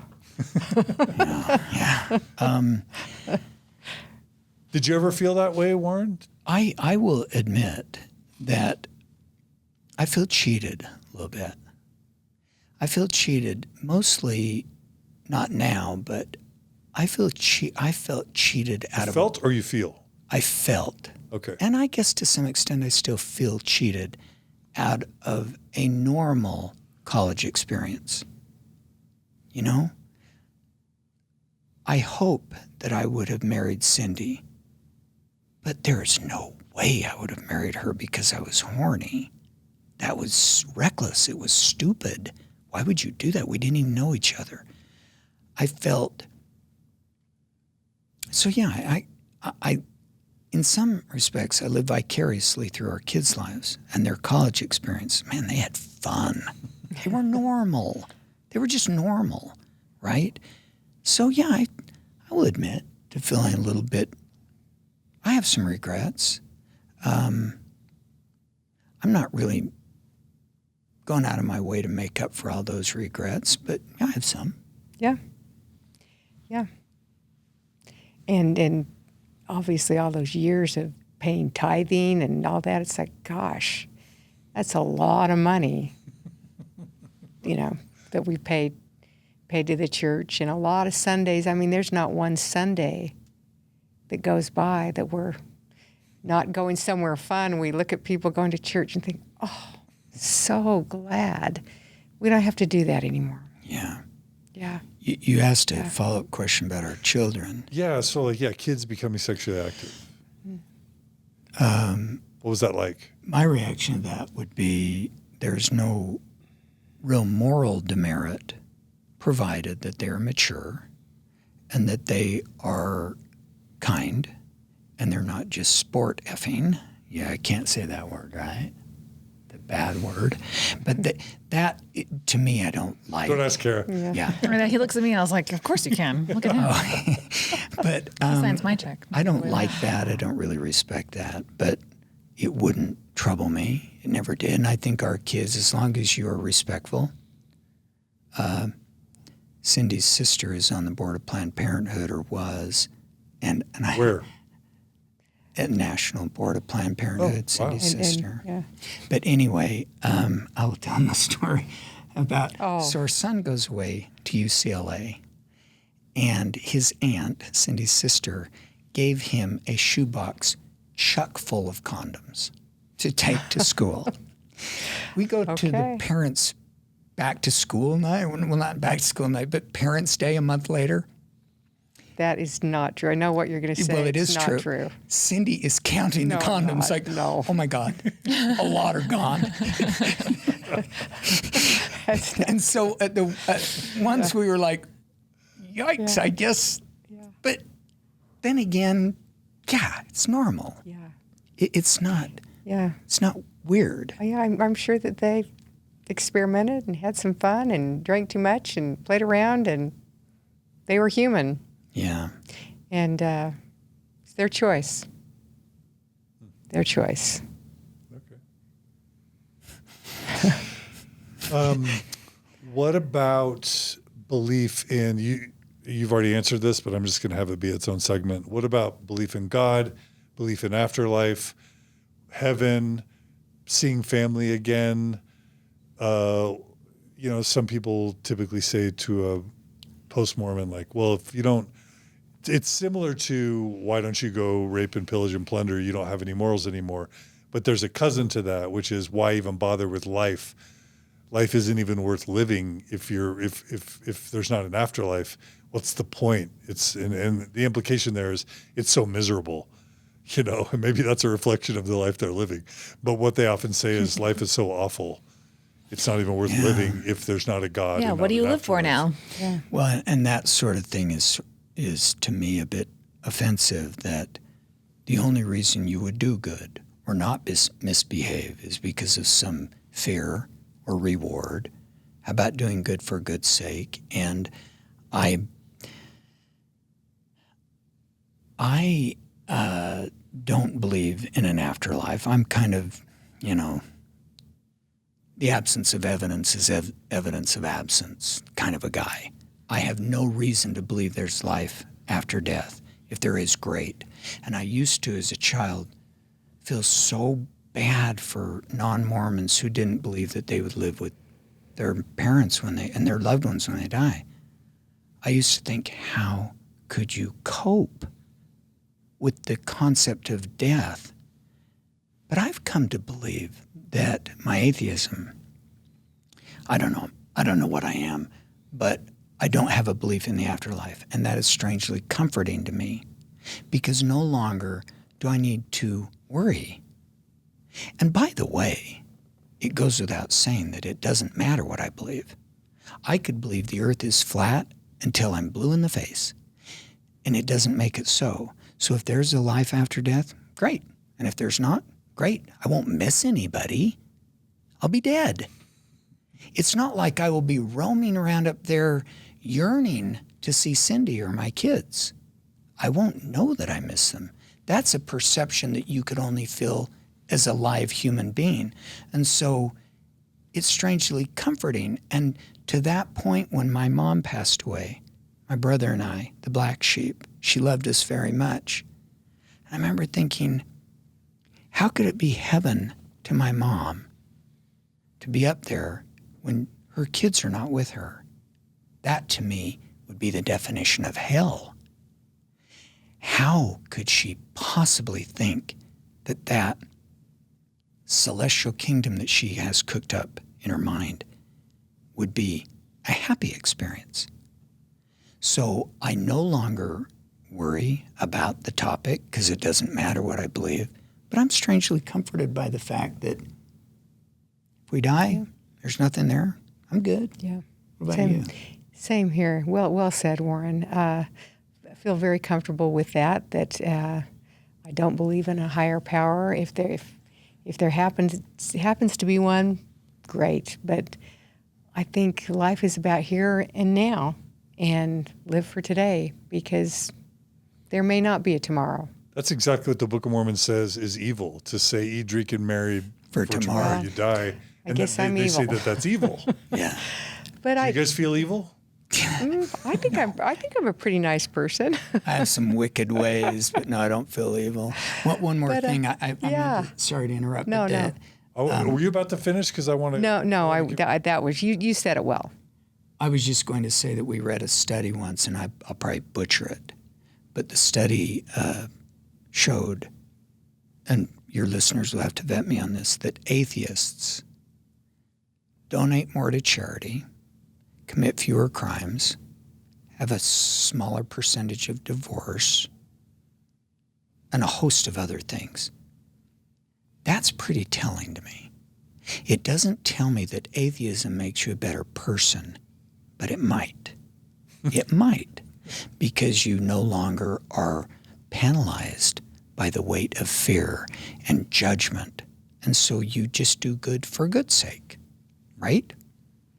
Anyway. Yeah. And like you were saying earlier, didn't you say that it helped you open up to loving all different types of people? You weren't stuck in your homophobia or your racism, and that you realized this is your only life to live, so you should love people to the fullest? Yes, absolutely. Big tent. Everybody's, being human, being kind. Golden rule. Yeah. So what's the purpose of life then? If life isn't to sort of gain that position in the afterlife with the celestial pollinating increase, what's the point? Like, what's the point? Why are you even bothering? What's the point of life? I don't know. I don't mean to be overly cynical, but I think it's kind of a cosmic fluke. I don't think that there's a grand design. My grandparents were my mom was everything happens for a reason type. I don't believe that. I don't believe that there's a grand puppeteer. I don't up there pulling the strings. I don't believe that there is some eternal plan. And because I'm not a scientist, I can't explain how we came to be. But I don't believe that I was formed by God. And I don't believe that Cindy is the result of taking Adam's rib or whatever. I just think that we're here because we're here. And it just happened. And maybe it happens on other orbs. I suspect it probably does. But I don't assign certainly no spiritual religiousness to that. Yeah. And I think it's nice to just be open to whatever. That there are no set of rules that we have to live by, but universe, bring it my way. Whatever happens. Be free, live your truth. One of the most common comments I get on YouTube is evangelical Christians that are like, "Oh, I'm so happy they left the cult." This is the words of evangelical Christians. "I'm so happy they left the church, but I'm just so sad that they lost their belief in God and Jesus. Why couldn't they just hold on to their beliefs in God and Jesus? The church ruined them for God and Jesus." And there's this, for me, what sticks out for me most about that is there's this group of Christians that are hearing this and saying they feel really sad for you. They are sad. They're heartbroken that you guys don't believe in God and Jesus. And what would you guys say to an evangelical Christian that is sad to hear you say that you've let go of God and Jesus? What would you say to them? Cindy, you go first.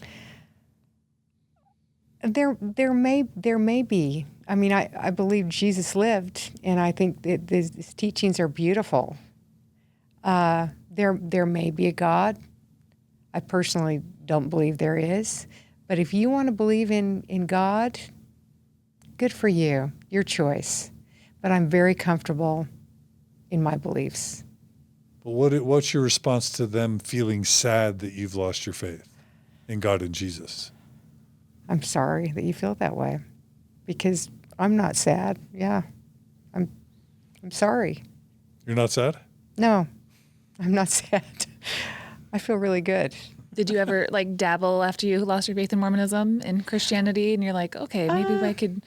Because a lot of people they start to piece together critical thinking skills, and they are not able to devote their life to one belief system based on bad evidence. And they're like, I'm never going to do that again. Did you have those kinds of wheels turning in your head? A little bit. I thought maybe there's something else out there, but the feminism was a big deal for me in any religion.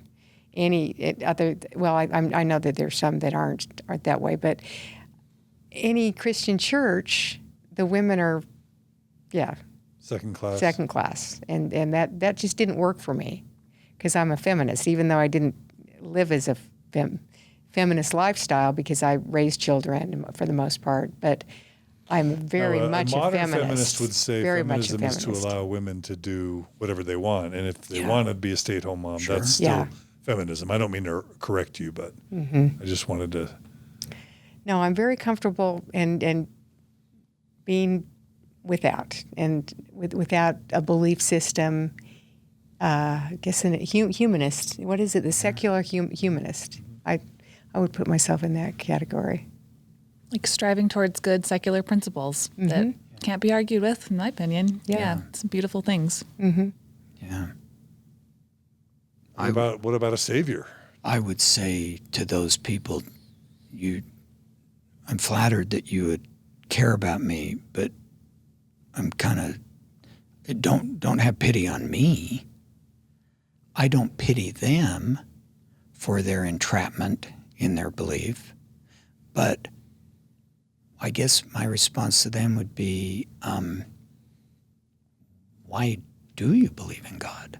What is your evidence for that? I don't want to challenge you, but what's up with that? A beautiful sunset? A peacock?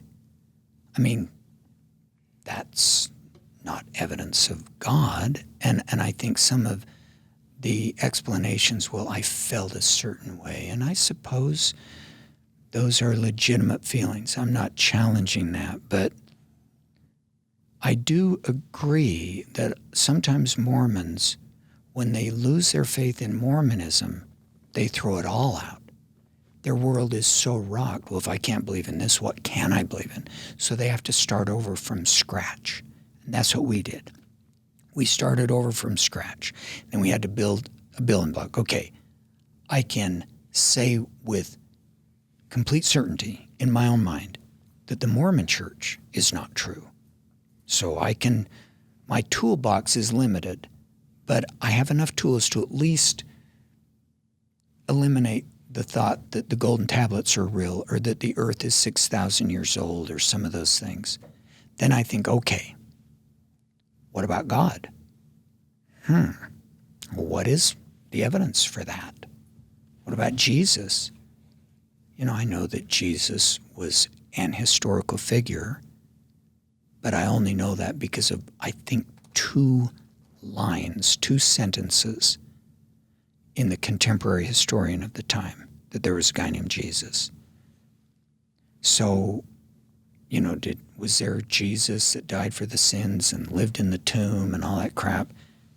I just can't believe that. And if they feel sorry for me for that, I don't have a response other than I'm as happy as a clam. And I'm okay not believing that. In fact, it's very liberating. Because remember, we didn't choose anything. We didn't choose what to believe. I didn't choose what to believe until I became an adult. And only then could I make my own choices. And those choices may have been wrong. I don't think they were, but they were thoughtful. And they were my choices. And they were based on evidence. I'm kind of a scientific guy, and there's no evidence for it. And so I'm satisfied. And if I'm wrong and it turns out that there's a God, I have every expectation God won't be pissed. That seems like a pretty petty thing for a God to be mad. What like if he sends you guys to the bad place? There is no bad place. And if there is, that would be great, because then I could hang with people like us. Yeah, that's right. We can make up for all our regrets. That's right.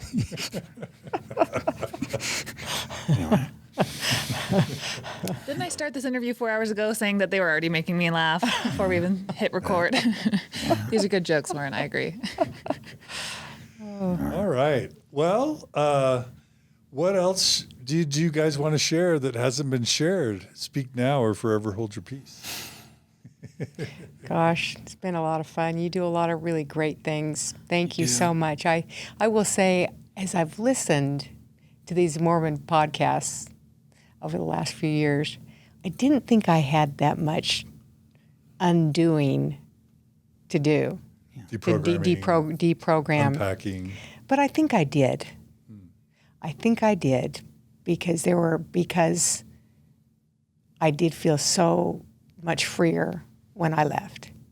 And so some of those things, like, yeah, as I listen to some of these stories of other folks, it's like, wow, yeah, that is how I felt.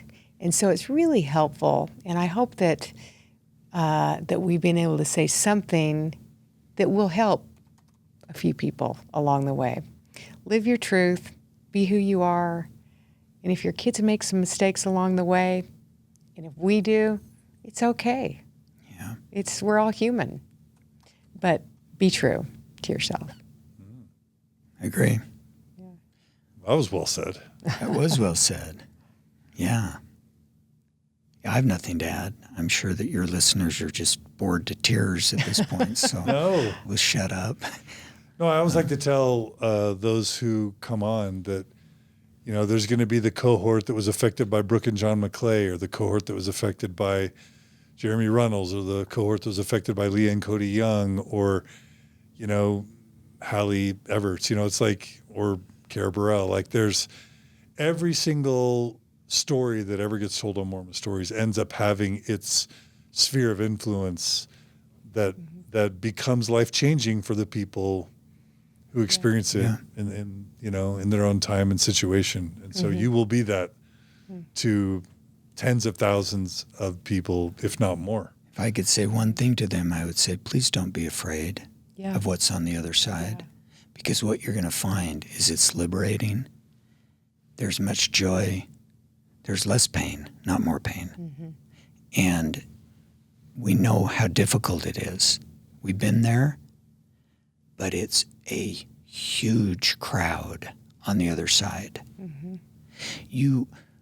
Mormons right now, when I left Mormonism, it's almost as if the burden of proof shifted to me to prove that the golden tablets weren't real.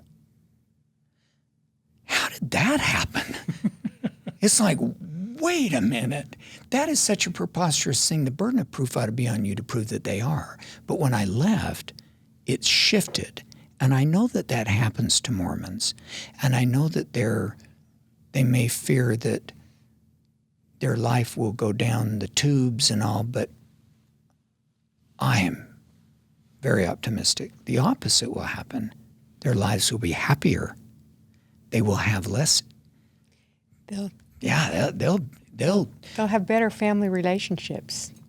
I that your really experience? Believe that. With each other and with your kids? Right. More honesty, no fear, less fear, not no fear, but less fear, less shame, better relationships with your children.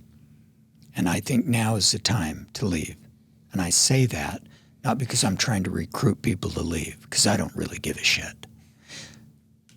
But now's the time to leave, because it's easy and it's okay. It's okay and it's more acceptable.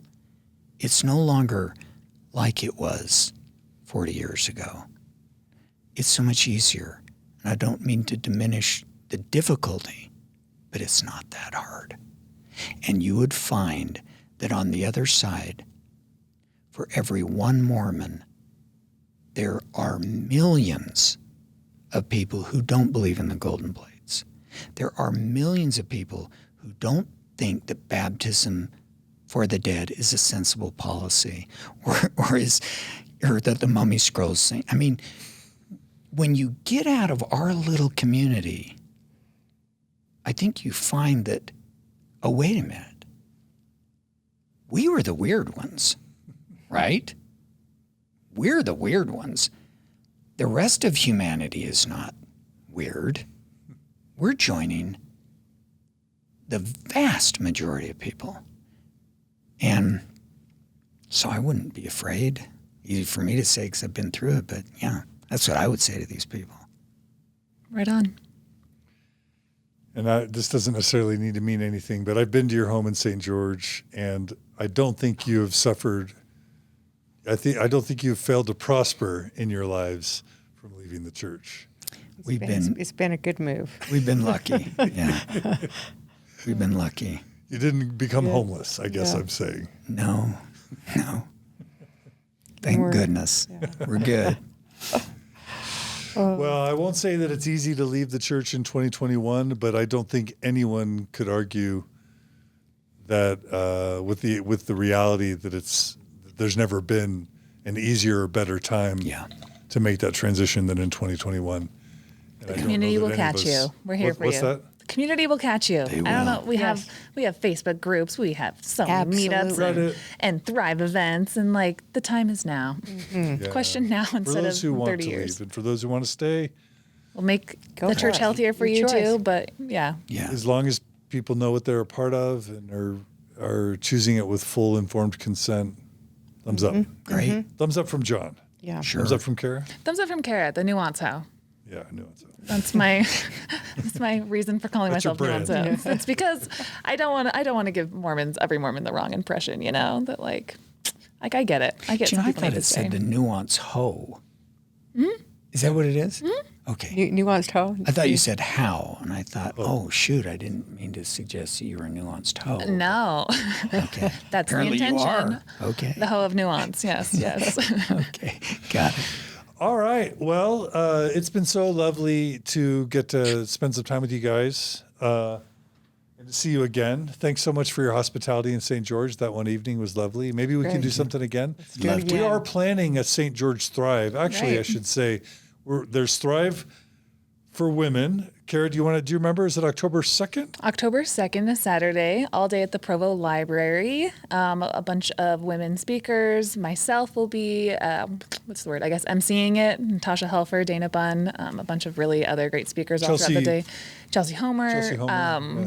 So we're putting on a big event. It's half sold out. You can go to thrivebeyondreligion.com to register for Thrive for Women, October 2nd, over General Conference weekend. So if you don't want to face quite the onslaught of General Conference messages, you can retreat to opposite land. to a safe enclave of a bunch of amazing women, October 2nd. We are also planning a Thrive November in Salt Lake City.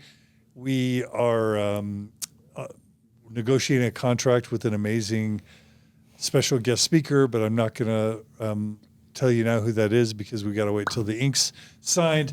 But we're planning an amazing Thrive in Salt Lake City in November. Go to Thrive Beyond Mormonism, thrivebeyondreligion.com to register for that. We're also planning a Thrive St. George. Now it's for February, so I'll be coming back. Great. You're always welcome. Hang out. Great. I hope you'll let us sorority. know. Yeah. And I think we're planning Thrive Arizona in potentially the October timeframe after Women's Thrive for Women. And there are other groups. There's a Thrive Southern Alberta, kind of a Cardston kind of area, Thrive that some people have expressed interest in. People expressed interest in Northern California, in Sacramento, in Boise. If any of you want to put on a Thrive event, which is just basically a day or a day and a half to bring some cool speakers and meet other people like you in your area and celebrate healing and growth and learn tips and tricks and tools for finding healing and growth beyond Mormon orthodoxy, reach out to me and we'll make it happen because we want to have Thrive events. We want to fill the calendar, fill the world, fill the earth with Thrive events, just wherever you are that you need support and community and tips and tricks and tools and a fun time. We want to bring a Thrive event to you. And that's a partnership between the Open Stories Foundation and the Thrive Foundation, which is its own separate entity now. So anyway, thought I'd say that.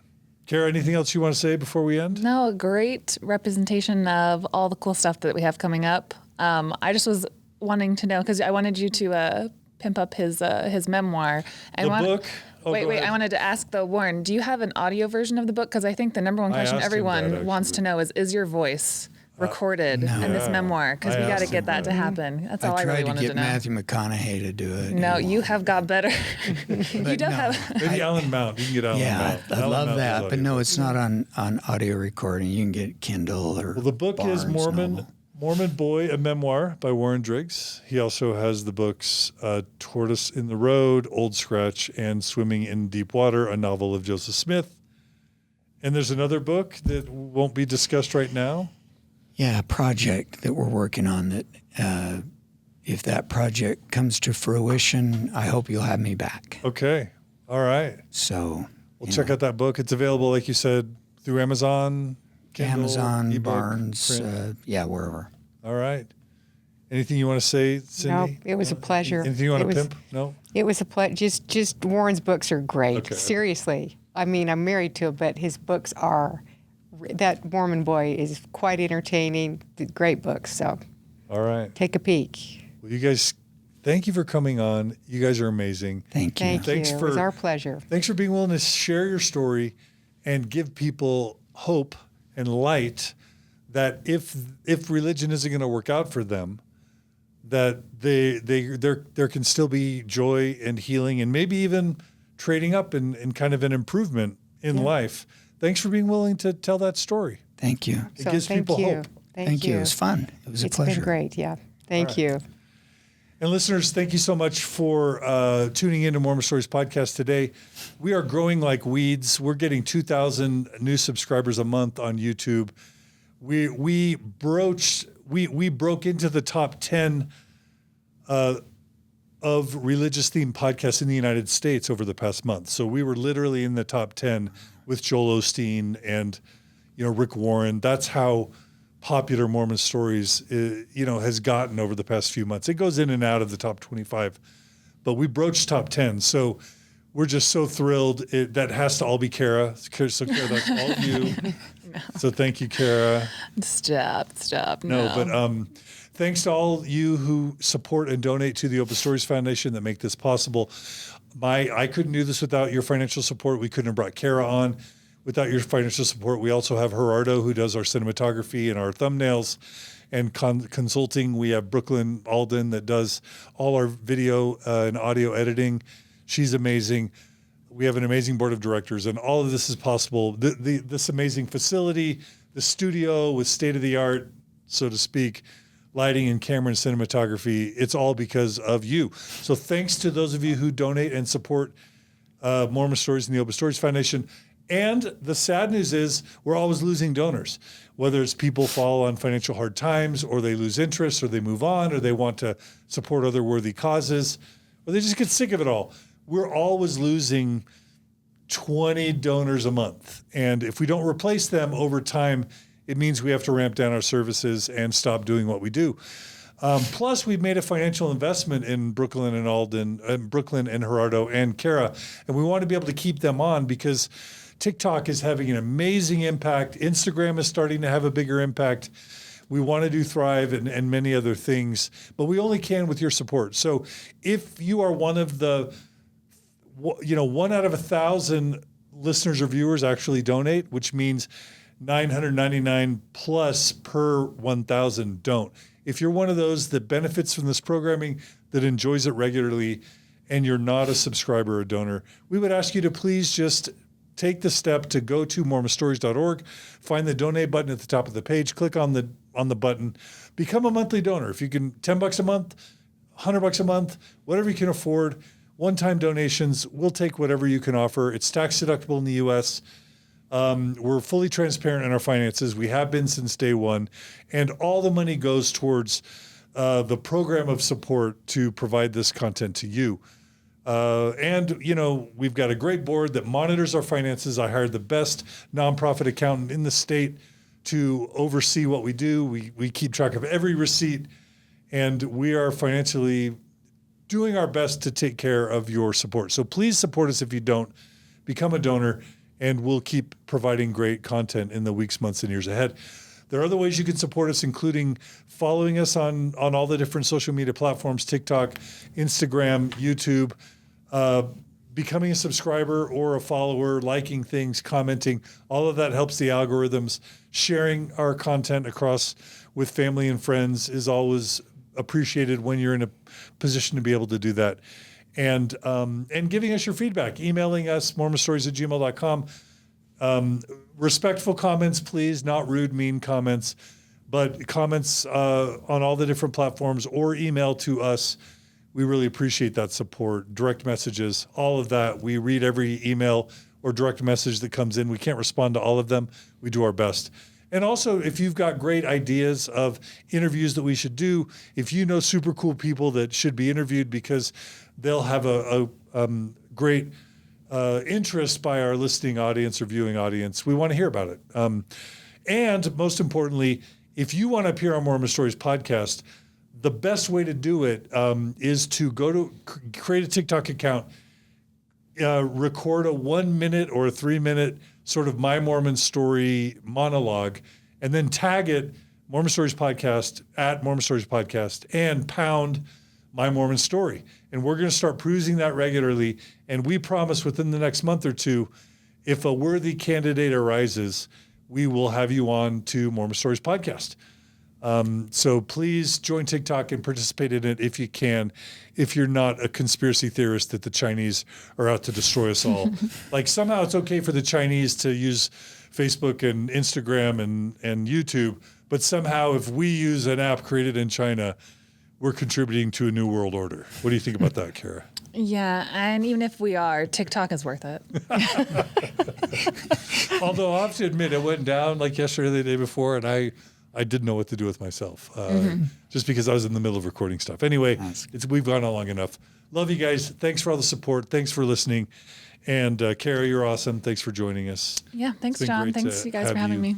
As a sidekick partner. And most importantly, thanks so much, guys. Thanks. Thank you. It's been so great to have you, Warren and Cindy. Please don't be strangers. Well, we won't. Pleasure. Thank you very much. Thank you. Take care, everybody. See y'all again soon on Mormon Stories Podcast. Bye.